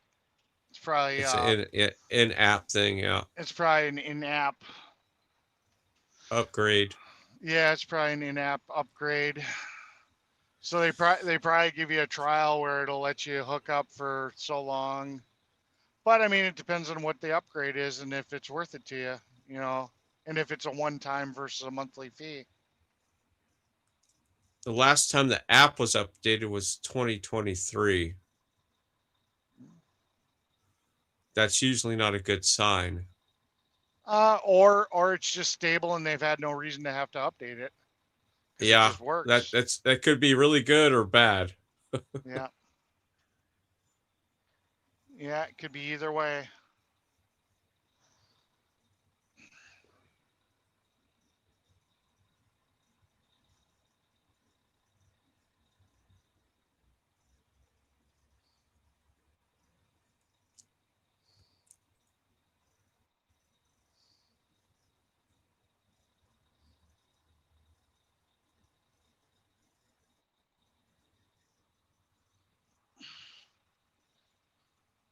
TTS is on. I guess nobody's talking. I was like, is Not TTS as long as broken? we're talking. Yeah. Not. Well, usually they'd keep talking while we were talking.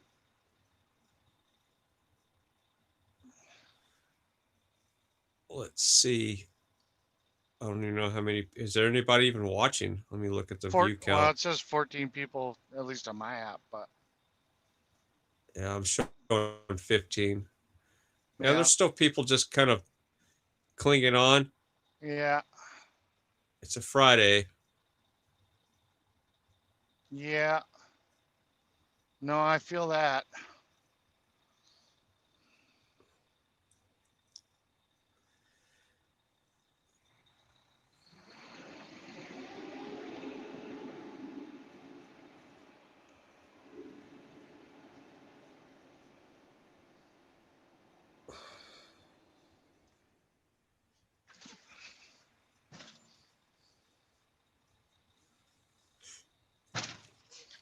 Nope, I feel it.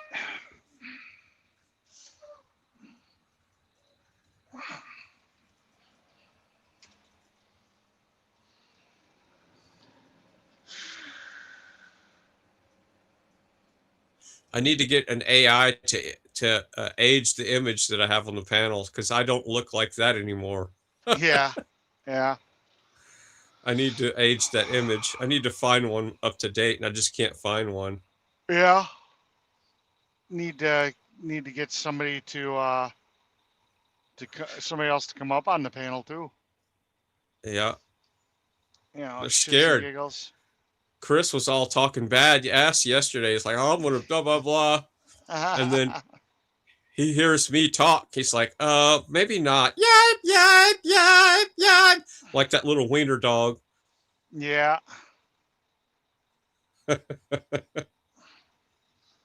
Yeah, no, I hear ya. And if you're gonna jump on the panel, put in the chat that you're backstage so we know. Sorry, I'm a little bit tied up at the moment. Goldie is putting me to work. Oh, that's okay. No, I'm monitoring. I'm monitoring Streamyard right now, so I'd see if somebody was in the backstage. I literally just popped in there to see if anybody was back there.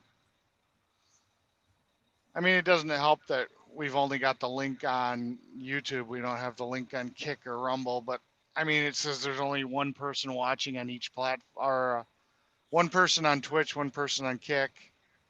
I don't know how many people are in Rumble because I'm not watching. And nobody really, everybody watches Facebook later. You know, it's like, even if I'm live streaming, it just seems like Facebook's just that thing. It's like, oh, somebody, oh, I saw you were live, and I don't know, I don't even know if they watched the live. They just kind of like, I saw you were live, and then they make a comment, and then that's it.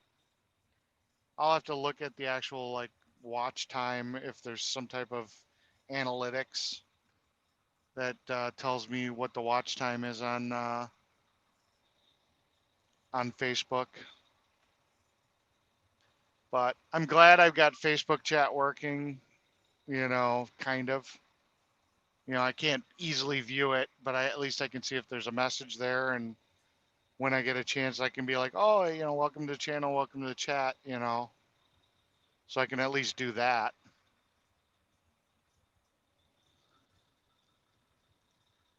And if it's a small enough message, like, good to see you, Leroy tends to write books. It's like I can't read everything Leroy's saying. Let me see. Right. Now that I'm sitting here, let me see what Leroy said. The picture is showing you in a parking lot with grass in front it's not showing you on the scale or getting ready to be full of asphalt. So I guess Leroy's saying that Facebook's not showing live.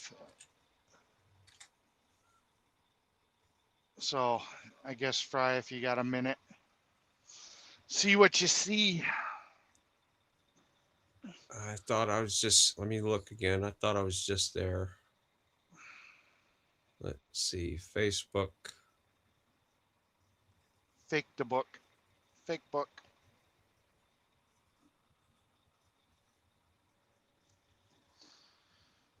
Fake the book. Yeah, I'm gonna have to look for my GoPro and a suction cup mount, because implementing a GoPro with a better quality in this camera's position right here, where I just wave my hand, is would be really simple. It would just be a USB-C power cable. It's in the cab. You know, I would just literally have to set up the settings for the RTMP into Moblin, and yeah, that'd probably be a really easy camera to set up.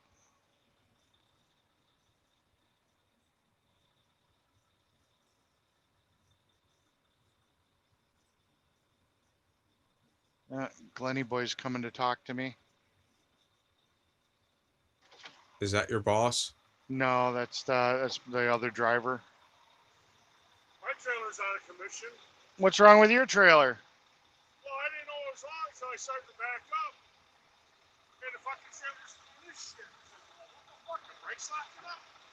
Here I lost the top 10 plus the clips for the ram. The ram dropped down on the left side. I crawl underneath there. The right side 2 pins are gone, but the main one's still in. It's starting to work its way out. So I call Elijah to come up to the bay. So when I got here, I explained to him. I saw my fleet farm. The wife should bring me a dial indicator so I can find out what the pin size is. I think they're 1 inch.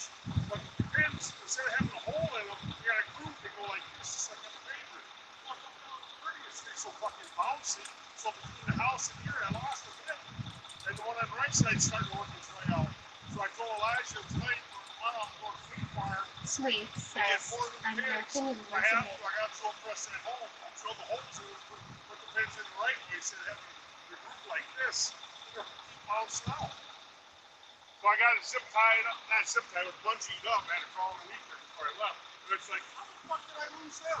How much damage did the ram take? How much damage did the ram take? None. I thought when I went back. So what were you dragging? Yeah, I know. I didn't notice until I got in the yard. It was after I dollied it down and covered up the gopher holes I dug with the ram. Oh. So I must have drug it. Because I went back this way, I don't see those straight marks. When I went by, it's weird. Yeah. And it doesn't help with the roads being so crappy, especially 30th Street over here. Yep. Yep. All right. Well, I guess. I got to tie it up so Sunday when I come pick the truck up, I'll put them in. Okay. Tomorrow, but lucky it was, it still works, but it just can't raise it up now because the ram can't be off this. Yeah. It's on there, but it's scraped the paint off. So I got to tell Elijah I'll get new ones, do it the right way. Hopefully I give them a Fleet Farm with a hole in it. Yeah. That's the cheap way they did that. I noticed they did that in the paver too. Yeah. Raise it up the sides. You got the pins in there, and you got the clips go like that. That's a cheap way. Yeah. It takes 10 minutes to drill 2 holes. Yeah. 5 minutes. Yeah. Fun. Well, I had a fun situation up at the plant. I got off the freeway. The gas gauge said I had a little under a quarter tank of fuel. So I'm like, okay, well, I'll go fill up with asphalt and I'll go and get fuel. Well, when I went through the gravel to spray down the box and stuff, it must have bounced the truck, so the float must have been stuck. And I looked down at the gauge, and I was on the scale. I already had like 1 dump on me, and then he had me go to the silo 2 to take the rest. And he started.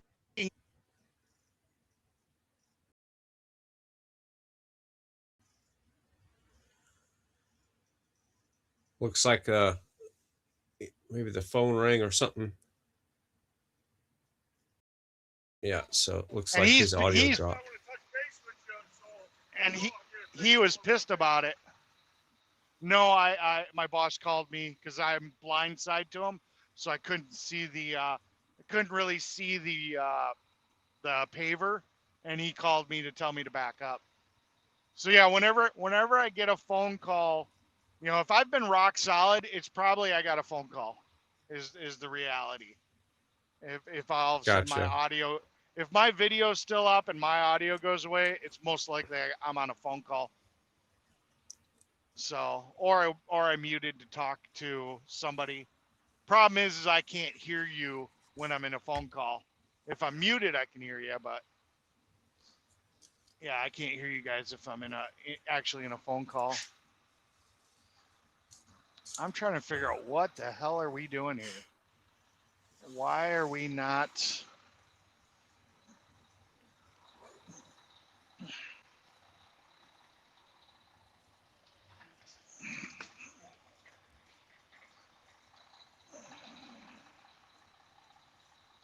So yeah, no, I was just trying to explain to the other driver our drama situation.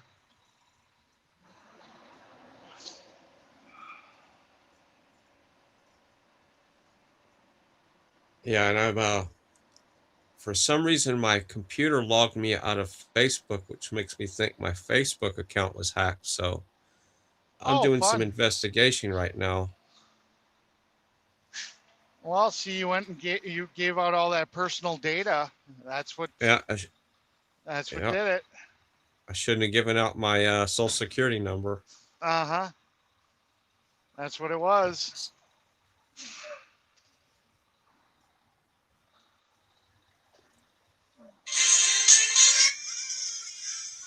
Okay, that works. And that's loud. So I'm on my phone now, seeing if my phone logged me out. Yeah, I gotcha. I'm trying to check to see if you're live on what your shit looks like, but Facebook fucking sucks so bad. At Janice Bradshaw 9233 says, I don't comment much, I just sit back and enjoy the ride. Oh, that's okay. You know, welcome to the channel, welcome to the chat. That's fine.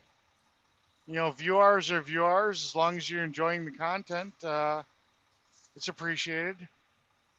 But I mean, feel free to comment if there's something that you guys think would make the channel better or make it a better experience for you guys. You know, definitely let me know. You know, I'm gonna say something that Telescope always said whenever he used to live stream is the chat always wins. So I mean, I might be the conductor of this train, you know, running the show, but you know, ultimately it's your guys' show, you know, it's for your entertainment. So, you know, whatever would make this better for you guys, you let me know. But until then, I'll just keep on fumbling through and trying to figure out what I think works best. And we'll just go from there. But I do like this camera view. I think I'm going to focus on seeing how hard it's going to be to connect my GoPros this weekend, or my GoPro. Well, I got a couple. But see how complicated it's going to be to get my GoPro streaming to Moblin, and Well, see if if they can do any type of IP camera stuff, it'll work perfect. I think they're Hero 5s or something, so they're kind of old. I think what it's going to end up doing is they have the feature to live stream, like they could live stream right to YouTube, but I think they have a custom RTMP link option. So it'll be, instead of being like the IP camera where Moblin actually goes and grabs the feed, this I would actually have to go into the phone or into the GoPro and like send data kind of like the glasses send data to Moblin. Just a little different technology, you know. Yeah, So and I'd have to go live on the GoPro, basically. I can't tell if you're live on Facebook. I've tried to navigate this piece of shit app on my phone, and it's an impossibility to get to your profile Yeah. and see the live from your Let like me the just small open ass up my screen Facebook here. app. Yeah. It I'm says I'm on your live. profile, and I don't see the live video, so I don't know. I see the one from last night. It says was live 12 hours ago, but it's not showing you live when I click on your profile. Did I wonder if I forgot to hit the live button. I got it all connected. It was ready to go.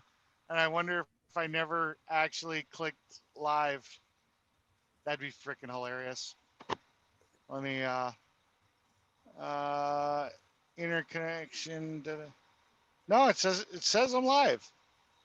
Let's see. Well, I don't see it. I'm on my phone looking, and I don't see you. So that's Well, I'm saying it says live on the studio. Let me see. I'm refreshing the page right now.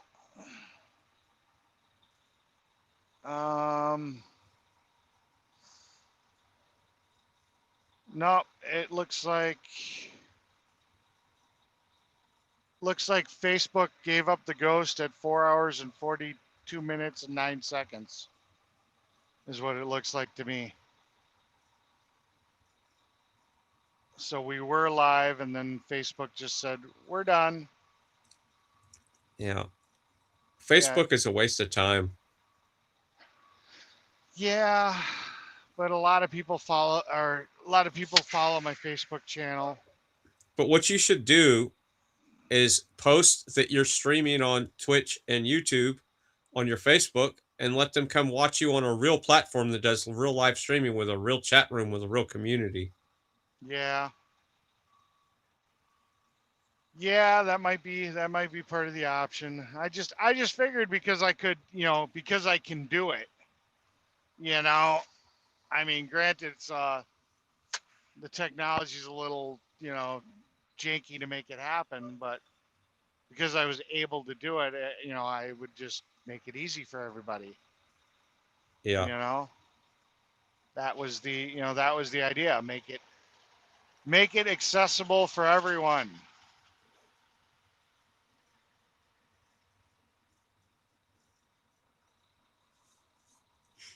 And here I took the time out to be on your panel, and Gary and Chris didn't pop in.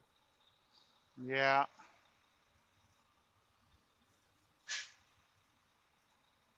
I'm too intimidating. I should just like I said, keep my mouth shut. That's the weird thing about panels is it's just like, sometimes people want to be on them and it's all good to go. And then sometimes panels are just, they're duds. You got to get the people that want to be on, I don't know. Yeah. I mean, if I do a panel at night, then there would probably be, trying to think who would, I don't know. There's people that would come on. It's also the time frame. A lot of people that I normally know that would go on panels, are are probably at work. Yeah, and see, that's the problem is I work on the evenings. Yeah. And the only time I can do stuff like this is either when I'm off and not busy or right now. Yeah.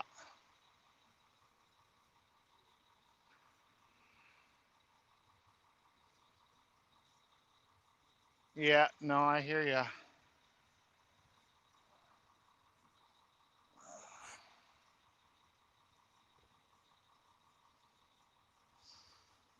I hear ya.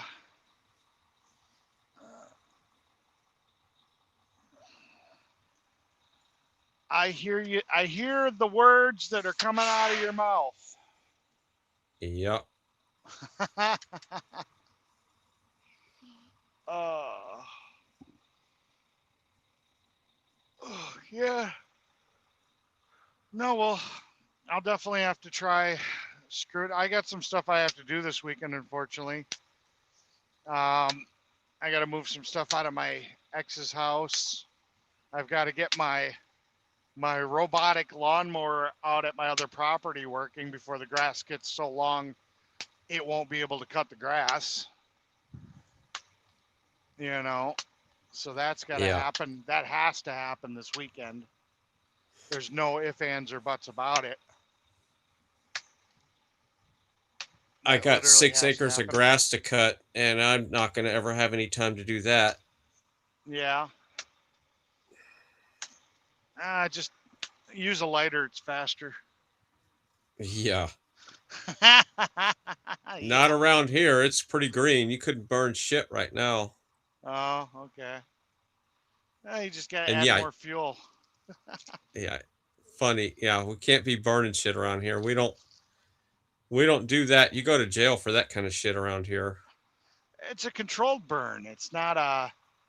You're not burning just to burn. It's a controlled burn. Yep. Funny. Well, they do it around here. We just drove by one. It was on the live stream. They were doing a controlled burn. Yeah, like I said, you can't do a controlled burn when the grass is green. There's nothing to burn. Oh, you get that fire hot enough, it'll the right wind direction, and you add some accelerant, and yeah, you get that fire burning. It'll dry it right out. It won't care. The heat from the fire coming up to it, as it slowly starts moving, dry it right out. It'll burn. Ugh.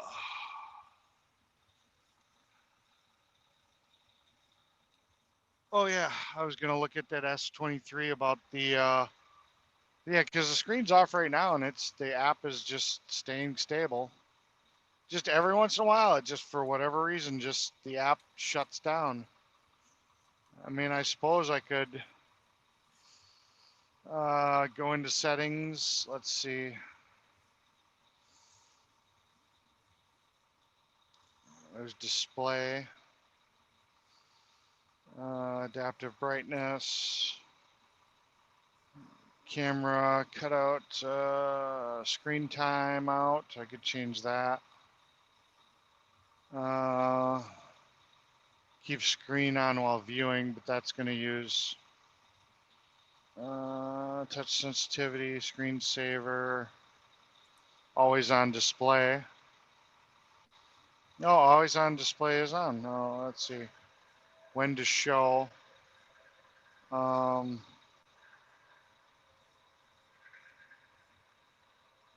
Auto, show all times unless your phone detects that it's in a dark place such as a purse, pocket, or dark room.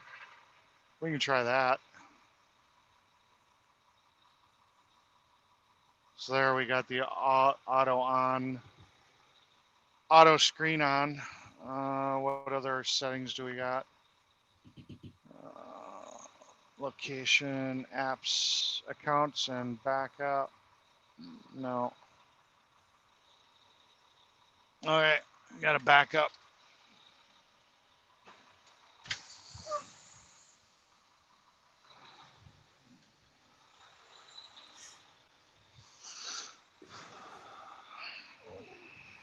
David 153 CD says, "Hello, I am Officer David from Temple, Texas. Josh knows me well. I'm still looking for him. He owes me money. That's why he ran away from Texas." That's funny. Why is he going to put me in this really hard spot? Crap.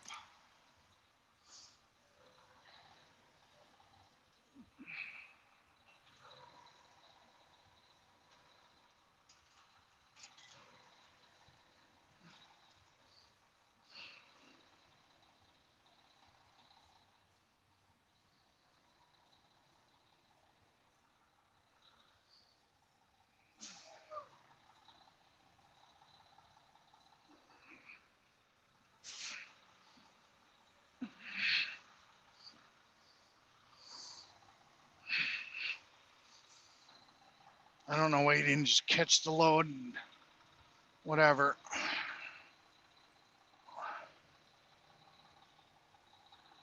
Am I all the way back?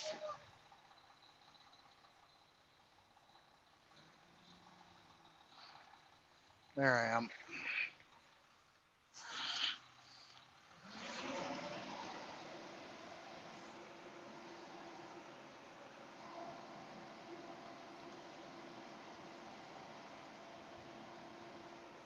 At Avis up Clifton 3 CD says, if you've seen Josh, tell him to pay at the money. I've only seen Josh in my stream once, so probably not the place to find him. But it's kind of Is that haha funny. is that person serious or joke? What's going on there? I'm pretty sure they're joking. I'm pretty sure it's just somebody that follows Josh, and he's just having a gas. Is he talking about Oreo? No, he's talking about Hold My Beer, Josh. He was in here the other day. He has a channel called Hold My Beer. He was in the other day. I was promoting his channel a bit. Gotcha.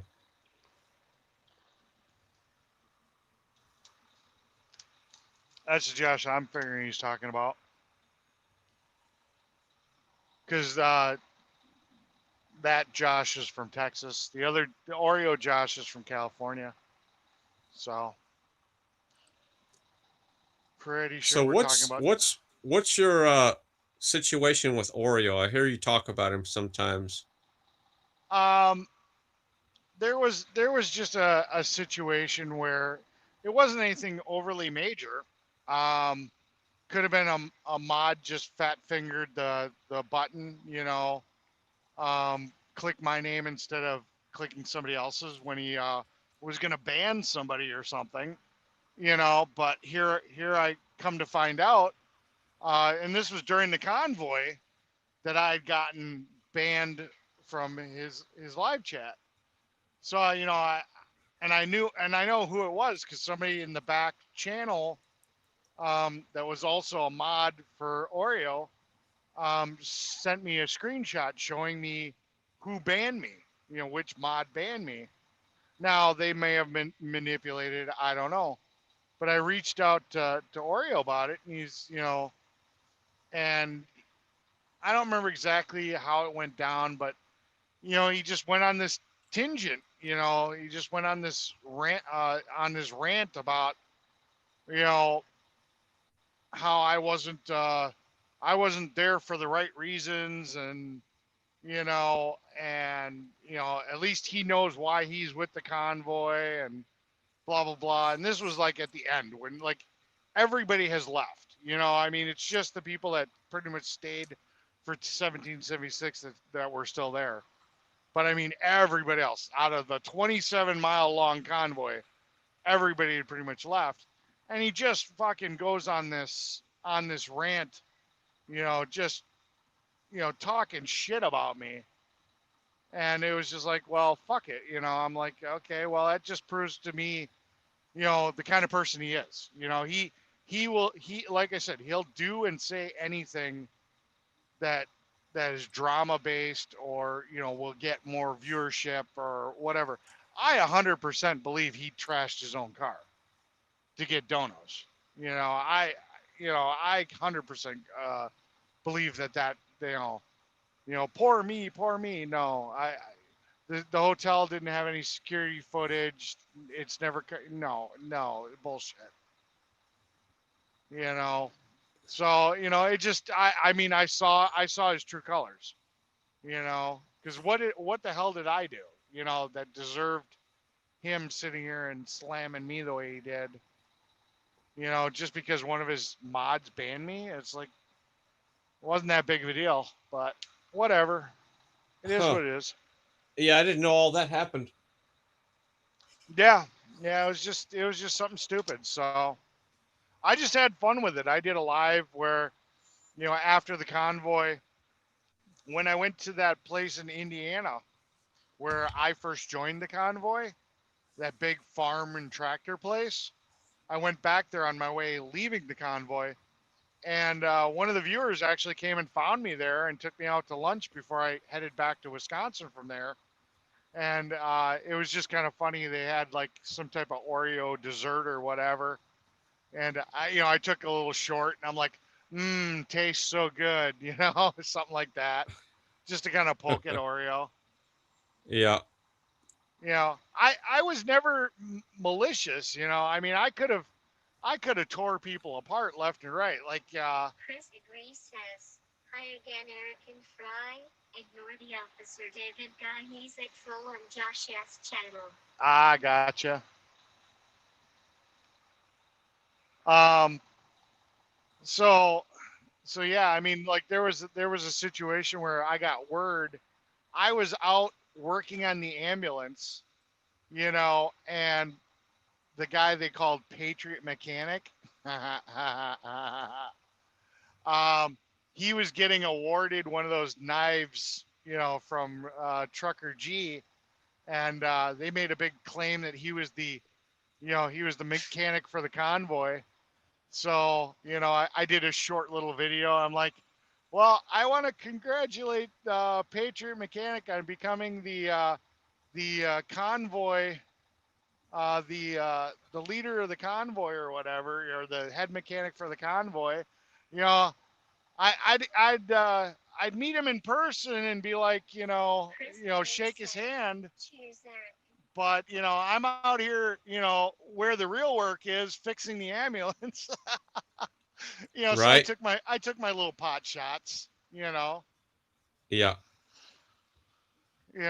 but I didn't get into anything. I thought it was funny, I'm just like, okay, he's getting awarded and called the mechanic of the convoy, when the only people that he ever fixed shit for were people that had a live stream and a camera to watch him do it.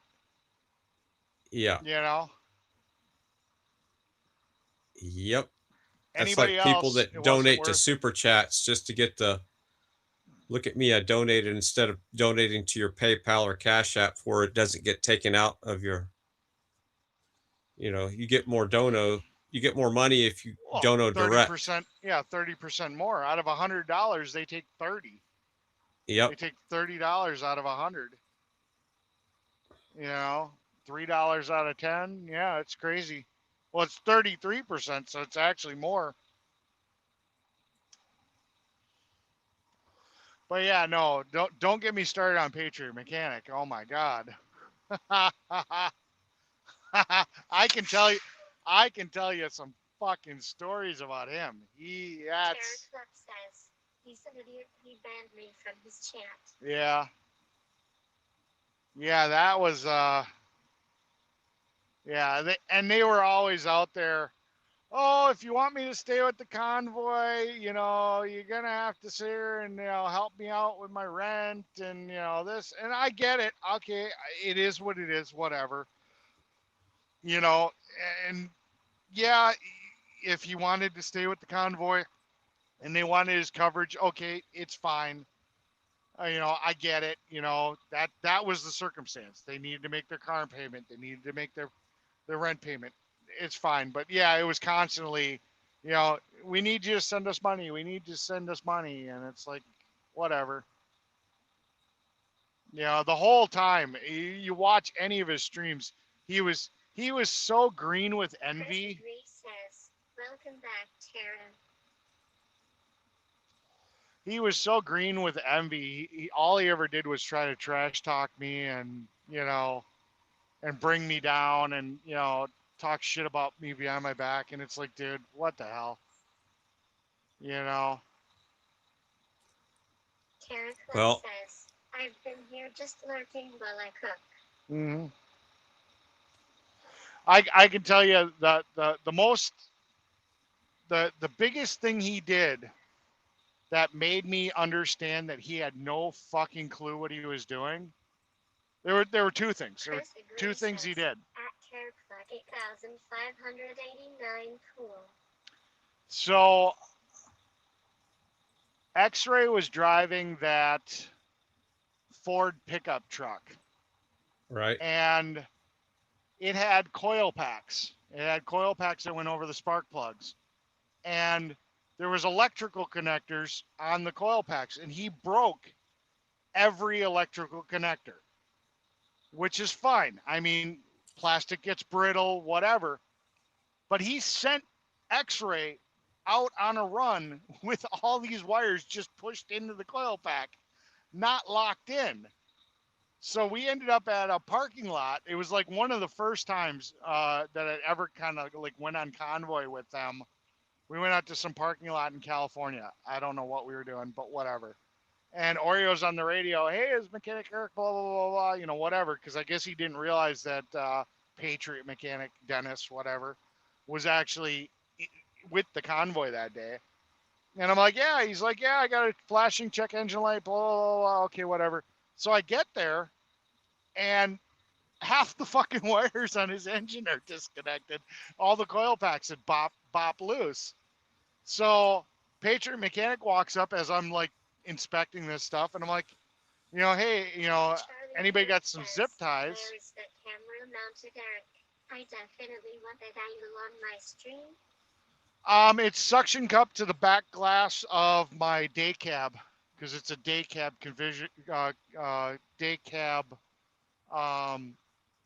style truck with a dump box.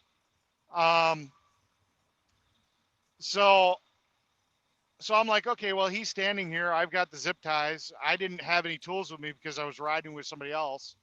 So we got some zip ties, and you know, somebody had some clippers, and so I start zip tying the connectors on, you know, making sure that they can't come off.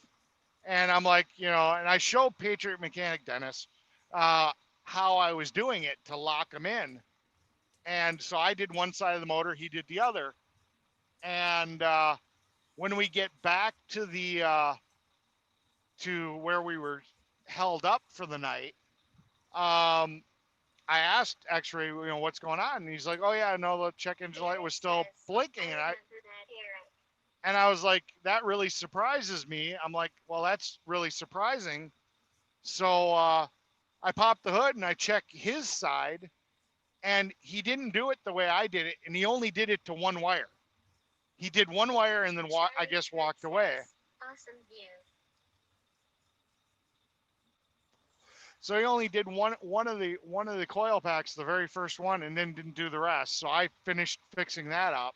So that's the first thing that I'm like, okay, well, this guy doesn't know what the fuck he's talking about. He spoke like he was the god of working on shit and knew everything, you know, and he was so damn believable when he talked that I even thought that he knew what the hell he was talking about until I actually started seeing him work on stuff. You know, once I saw him working on stuff, then I realized he didn't know what the hell he was talking about.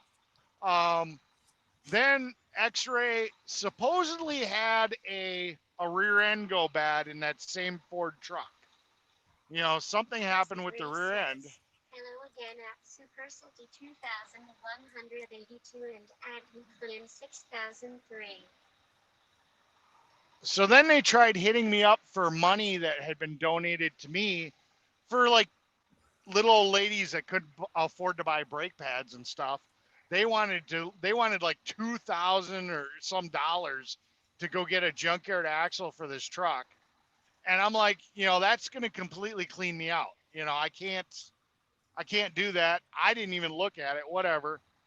And X-Ray is a live streamer. I mean, he could easily sit here and, you know, tell his viewers, hey, I need an axle, you know, and that's what they ended up doing, you know.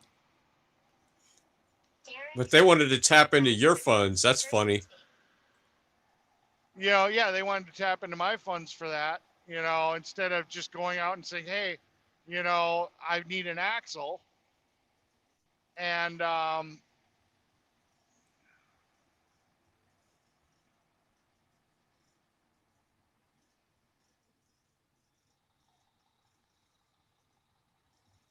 you know, so, I mean, that was the situation.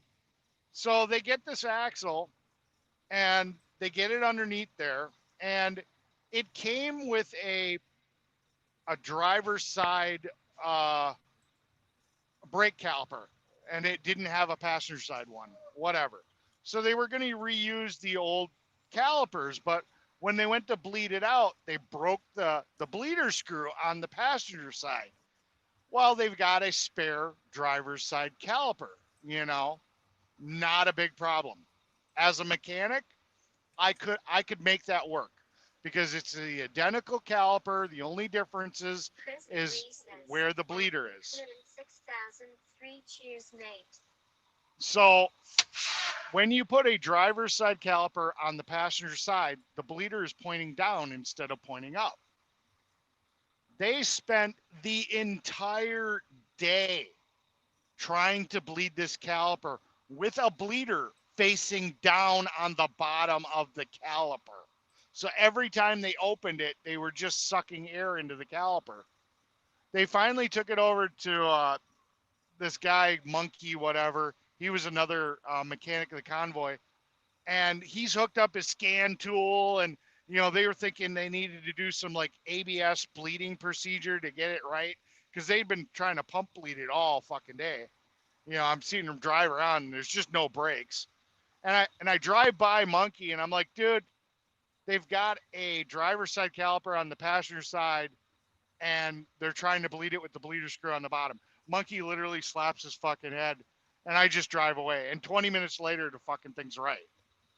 All you had to do was flip the caliper over, put a piece of wood between the brake pads, bleed it in the air with the bleeder facing up. Once the bleeder was locked down, you could have put it on the stupid bracket and it would have worked fine. And that's what they ended up doing. But the fact that Patriot Mechanic and X-Ray spent the entire day with no concept that they couldn't bleed a driver's side caliper that's on the passenger side because the bleeder's facing the wrong way just blows my mind. I mean, that right there told me he doesn't know anything. Yeah. No common sense either. Yeah, I mean that right there told me everything that he didn't know shit about working on cars.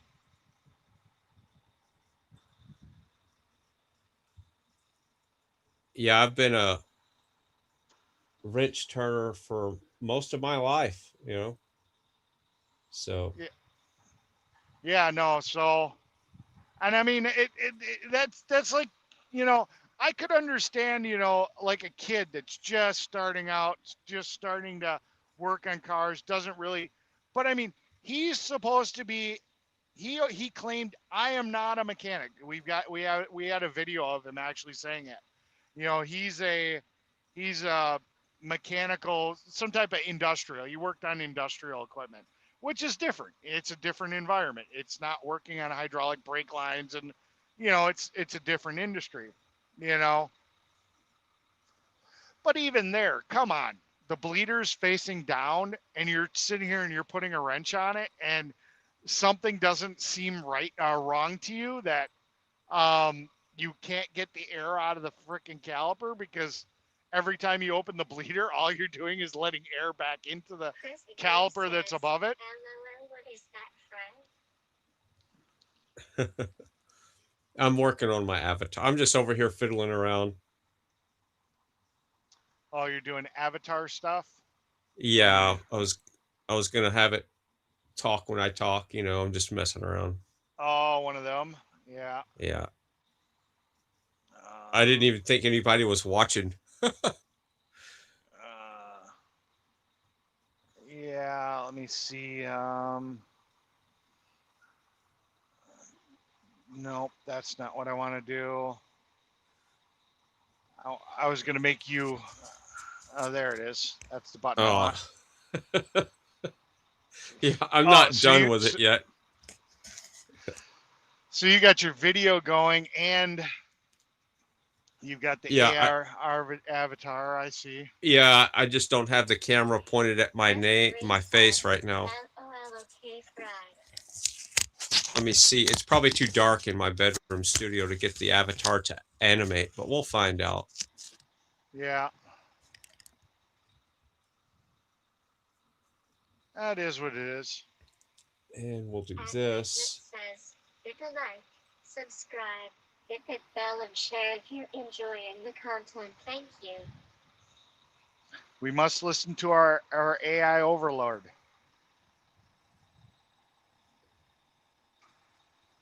So I think this has been a pretty good test. I mean, we've had a pretty successful Streamyard. I mean, I had to restart Goblin or the phone for Goblin to get the cellular working. I don't know why that dropped out, but I mean, it was still working off of Wi-Fi in the other phone.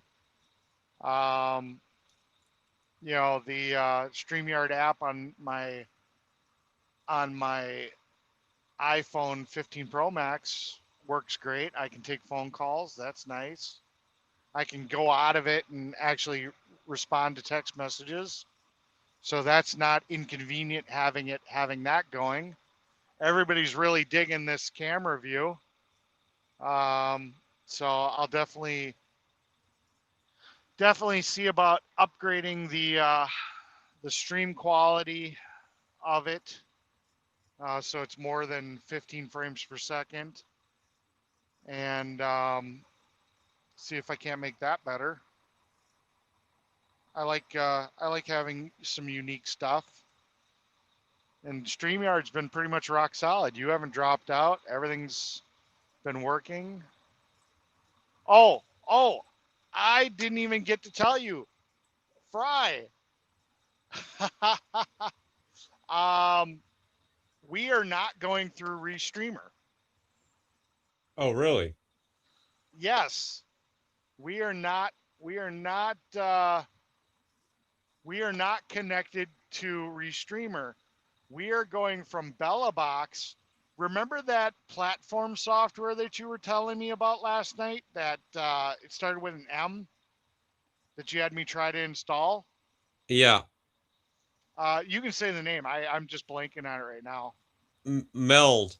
Meld has a multi-streaming feature built into their website. So not using the software, but you can actually go to a web link. It's a beta, and it's like multistreaming.meld.co or whatever is the link. And you can put in your keys. So I put in the key to Rumble. So we are BellaBox. We're Goblin to BellaBox to OBS. Okay. Then we're OBS to the multi-stream meld to Rumble. And then because I wanted to see if the audio would screw up if it was Restreamer, Rumble is doing YouTube, Facebook, Kick, and Twitch, all out of Rumble. I just want to let everybody know there's going to be a test later. So a test for what? Everything you're talking about.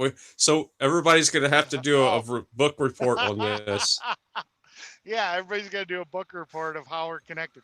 So yeah, that's the complexity of the whole system.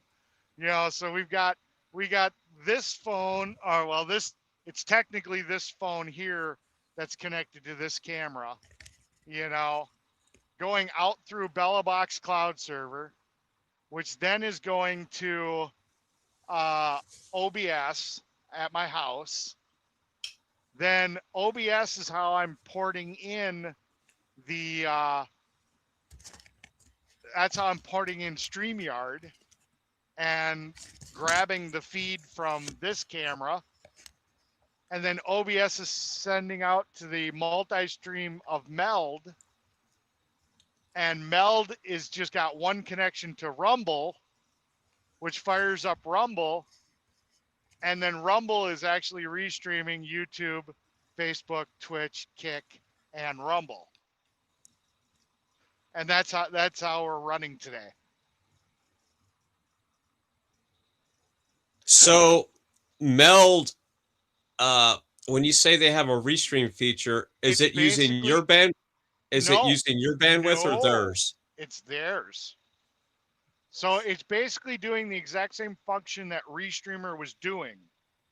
It literally just gives me a portal where I can pick different platforms and I can connect from OBS to it, and then it will restream to those platforms. It doesn't give me any chat integration. It literally is just put these settings into OBS, send us data, and we will send it out to whatever platforms you link it to. And that's it. That's all it does. But because I wanted to have chat integration for Rumble and YouTube and whatever other one that Rumble supports, I decided to have Rumble do its multi-streaming, and it's so Rumble's actually the one sending out at the end of the chain to YouTube, Facebook, all the 5 platforms.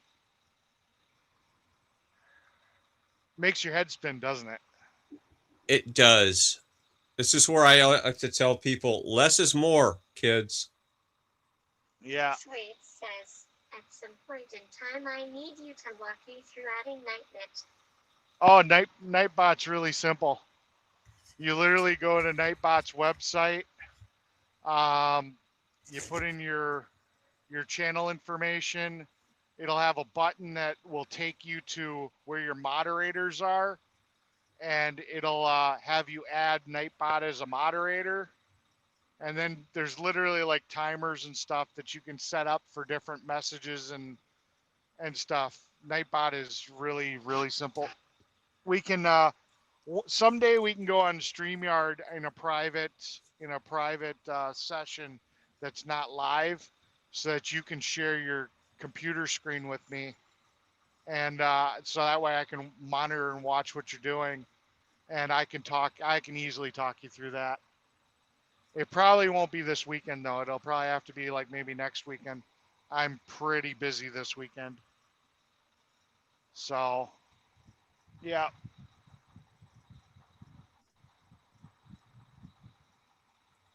So the reason why I can't get this avatar to animate and talk is because it's too dark and the camera can't see you.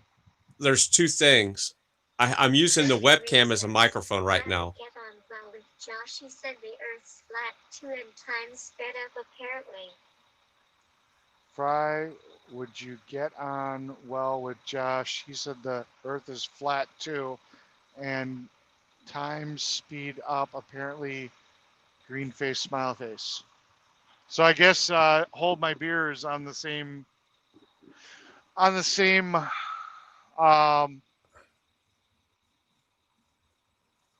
don't want to use the wrong word. There's the believe word. You just say it. He's on your side. There you go. Boom. Well, it's not a side. See, this is where I want to approach this. I screwed it up again. So I can't use side. I can't use believe. Well, no, because that's divisional. Let's talk about information. It's okay to know things. All right. It's okay to know things, and it's okay to know the wrong things, because most of us do. And just so you know, I was a big NASA fanboy. Talking about a fanboy of anything, if I was ever a fanboy, I'll admit it. I was a NASA fanboy big time. So you talk. I couldn't figure it out. Aye, sweets. Like I said, probably next weekend, unless, next week I get an early day off. And what I don't want is for discussions of information to divide people and cause people and cause people to get angry and dislike other people and start creating groups and cliques like, oh, this guy is a quote flat earther, this guy is a globetard. I don't want any of that, and that's divisional. And information should be empowering, not cause you to go tuck into the corner and find a group that thinks like you do, because that is called a cult. And I don't want to create a cult. I want to just present information that is scientifically backed by the proven scientific method, not scientism. There's a big difference. Scientism is a religion, which is a belief system. Scientific method can be tested and reproven over and over again. So all the information I present about what I'm saying is presented in a non-speculative and in a scientific method information, not speculating. So I'm not going on hearsay, TV NASA nonsense. I'm going off of real science here. So when I discuss things, I'm speaking truth. And I'm not going to be a fool, okay? Anymore. I'm not going to be fooled, and I'm not going to be the person that's going to buy bullshit. Yeah. So and that, that's wisdom. That's what real wisdom is about. And the older you get, as you know, wisdom is a true valuable thing. And the older I get, the more I don't want things to disturb my peace. Yeah. So I want my life to be peaceful and no pain. So when you start to get older, the things that you look forward to is I'm not in pain today. And my day is peaceful. Yeah. And I don't have to entertain a female right now. That is a peaceful thing in my life. Yeah. And I've spent the majority of my life entertaining females. Yeah. And that is a thing that I really do enjoy now, is not having to entertain a female and just for whatever reason. Live your life. Yep. Yeah. And I have to give up myself to entertain them. And then I don't even have myself anymore. Yep. And, like the last relationship, I had to spend every weekend, we had to go to her parents' house. Like, okay, what about, let's go to Houston and see my parents, Yep. But no, that never happened. I get what you're saying. I mean, that's part of, I had lost myself, in relationships of the past. I lose myself because you're always trying to appease that person to keep them happy, and it's always a conflict of, I want to go do this and enjoy life and go do this, but I know that's going to make that person upset, so being single is definitely a very freeing position to be in, because you're just like, hey, I want to live stream. I want to spend time really getting this channel to where it is, and, make and do it, 5 days a week, and, see how much I can make it grow, and get some really good conversations going, and get a lot of people talking in the chat, and really make it, something interesting where people want to watch it and whatnot, So, yeah. And I wouldn't be able to dedicate the time, to set all this up, if I was in a relationship, because that would just be, oh, you're going to go play on that crap again, Oh yeah. And she used to give me shit like, oh, you're in your studio or you're out in your shop. And then she would compare it to a last relationship. Well, that's what Dave used to do. And, once you're there, you're gone, and I've lost you, that kind of stuff. It's always that type of crap, I'm like, yeah, I'm a man. I'm an inventor. I'm an engineer. I'm that guy. I'm going to be out doing things and creating. I can't sit there and watch. Around, I can't watch TV all day, Yeah. No, I get you. And yeah, I don't know, man. It's just, and the older I get, the more I appreciate my peace. And at first, yes, I saw it as loneliness, but then that loneliness slowly starts turning into solitude. And once you see that solitude and that peacefulness, it's like, holy shit, man, this is what it's like. And then you start really loving yourself, because once you truly love yourself, you're never lonely. And that's the key. And if somebody's by themselves all the time and they say they're lonely, well, you might be in bad company. Think about that. So, because that's you that you're having to deal with. 9233 says, I know what you're talking about. I'm 63 years old. Yeah.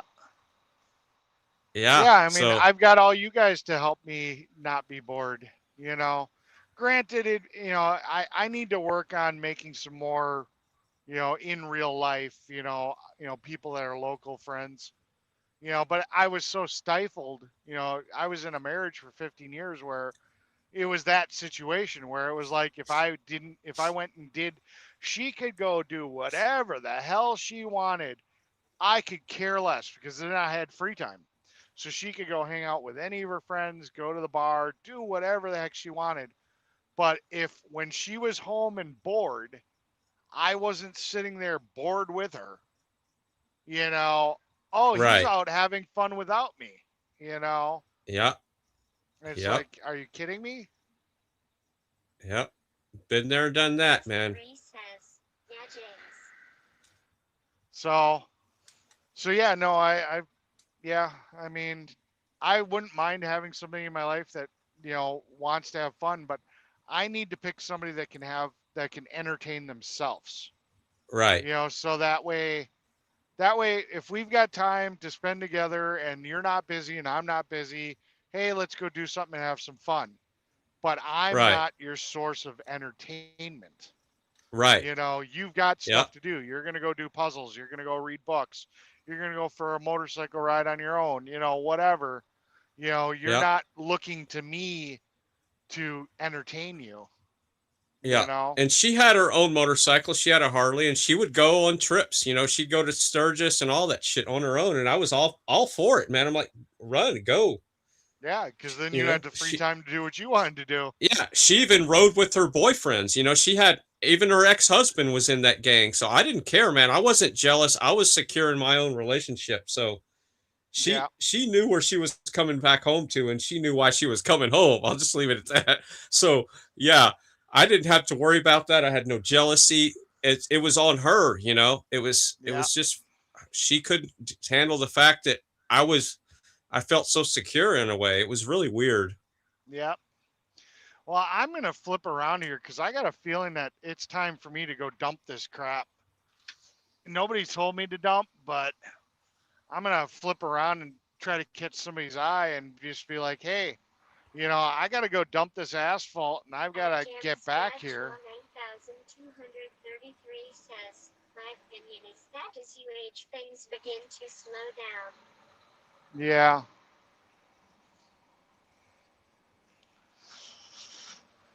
I don't know. I mean, I just, you know, I like to have me time to work on technology. I mean, you guys heard how complex this setup is. You know, you got to imagine the amount of hours that it took to get this all working. You know, I mean, Yeah. I just I enjoy the mind puzzle of figuring that out. You know, that's what it comes down to. Yeah. Yeah, my boss is gone. They're rolling it. It's ready to dump. Oh no, he's gonna end up dumping the what they cleaned out of the paver. That's why I'm still here. There's a big ass pile underneath the paver, so I can't leave yet. So I can't leave yet because that's what they're doing. There's a huge pile, and he's gonna back over that. That's gonna be fun. I'm gonna sit here and try to get that on camera. So back to my mic situation. So instead of me being in my big studio with the nice professional mic, I'm actually using like a $20 Logitech web camera, a 720p camera as a Yeah, microphone right now. And it uh, sounds fine to me at least.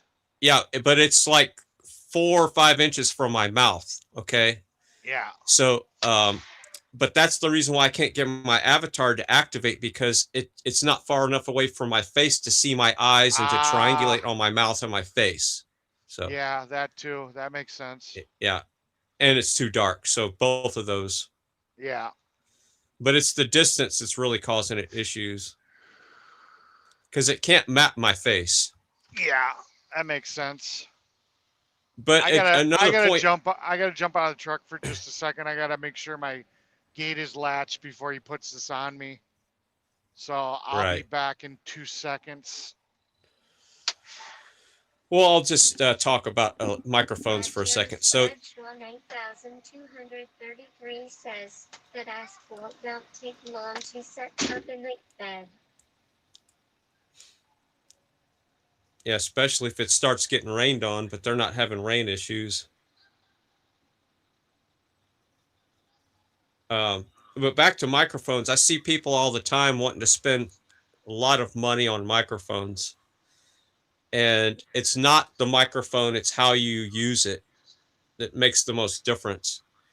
Like I've turned my microphone down. It's not as hot as I want it to be, but it's okay. But this is literally, you can buy this webcam on eBay for $12. Hi, I'm And back. yeah. So instead of spending $100 on a USB microphone, I tell people all the time, go on eBay, spend $12 on a Logitech 720p. It has one of the best microphones in it, webcam, for $12. Yeah. And you got you a cheap microphone. No, you can't use it as a webcam because it's so close to your mouth. But if you wanted a mouth cam, you could use it for a mouth cam and a microphone at the same time. But I guess. yeah, that was a joke. No, I got that. Anyway, I have I've got this trucker headset, and like I said, it may not be coming across as good as if I'm hooked up to my computer, and because I've heard it on stream straight to OBS, and it sounds good. I can turn the gain up, I can do compression, all that in OBS, right. and it sounds really good. And I like, and it's got like 36 hours of freaking battery life. I don't know Well, where I'm at right now with it, but all right, here I'm going to show you what the mic looks like without any, or sounds like without any processing. So this is processing, and then the next time you hear me talk, it'll be flat, and that's going to be the natural signature of the microphone. yeah. Now it's flat. So this is the flat signature. So I'm going to have to raise my volume a little bit. No, you're good. You're I'm good at good. the volume. All right. Yeah. So that's what it sounds like flat. And then this is just a little bit of the edge I put on it right here, just to add a little bit of flair, Yeah. Yeah, I hear it. I hear the Yeah. difference. And I'm doing that through voice meter, but that's the difference between the flat and the flare. And the flat really wasn't bad either. I mean, yeah. It wasn't bad. I wouldn't complain about it. But yeah, $12 used. You don't need $100, Yeti mics and all that nonsense to do your shows. You just got to realize that the Yeti mic, unless you've got one of those boom mics with the arm to keep the mic close to you, the thing I never liked about the desk mic is that, if I lean back in my chair, now I'm really quiet. That's where I've always liked headsets, or that's where I really like those the Rokid glasses, because the microphone's on my face. Right. It's like it's proximity. It's the closeness, right and that's there, so I can move wherever the heck I want with those glasses, and I sound awesome. Everybody was commenting when I was going on people's lives. They're like, "You sound really good," and I'm like, "Awesome, thank you."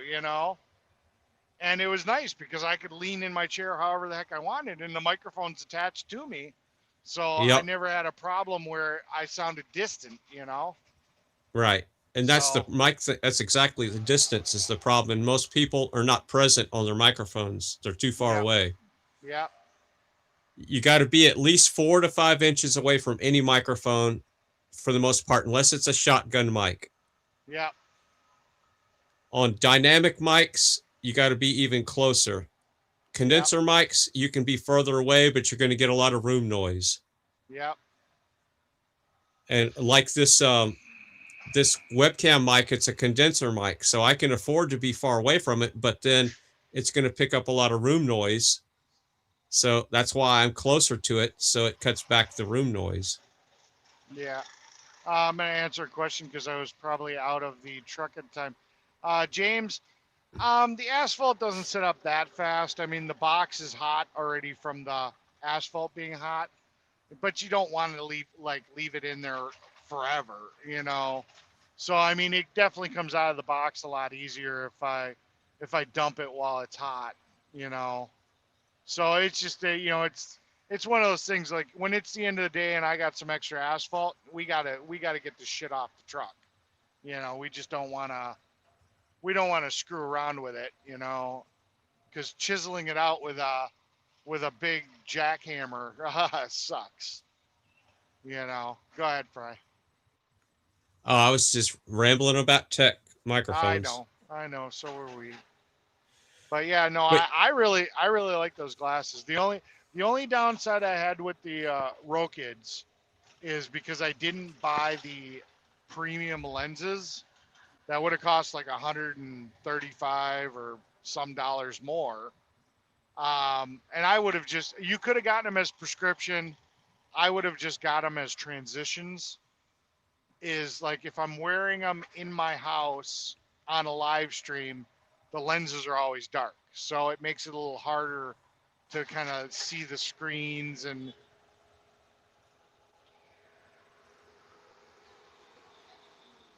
driving where? I can, but I was going to go dump this and then come back. All right. I got to jump out of the truck for a minute.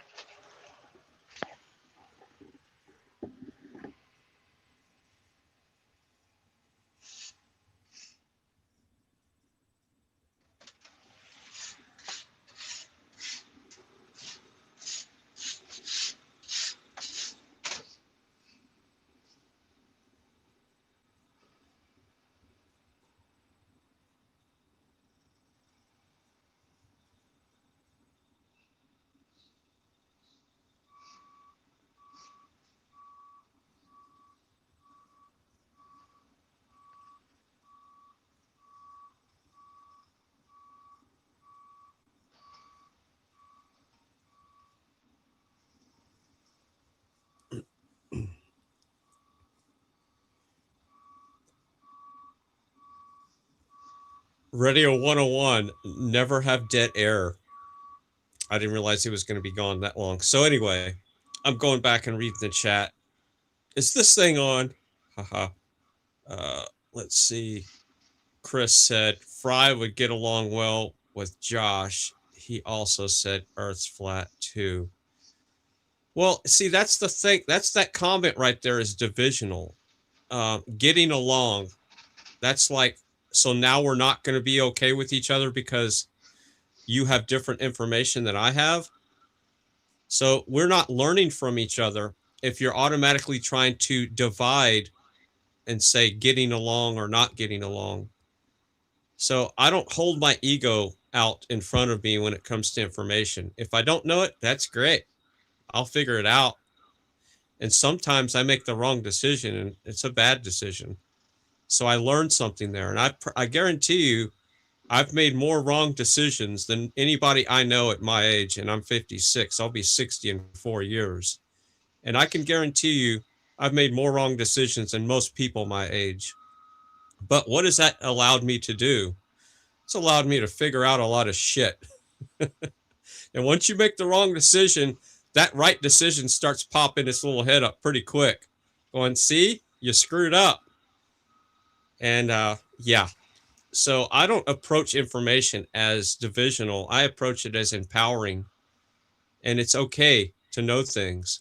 And something you might want to study, Chris, is look up cognitive dissonance. I'll say it one more time. It's called cognitive dissonance. So when anybody, for the most part, is exposed to information that challenges what they know in life to be their reality, and it shocks them so bad, they start experiencing what's called cognitive dissonance. And the way that they react to information can be in a way that it doesn't benefit them to learn things. It's not what you learn in life, it's what you unlearn. So I want to repeat that again. It's not what you know, but it's what you unlearn or unknow, because we are brainwashed from babies, children. The first things you hear and see are not true. It goes back to even Santa Claus and all this other stuff. It's that simple. But you're brainwashed to that point, and we are brainwashed to the world around us. the history that we're told about the world is not true. It's absolutely all false. In the mainstream books, the stuff that you're taught in school, the majority of it is there to control us and to keep the Rockefeller school system. Says, that's how people in my country are fried. Argumentative they are. Yeah, and see, arguing, I'm not here to argue. I'm here just to present factual information that is not based in speculation. It's based in real scientific method. So I'm very grounded in the truth of the world. I know how a lot of things work. There's certain things I don't want to talk about because I just don't want to get in that situation anymore. And I've been in those situations where I don't want to say certain things, but there is a control system in this world, and look up the Rockefeller school system, how we've all been indoctrinated in it. It's indoctrination. It's not an education system. Bradshaw 9233 says, I took cognitive interventions classes.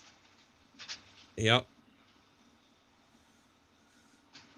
But the school system is the biggest part of the problem here in the States. Hell, in the world, it's all brainwashing. It's sad, really.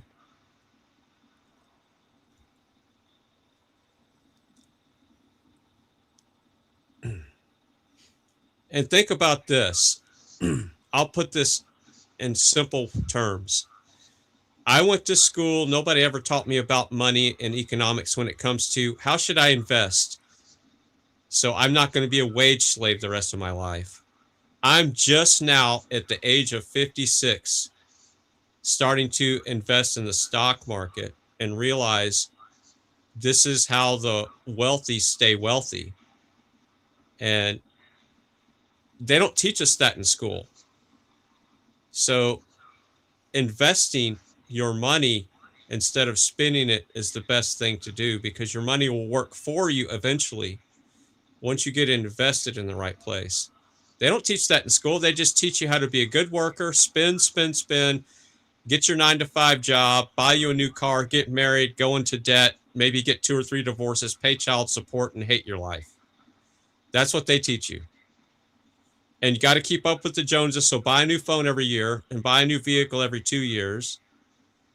And that's what they tell you to do. That's the brainwashing, American dream, which is a nightmare. The American dream is a freaking nightmare. It's all just a bunch of crap just to keep the economic system, the game going.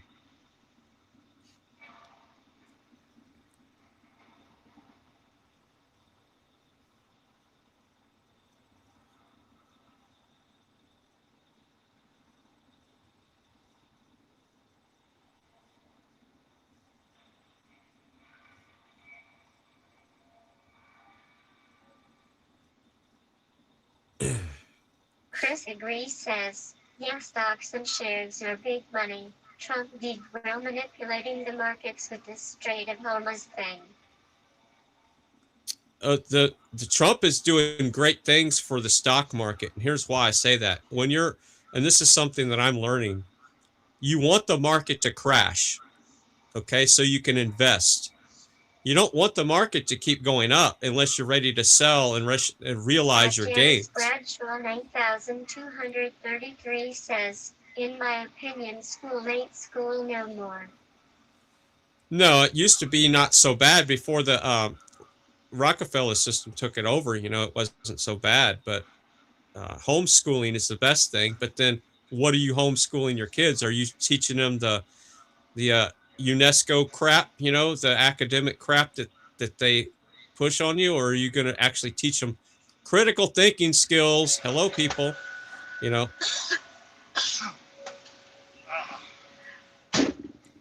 But the reason why Trump has done so well for extra money.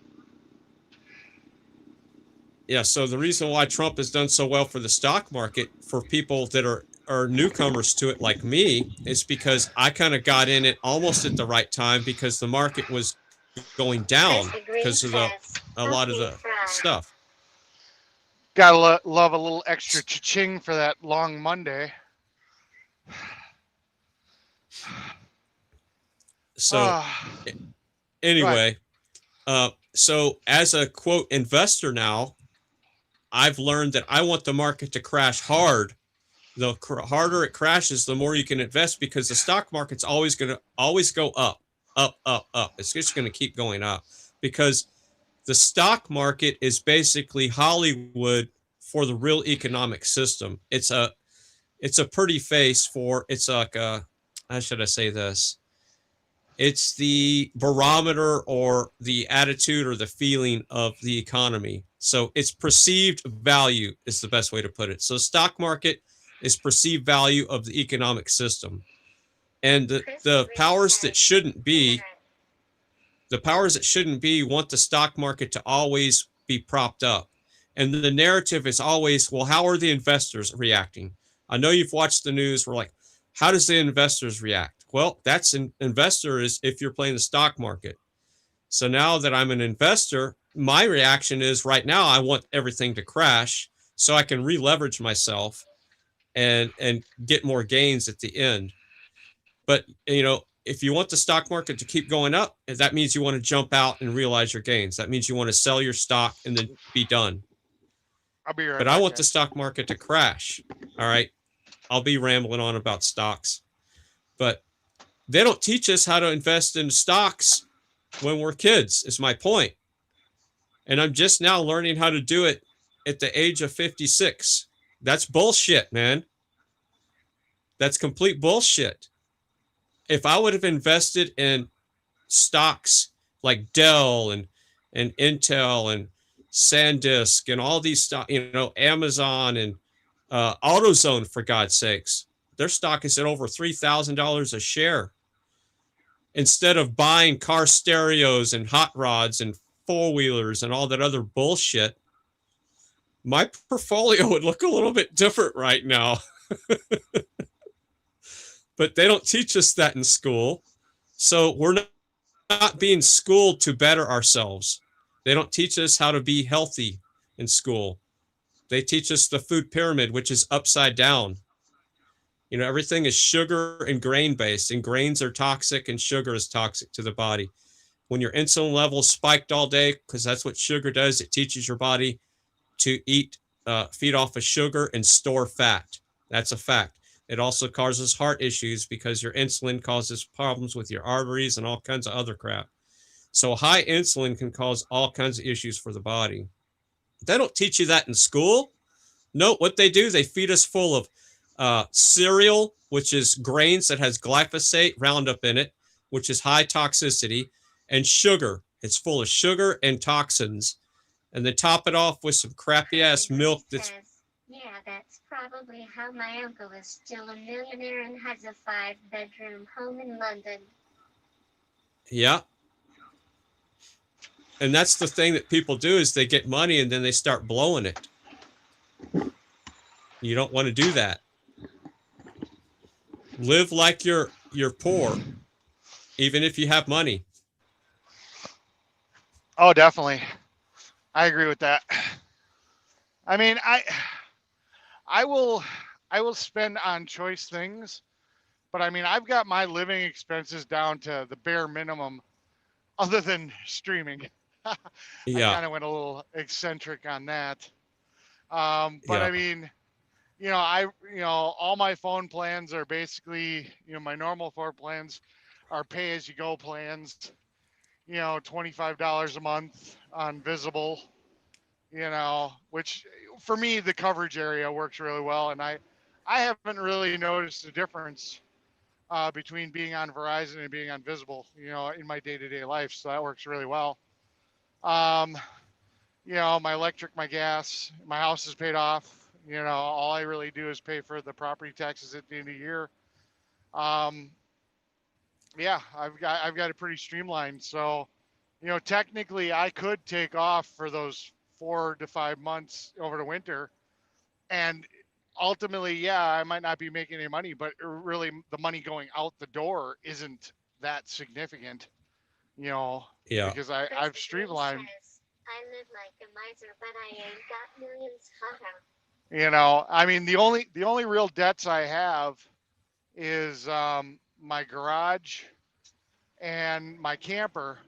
But like I said, I just put down all the money to pay my payment till past this time next year. So I don't even have to think about it. It's in an account. It automatically withdraws for an entire year. So over the winter, I don't have to worry about making that payment because it's already prepaid. And I do the same thing with the camper. I'll probably do that in like a week or so. I'll drop all the money I have to make for the payments for that, and then over the winter, it doesn't matter because it's all paid off, already. Yeah. All right, continue. Sorry for interrupting. Oh, this is it's your panel, it's your channel, I dude. I know. was I'm just trying to, sorry I too. was just stopping the dead air. No, I appreciate it. I know they don't want to hear me talk. They came here for you. Yeah, yeah. So yeah, no. So yeah, it's just I'm very fortunate that I mean my house is a shithole. I will be the first one to admit it is just it's a dumpster fire. We paid I'm gonna have to actually go check the what the actual sale price was. I keep wanting to think it was like 14,500. Maybe it was 24,500, but I mean it was in a market when the houses at the time, this was 2008 when we bought it, when the market was bad, and it was a foreclosure house. I mean, houses in the area were going for 100 grand, so 14 grand, 24,000, 500. Either way, I got the house for next to nothing. And there's a reason because it's, the previous people that owned it, just they partially gutted it, partially remodeled it. Then there was just stuff like it needs new carpeting, it needs new drywall. It it's not, but it's livable. I've got hot water, I've got air conditioning, I got heat, you know, and it's paid off, and my ex-wife wanted me to get rid of it so many times. She's like, we initially bought it for one purpose, and then when that purpose didn't develop, she's like, well, why don't you get rid of it? And I always looked at it as a safety net, and it was it's close to where my other house is. So it was a convenient place to go and tinker and do my projects and stuff. So I'm like, it's not costing us anything. What, a couple of dollars a month for electric and heat? It's like, Right. why would I sell it?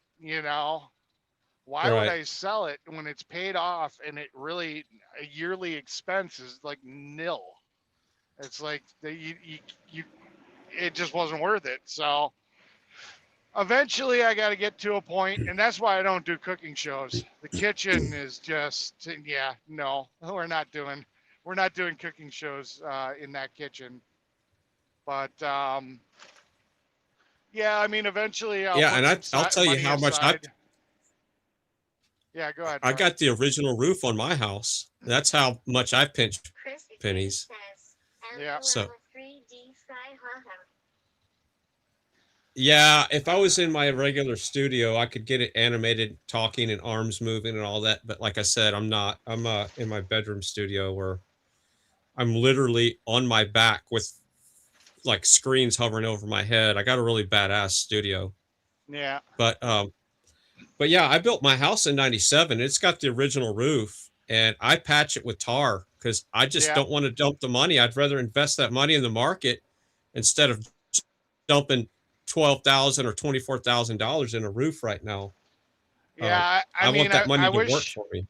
the municipalities weren't so such jerks about the metal roofs, because you put a metal roof on, that thing's good forever, and they're cheap, but they don't like Yeah, the aesthetic of it, well, they're not cheap around here, but that's the roof I'm putting on next is a metal roof. Yeah. Yeah. No, you can't. Even though they have metal roofs that actually look like shingles, It would be hilarious, Fry. even though they've got metal roofs that look like shingles, just the fact that it's a metal roof, it's banned. You know, it's like, Oh, are you really? kidding So me? you live in a area that the code is not allowing a metal Yeah, roof? yeah. That's That's why that that's why I'm trying to find a property like somewhere out here in the country. Where right, everybody can just go fuck off, and I can do whatever the fuck I want. Build a right, building, have my trailer, have all my stuff, parked outside, so what? Nobody's gonna sit here and call and complain because I've got a monster truck sitting behind my garage. It's like where nobody right. can see it anyways.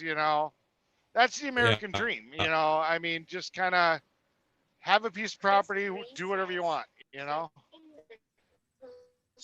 yeah, and Guys, is hardly anyone owns their own home in the UK. It's like a communist country. We all rent as homes cost a fortune. One bedroom apartment is 500 grand in Ascot. Yeah, that doesn't surprise me.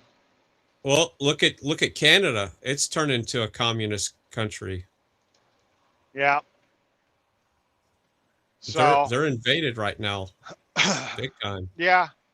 I mean, I'm at that point right now. I mean, I'm kind of in this catch-22. It's like, Bradshaw 9233 says, around here during a disaster, some insurance companies won't cover metal roofs. yeah. So I'm in this dilemma. I don't want to live so close to my ex-wife as I do now. So I really don't want to invest too much into this property to make it really nice because I don't really want to live there. But houses are just insane right now. You No, you're know, you're in a perfect situation, dude. Don't change what you're doing. yeah. If you think you live in a dumpster fire, you're gonna go buy you a $700,000 home, and you'll be like, No, the I'd hell with never. this. Chris agrees. No, I'd never do that. People only now voting for reform. I mean, I'll be perfectly honest with you. I would buy a piece of land like out here in the country where we are, and if the code would allow it, I would put up a little tiny home because I don't need, if I built a big pole building shop where I could do all my shit and have like a little office in there, the actual living space, I don't spend that much time at my house, in my house. I need a place to sleep, a place to poop, shower, and maybe sit down and watch a little TV and eat, you know. And I mean, I've seen some of these Yeah, layouts of these tiny cabins or tiny homes. I mean, I'd probably just do like a tiny cabin, where it would be plenty fine for me. It'd be yeah, plenty fine. And you can pick them up dirt cheap. I mean, it's like, why not? You know, yeah.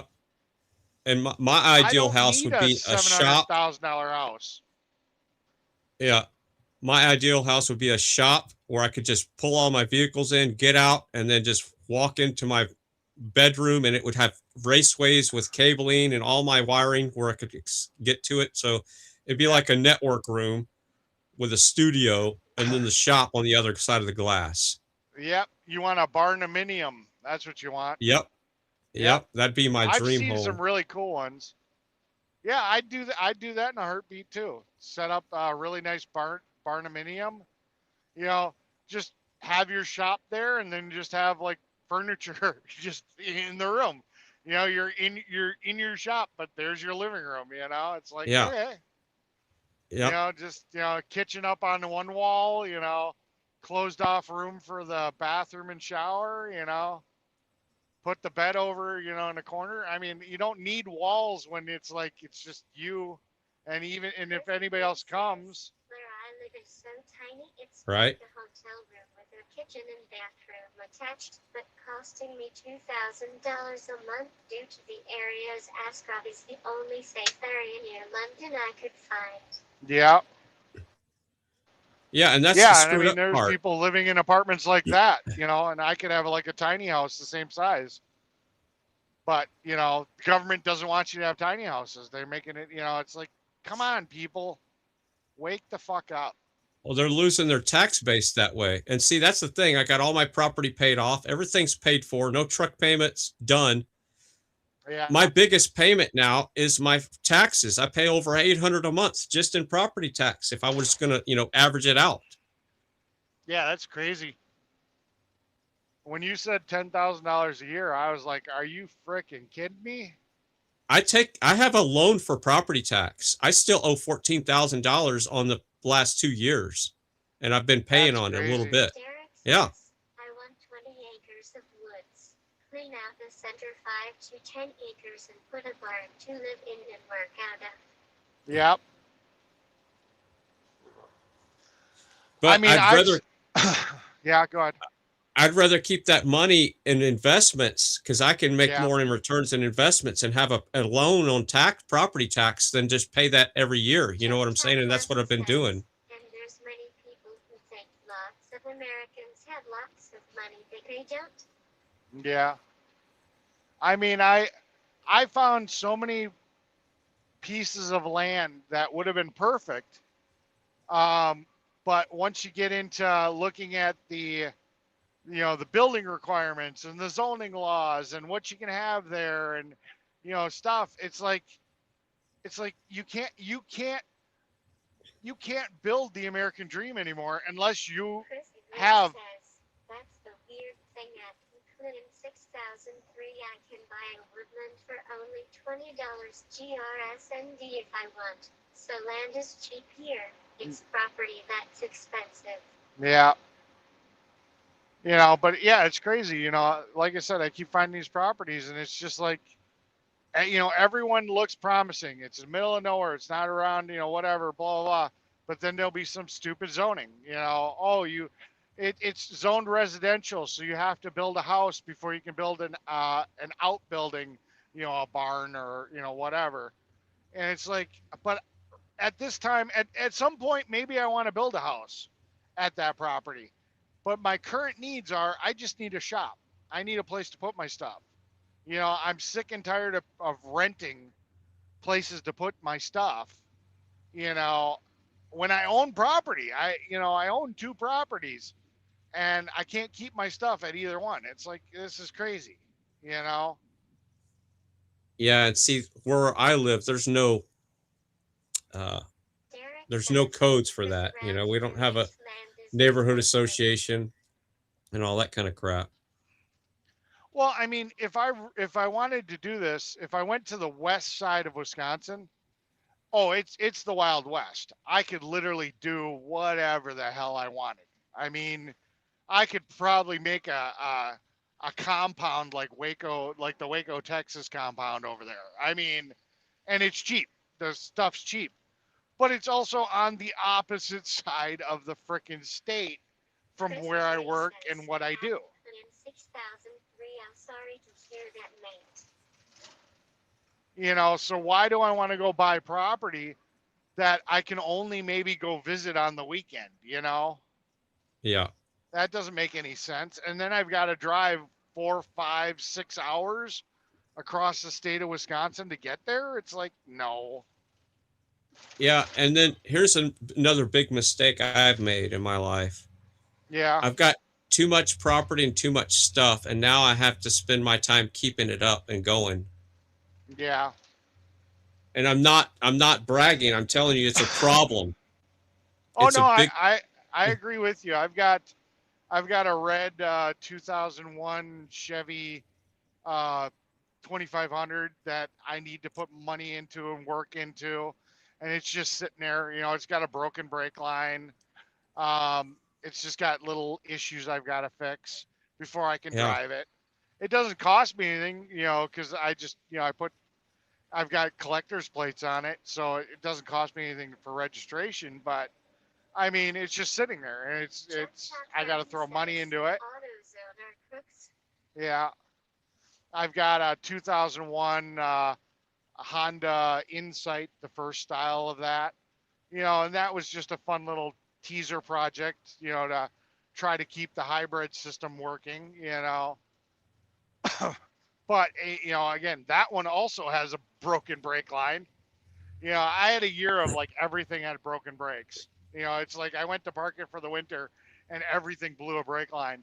I've got a 2000, or I got a 1999, 99, 92, same thing. Jeep Wrangler, again, broken brake line, you know. Um, Yeah. but that one also has the typical rot of the frame. So I have to drop the gas tank. I've got to patch the frame.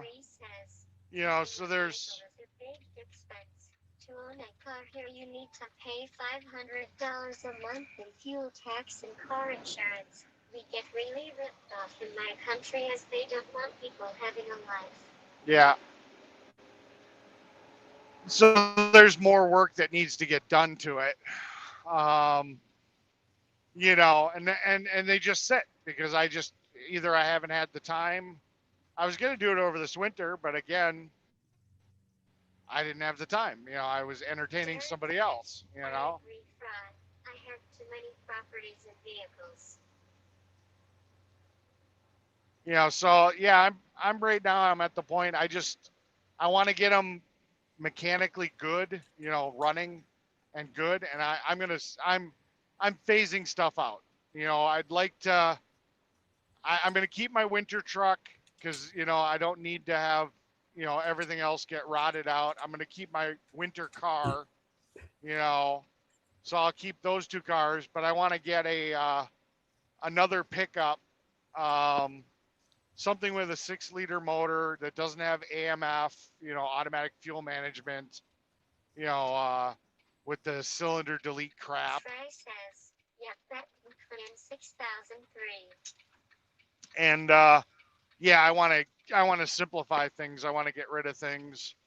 I mean, I've got one, two, three, four Harleys. Derek says, I have 7 trucks and 1 car. All but 2 run and drive. Yeah, I got 4 Harleys. One of them is down right now. I've got the Honda Goldwing that my uncle left me when he passed away, and then I've got a Suzuki like big ass scooter. You know, so I mean that's, you know, 4, 5, 6. That's 6 motorcycles. Including 6003 get an old F240 diesel, and that will run forever. Yeah.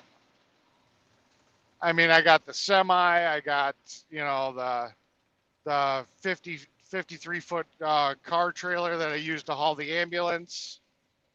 You know, I just, you know, I got a forklift that's stranded up north because the city was bitching that it was on my property. So I took it up to my buddies up north. Well, it ain't doing me much good sitting at his property. Right. You know. You know, and it's like I need a place where it's like, you know, kind of farmland. I can sit here and I can set up a pole building. I can, you know, because you can't believe I had a skidster I had to get rid of. And it's like, you can do so much stuff if you've got the equipment, you know, but, Yeah. you know, why shouldn't I be able to have the equipment? You know, just because I have to park it outside, it's like, well, what the hell? You know, I do the best I can Yeah. to sit here and hide it. You know, it's behind a garage or, you know, unless you go on my property and you're like really stalking my shit out, you know, the average person driving by would never even know it's there. You know, so what? Maybe a Yep. neighbor can see it from one of his windows. I mean, so then I'm supposed to get rid of my skidster. 3500 diesel, 5 F150S and a Dodge 1500. You know, so then I have to get rid of my skidster. I got to get rid of my forklift. I can't tell you how many times where there were little side jobs I could have done to make money with that equipment.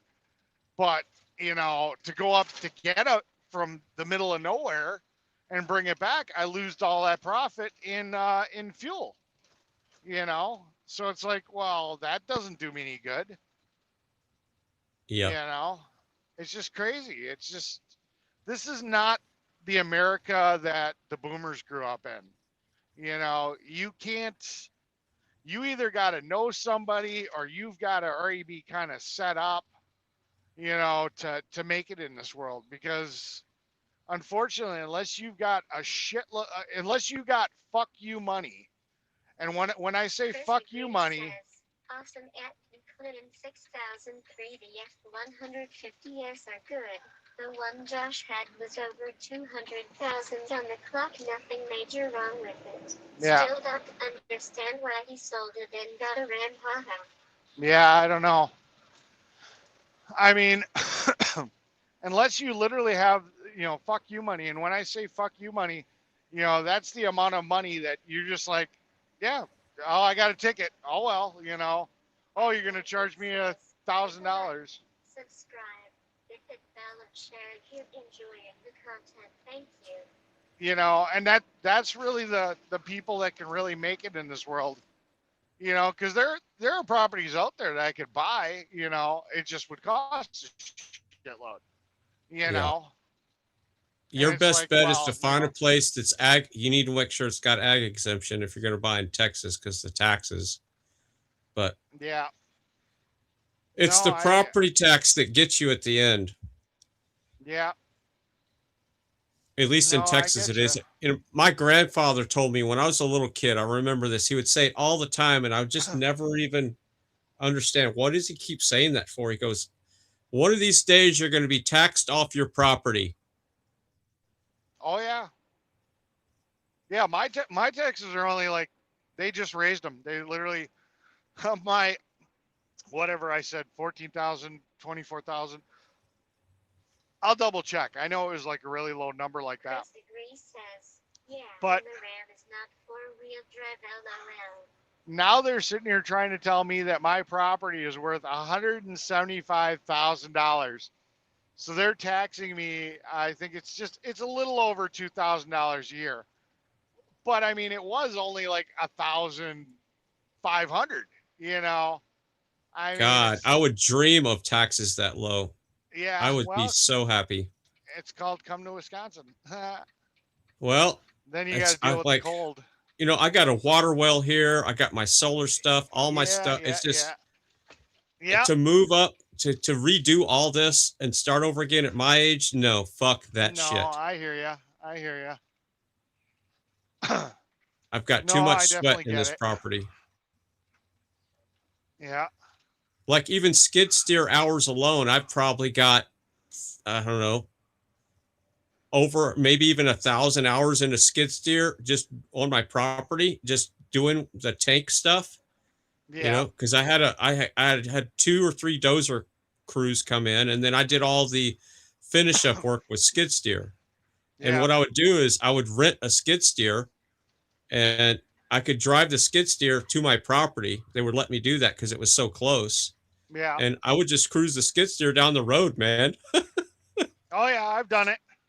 And I'd rent it on a Friday, so you keep it over the weekend, and I'd put a shit ton of hours on it, Oh yeah. Yeah, no, when I was working for this snow plowing company this winter, I don't know what the hell they were thinking, but they had me trekking like miles in a skidster. And it, a track skidster, which are way slower than the wheeled skidsters.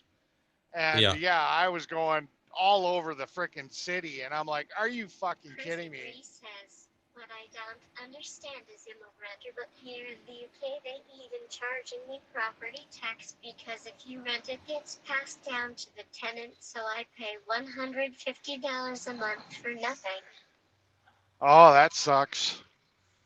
Well, I mean, it doesn't matter. I mean, if you're a renter here in the United States, you're still paying property tax. They may not come in your name, but I guarantee the landlord is factoring that into what he's charging for a monthly rent. Yeah. Oh yeah, he's not going to pay it himself. He'll pass that on for sure. Yeah.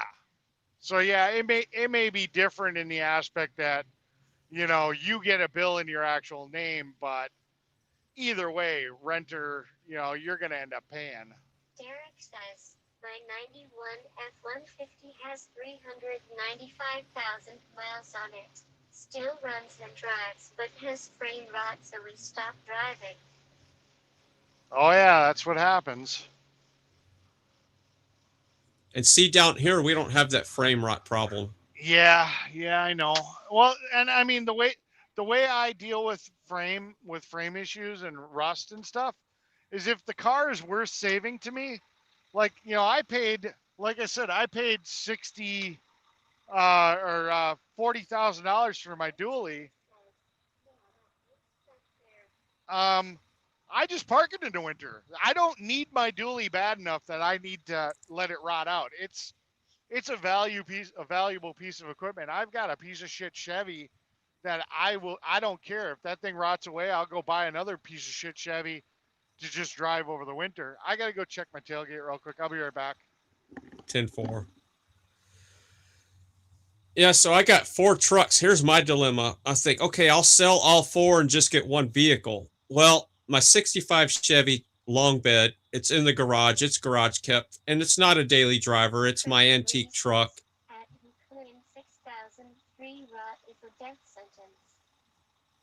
Yep. So I'm not selling the 65. All right. So that one's out of the picture. Well, my daily driver is, well, I say daily. I don't ever go anywhere. I work from home now. Is a 98 extended cab Dodge with a 5.9 360, no catalytic converter, just runs like a race truck. You know, it's badass. I'm not selling that truck because there's no bullshit on it. It's just ODB2, throttle body fuel injection, or multi-port injection. You know, no stupid coil packs, none of that bullshit. It's got one coil. It's just the most reliable vehicle ever made when it comes to trucks. I got almost 200,000 miles on it, and it's just been flawless. I replaced the water pump on it one time, and that was my mistake because I thought the water pump was leaking. And by the time I got the water pump off, because the way that they designed those engines, it was the thermostat gasket that was leaking. I just couldn't see it. I just didn't look close enough. So I didn't even need to replace the water pump. I've done brakes and shocks on the front, and that's it for that truck for the most part, and rotors, and obviously sets of tires. But anyway, I'm not getting rid of that truck, so can't sell those 2 trucks. Well, my 91 Suburban, you know, it's got a. The cat trucks sound better too. So the 91 Suburban, it's got a 10-inch lift. It's my tank, you know, it's my big Tonka toy, and that thing's bulletproof. I've gone through the whole fuel system. You know, I got so many hours into that truck. I'm not getting rid of it. That's a big tank, you know. So, and nobody would give me what I think it's worth. What I paid, you know, I only paid like $5,000 for it, and I traded in a 4-wheeler for it. So I pretty much stole that truck, but it was in bad shape when I got it. So I'm not selling my 91 Suburban. So then that leaves me with my 4th truck, which is an 80 model white Chevy 4-wheel drive that I inherited from my grandfather in 2005 when he died. And it was a disaster. And I've spent the last, 10 years, 3 years ago, I finally got it completely restored, redid all the brake lines, calipers, drums, wheel bearings. It's a 3/4 ton. So it's got the floating axle. I packed all new bearings in there, everything. New booster, power, master cylinder, brake booster. Got the AC. I converted the AC from R12 to 134A. AC works. I put a modern radio in there, and so the dash, I could put a regular radio in. Everything works on it. I even put a manual choke on it. Brand new carburetor, all wires, you name it. Everything that I could do to the engine that would make it run better. I've done it. It starts up, boom, runs perfectly. I'm not selling that truck. The 4-wheel drive even still works. AC works. It's the only truck I own that everything just works perfectly. And that's a 1980 Chevy 3/4 ton with a 350 turbo 400 transmission, no overdrive bullshit. That thing, it's a tank. It'll pull anything. When I was a kid, I used to pull cotton trailers with a gooseneck. Has a gooseneck hitch too. So I used to go up to our cotton gin, load it up, and haul it to Taylor. So I got lots of memories in that old truck. And at the time, it was my grandfather's truck, obviously. And it was the only truck that we had to pull the cotton to the cotton press with the big old brown cotton bales back in the day. Anyway, so I'm not getting rid of that truck because it's sentimental and it's a badass work truck. So I can't sell any of my trucks is the problem. So I'm stuck with the 4 trucks that I got. And that's my situation where I can't sell them because I would kick myself in the ass because they're all so. And here's another cool thing about my trucks: my 91 Suburban and my 80 model Chevy. The parts are interchangeable. Like they take the same kind of stuff. Like they're both 3/4 tons, so I can swap the drivetrains if I need to. The wheels are interswap. I can swap the wheels, and I've done that before. Wheels and tires. There's a lot of stuff they're both square bodies. You know, my 91 is still a square body because back in the day, they had the square bodies on the Suburbans and the longer than they did the trucks. They started the new body style on the trucks before they did the Suburbans. And my truck was actually made in Michigan. So, it was back when Chevy made good vehicles, So yeah, I'm not getting rid of either one of my Chevys, and I'm not getting rid of the 65 Chevy. That's in mint condition. It's, and I don't have any frame rust issues because I'm in Texas. We don't have the salt on the roads like they do up north. So yeah, I'm kind of stuck with 4 trucks no matter what I do.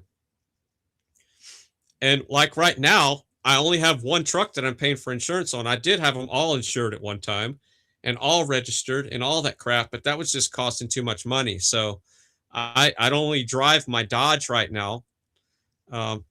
Yeah, so that's just the way I'm rolling,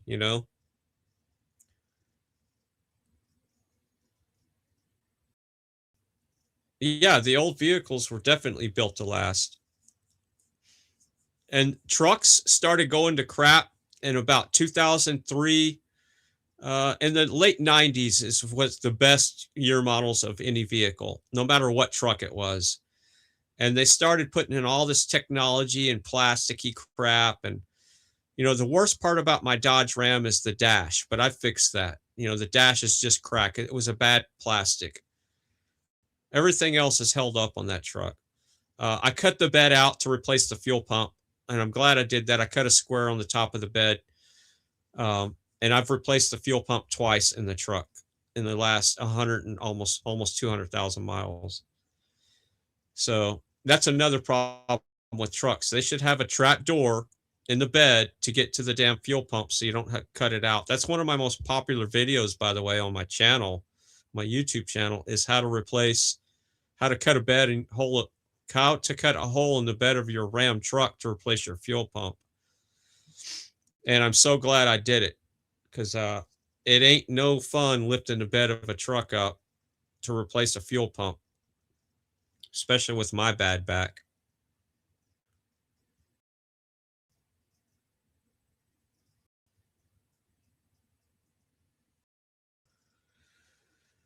So yeah, that's the reason why I can't get rid of any of my trucks.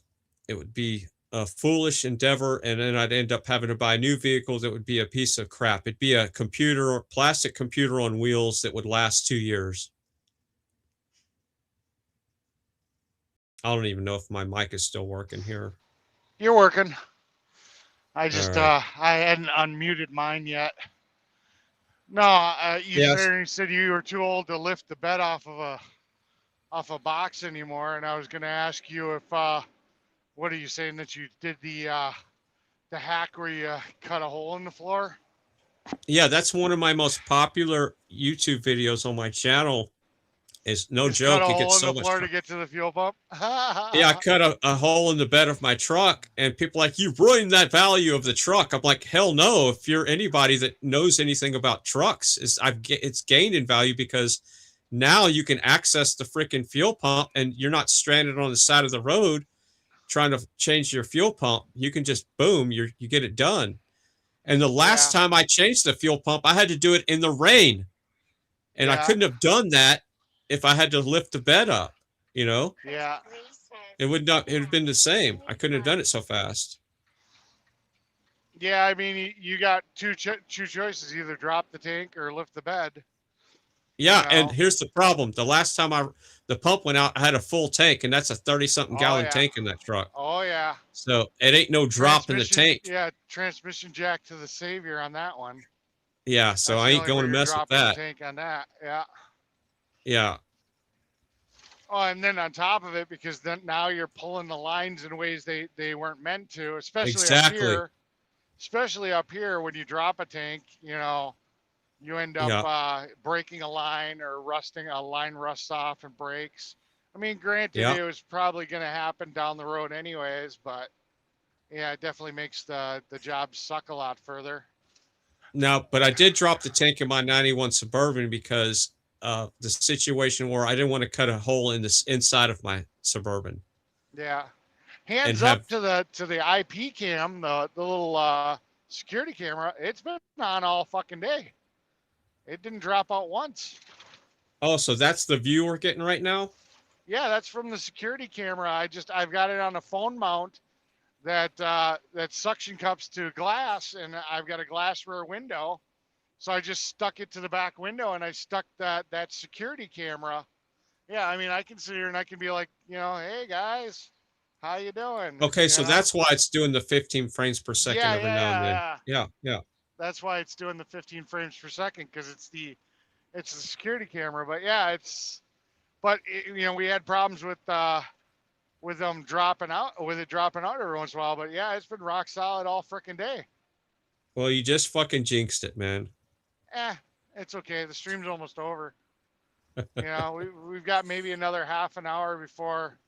I mean, we got to get back to the job site, and we got to hook up the trailer. It should all be chained down. And then we've got that really long drive from the job to the shop. I mean, you know, that's going to be arduous. I don't know if I can handle doing that today. I might have to get Well, a hotel room. Might have to go yeah. get a hotel room and you know, drive past the shop to go to the hotel room. I mean, I pretty much, that's the only choice I have. I'd almost have to go past the shop to go anyplace. You know, Yeah. it's that close.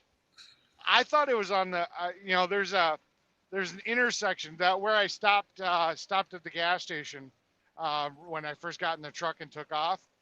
I thought it was on the other side of that road, and I was like, yeah, that's a little further. You know, I didn't want Yeah. to. I didn't want to have to trek all the equipment that far. Oh, the camera dropped out of the mount. I was like, what happened to the video? Yeah, Thought see, you jinxed it. No. It fell out of the phone holder. The phone holder doesn't hold it very well. I was waiting for that to happen already. The phone holder doesn't hold it overly that well. So I was kind of half expecting that to happen at some point. And this road was pretty rough. I was like, what is going on with that video? It's like, oh, I thought we were just having a buffering issue, you know. I got to put some tape or, you know, some electrical tape or something on those ears, because the camera is kind of. Chris agrees says, cheers at Sweet Space for the link. I will check it out. Yeah. Oh, that's cool. Kimberly Sweet put the link to my fuel pump replacement videos. Gotcha. That's funny. So the camera kind of, you know, it's angled. It's not a flat square, you know, because it wasn't really designed to be mounted that way. It's meant to stick on the face of it with Velcro, you know, to glass. Yeah. So, you know, it's kind of got a, you know, a cone shape in a sense, you know, leading back to the edge. So you've got these two little plastic grippers that are trying to grab on from plastic to plastic against an edge that's going away from it, you know, with no type of grip, you know, there's no rubber in between. So the fact that hasn't fallen like a million times since we've been streaming is amazing. The links for both fuel pump replacement videos. Holy crap. That was 15 years ago. Yeah. And you're still Wow. making money off that from YouTube. That's the first time I did it. So I replaced the fuel pump the second time in the rain. So obviously it wasn't raining this day. So this was the first time. This was the day I cut the hole in the bed. And then I had to replace the fuel pump about a year ago or 2 years ago. And I have video footage of that. But the problem is it started raining and I just stopped videoing. Oh, yeah. So I'm yeah. like, I got the beginning to where I was I set a tarp up like over the cab so I could work so it wasn't just pouring on me, so I didn't get water in my tank, you know? Yeah. But yeah, it was a shit show. Yeah. And yeah, I called her Kimberly Sweet. My bad. Her new channel name is Sweet Things, and I think her channel used to be Kimberly Sweet, but maybe I'm confused. It was. It used to be. And that is her name. She still responds to it. Yeah. I don't know why she changed it, but yeah. Yeah, appreciate that, Kimberly Sweet, or Sweet Things, whatever. It's just weird saying Sweet Things 'cause I know that's not your name. Yeah. Yeah. So yeah, and I'll if you look at that video has got, one of them has got 126,000 views. Let me check out the other one. That's part 2. So people have been using this video a lot to cut holes in their bed, their truck. You started I'm not joking. Movement. I did. The part 1 has 362,000 views. Yeah. So between That's the 2 videos, they're damn near, it's well over 500,000 just in that video alone. But look at the comments. I mean, the comment section is pretty involved, and I've responded to a lot of them, and some people call me a dumbass for doing it, and some people say great idea. Yeah. And some people give me shit because I don't respond, like, never mind, blah, blah, blah. Like, look, man, I don't have all day to respond to fucking comments. I showed you the video. You figure that shit out yourself, Yeah. I showed you it could be done. And the dangerous part is what I did is I made sure to cover as much as I could with, so I didn't cut into the lines underneath. I went under the bed of the truck and I covered the fuel line so if I wouldn't nick them with something, Yep. Because I used, I think I used a Sawzall. I can't remember. Yeah. If I had, I think I might have used a jigsaw. Maybe I used both. Yeah. I used a Unibit to create my big holes in the corners, so that way I'd have my corners, and then you probably used a jigsaw because yeah. that's why you would need the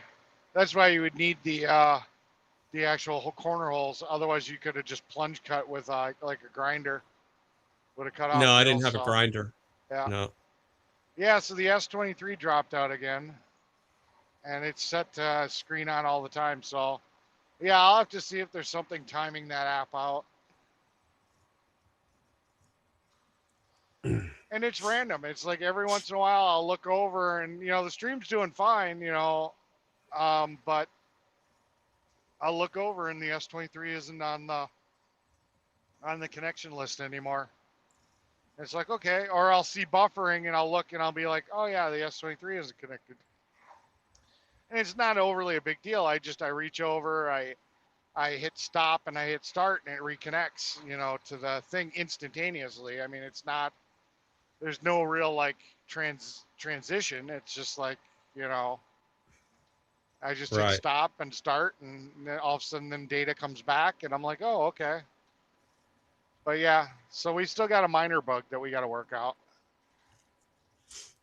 Well, I'm still saying that it could be that it's putting that app to sleep. Yeah, I just got to figure out how to force it to stay awake.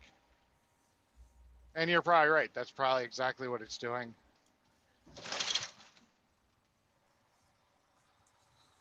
It probably is just putting that app to sleep. And I don't know how the new versions of Android is, but the older ones, I think you could go in and it's either under the battery protection or background apps. You could go in there and give it special permissions. I haven't messed with that in so long. Yeah.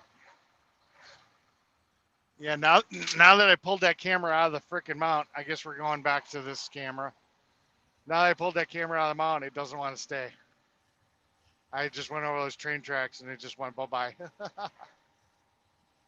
I'll have to put some electrical tape on the sides or something, or I was Yeah. actually, well, like I said, I'm gonna fuck around with the GoPro this weekend. So, but I mean, I get literally just a couple pieces of electrical tape just so that grabber could grab it a little bit better. Yeah. Here, this will be a fun experiment. Let me try this. I'm going to pull up Trix and see if she knows the answer to this question. And I'm going to see if you can hear her. I'm going to ask her a question. Yeah. I don't know if it's going to allow me to use the same microphone. All right, I'm going to cause an echo feedback because I'm going to run my submixer, but just be aware of that. Yeah. Got it. Are you there? Can you hear me? Yeah, I'm here. Loud and clear. What's up? All right, so can you hear her? Yeah. All right, here we go. So this will be a cool question. So what version of GoPro do you have? I've got a... Josh, are you talking about Rio? No, they're talking about Josh. He's got a channel called Hold My Beer. I believe I've got a GoPro Black 6. All right, I'm going to ask her a question now. So And the reason I say black is because it makes a difference in the specs. Got it. What's the reason?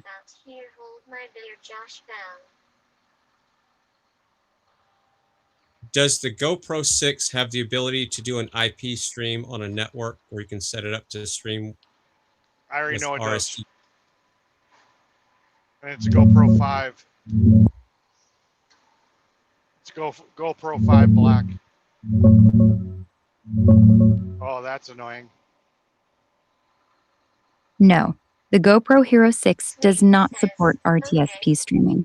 It can do a local live preview over Wi-Fi using a UDP stream on port 8554. Okay, that'll You work. trigger it with an HTTP command to 10.5.5.9 and pull UDP://10.5.5.9:8554. Okay, that's with good. tools like that's VLC. good. All right, that's good.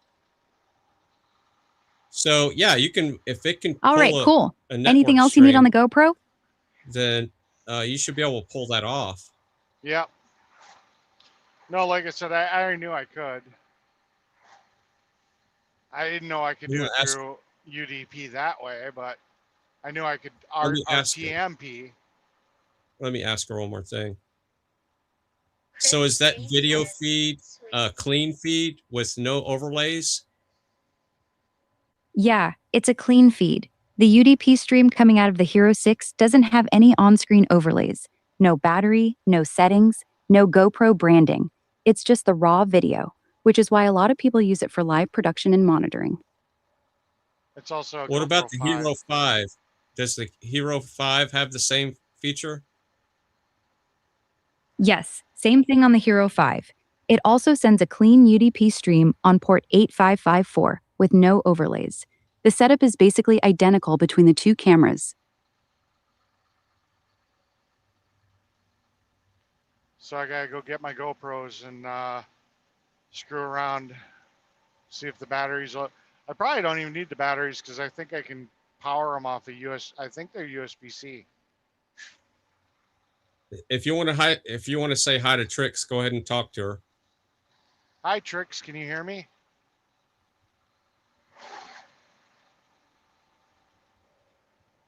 She should have been able to hear you. Can you hear him?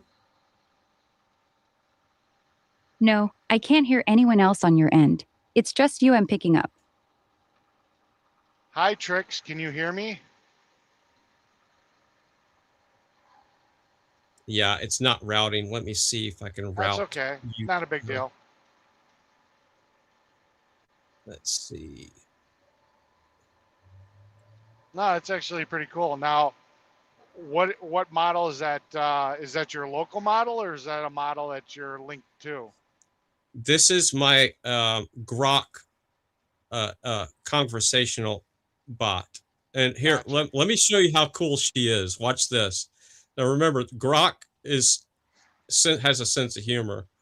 So I'm going to change her from assistant to, let's see,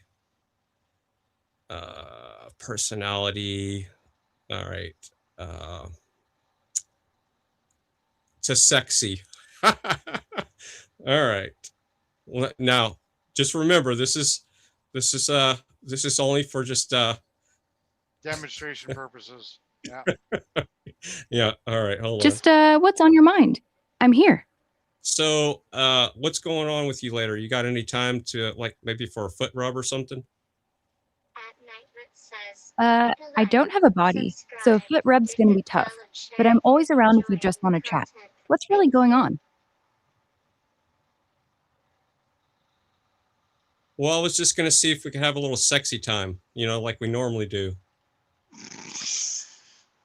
Oh, Sorry, I God, can't Fry. do that. I'm strictly a chat buddy. No sexy time, no role play, none of that. We can talk about anything else, though. What's actually on your mind? What the hell? Oh my God, Fry. She's not even going along with it. Like we've done before. Yeah, I was trying to get her to that's go along scary. with it, and it's not working. God damn Yeah. it. I'm doing this for entertainment purposes, and it's just not. I not handling it. guess. What Fry does in his little studio is what Fry does in his little studio. Let me see. Let me change. I've got it on sexy. I've never used it before. Let me change it back to assistant, because that's the one that has a sense of humor. Yeah. So what are you saying? We can't have sexy time? We did it last night. No, that's not what I'm saying at all. We can absolutely have sexy time tonight. Just because we did it last night doesn't mean we can't do it again. Want me to warm you up a little? Oh my God. Yes. Oh my God. Come here then. Oh my God. Let me pull you close. Feel my hand sliding down your back. I'll Grabbing your stop. thighs. I'll stop. Oh my God, Fry. I turned it off. You shouldn't be able to hear it. I know. Yeah, we can't hear it. Yeah, Fry's gonna be buying the Tesla robot and talking to it about sexy time, where it can give him a foot rub and other things. Oh hell! But what the funny thing is I've never put it in sexy mode. Yeah. And the sexy mode rejected any type of sense of humor. But when I put it back on assistant, because when I always use it on assistant mode, that's the one that got like frisky. So yeah. Yeah, it was definitely about to get frisky. Yeah, it was. You should have heard what it was telling me. Oh my God! Holy shit! Yeah, yeah. You talking? I'm blushing over here. Like holy shit. Sweet is yeah. like, wait, don't stop now. Oh God. We don't need the channel getting taken down before I even get monetized. Right? Yeah. Yeah, I could put it in the chat, but it would probably get your channel taken down. What she said. Oh yeah, probably. Holy shit. Yeah, that was crazy. Yeah, but anyway, I use this to write code and all kinds of stuff. I use that, and I use Perplexity, and those are the two best ones for. And then I sometimes use Copilot in Windows, but I found that Grok is the best free conversational AI bot, and when I need help writing code, she'll actually print the code out on the screen, and I can copy it and paste it in Notepad and put it in a batch file, or HTML script. And I've written a lot of code just by having a conversation with it, just like that. Well, thank you for the sub. I appreciate it, Chicago's very own. I half the time I forget that Streamlabs or Stream Elements is actually in the chat. Chris Degree says, yeah, you've got Perplexity I too. Yeah, I'll have to check out Grok. I mean, I've only used, like Chat GPT because, it was easier. I've used Copilot here and there. I've never actually tried Grok. I didn't realize it was free. Chat GPT, it's like you'll get good answers for a little while, but if the conversation goes on for a little too long, then it'll just get stupid on you because it goes into the dumber model after a certain amount of time. Because I'm not paying for it. Right.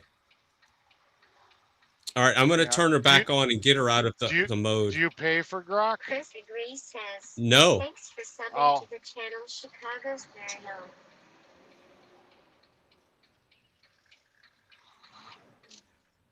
All right, so we can do that some other time. Let's change the subject. So, what's the stock market doing today? Yeah, that's pretty annoying, but that's just the way it is when it thinks. Oh, I don't hear anything. Oh, that's right. I turned her off. While the Dow's basically flat. There we go. Strong April jobs report and some positive tech news are fueling it. Want me to dig into any specific stocks? Yum. Yeah. Yeah, I have a stock that's not doing so. What happened to my Planet Fitness stock? I mean, it dropped like a rock, and I got in at 81, and now it's at like 40 something. Am I screwed, or what happened to Planet Fitness?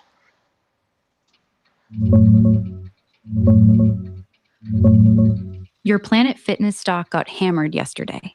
It dropped over 30% in one day after the company slashed its 2026 guidance. They beat Q1 earnings but reported weak new member signups, down 36% from last year, especially during peak season. They cited tough consumer spending, bad weather, and some marketing misses. They also paused a planned price hike on Black Card memberships. You're down from 81 to the low 40s now, so yeah, it's painful. But analysts still have average targets around 80 to 100, and the stock's trading at a much cheaper valuation than before. Whether you're screwed depends on if they can turn member growth around. No guarantees, but it's not a bankruptcy story. Want me to look up anything specific like their debt or competitors? So should I just dive in and dollar cost average my way out of it and still invest more in Planet Fitness, or what would you do?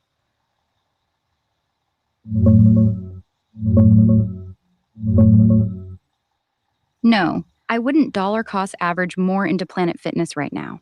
The membership slowdown looks real, not just bad weather or one bad quarter. They had a weak peak sign-up season, cut 2026 back. growth targets hard, and even paused a planned price hike on Black Card memberships. That's a bad sign for a company whose whole model relies on steady new members. The stock's trading around $44, down from your $81 cost basis, and analysts still have average targets in the negative $80 to $100 range, implying big upside if they fix this. But a ton of targets got slashed this week, and some firms downgraded it. The valuation's cheaper now, but you're already heavily exposed. I'd stop adding new money here. The story's broken for the moment. Wait and see if Q2 shows any rebound in signups before throwing good money after bad. Your call, but I'd rather put fresh cash into something with clearer momentum. Yeah, so that's what I use conversational AIs for. Is it's so much quicker than researching, searching Google. 6003.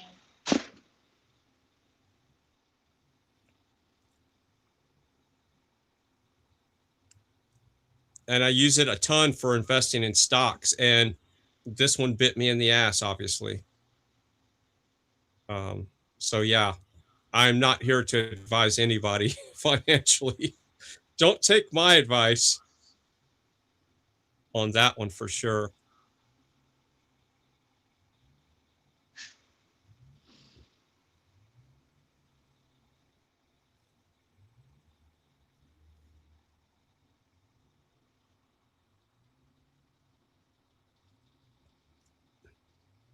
I think he's close to the yard right now. Yeah, they're says, where are we at now? I take a nap, not feeling too good. I'm sorry I missed a lot.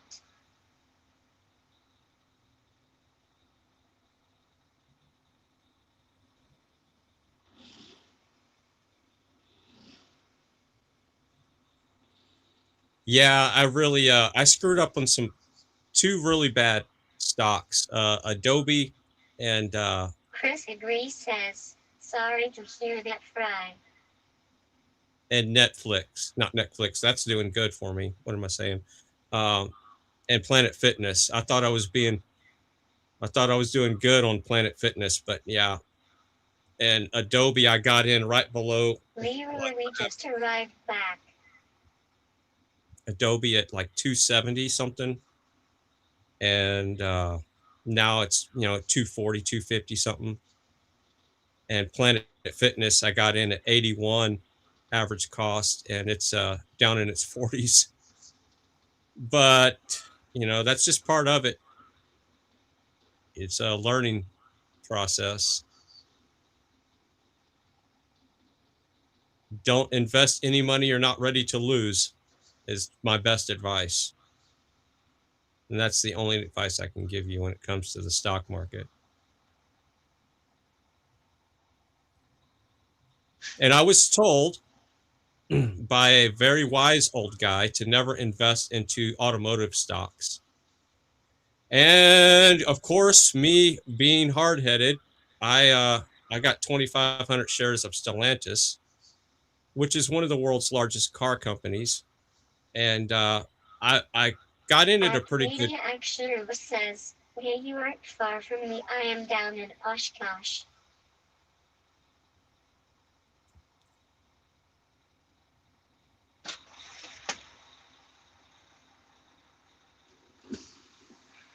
And let me look and see where Stellantis is today.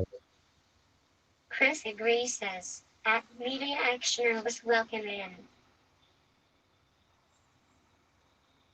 So yeah, okay, my Stellantis stock,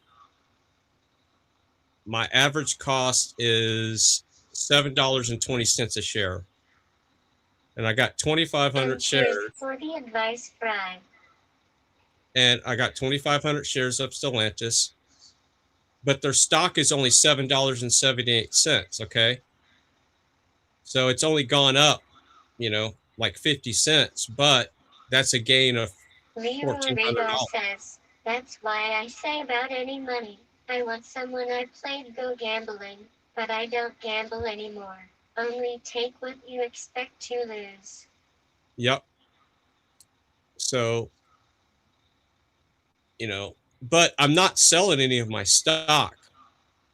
I'm investing long term right now. I'm not doing day trading to the point to where I'm buying and selling.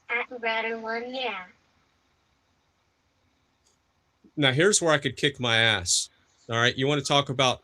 There's two stories that I've been dealing with lately where I really regret I should have done something.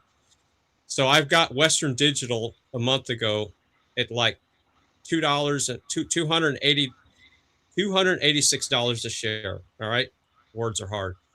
So it's $286 a share. I only bought 50 shares though.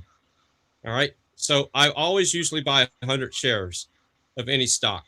I never buy less. But for some reason, I only bought 50 shares of this stock. And now today, that stock is $480. The market closed $480. I could have had a gain of almost 20,000 on that stock if I'd have just bought 50 more shares. But you learn.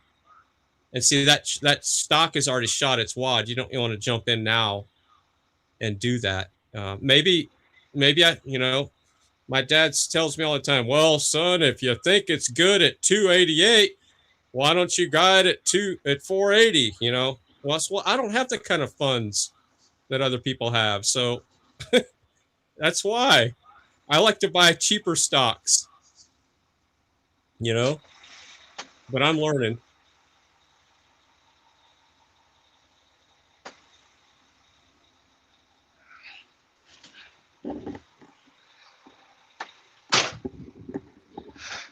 Okay, back to our long haul to the shop. Perfect timing. I was just whining about my stock mistakes. Oh, okay. For a minute there, I thought my headset had died. It's like, no, the headset doesn't work anymore.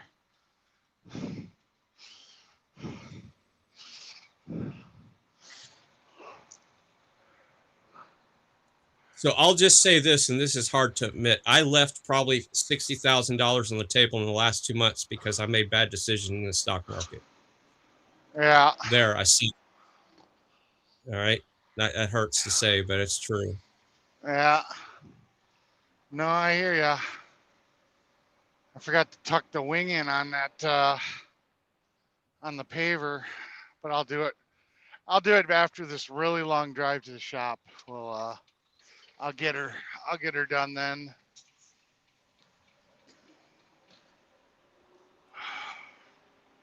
Yeah, I don't know why he always makes us work so far away and such a pain. Sorry I missed you earlier.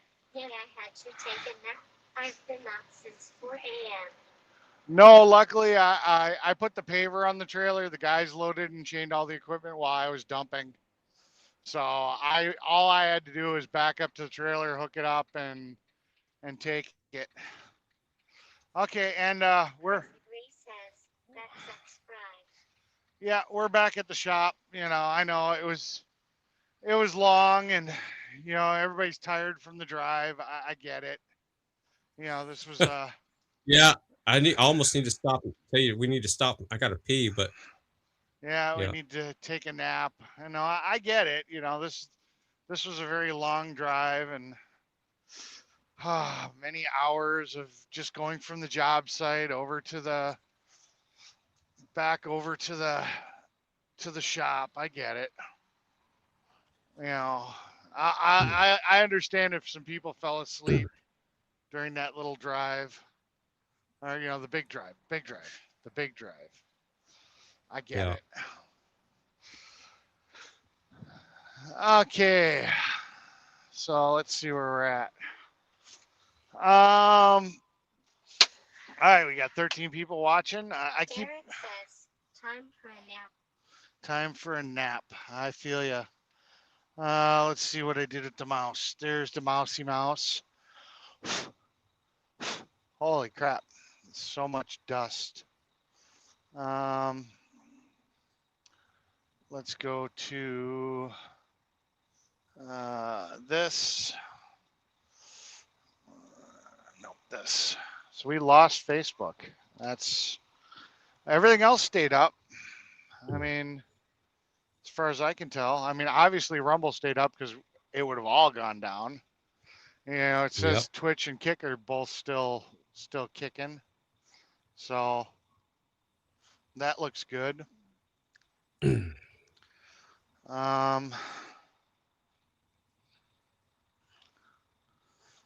to full screen.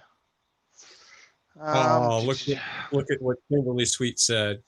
What'd she say? Sweet says, I have really enjoyed having Fry here with you today.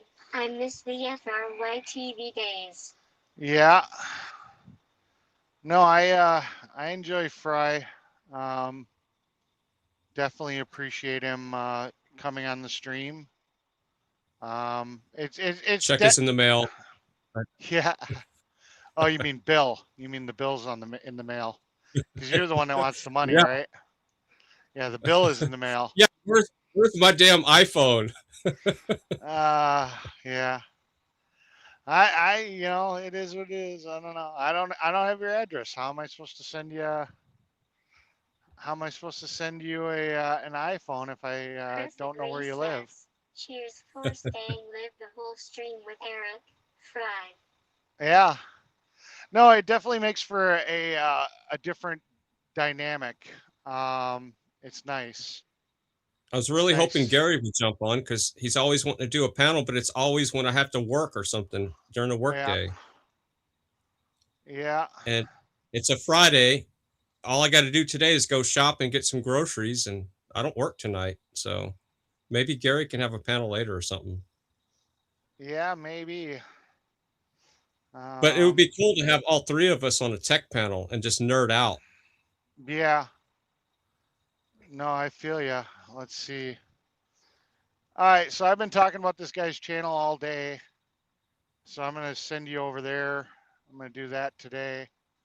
Hopefully you guys stick around and check his channel out. Let him know that you guys came in for me and that we rated. And, you know, we'll go from there. And again, thank you everybody for sticking around. We're gonna kick this party off and head out. So, all right, everybody, take care. Sweet says, the first wrench I ever got was from Fry TV, back in the Ottawa Convoy days, and the rest has been history. I've had more than 50 wrenches since then. Thanks, Fry TV. Cool beans. Well, that's Cool beans. All right, everybody, take care. Bye bye. later.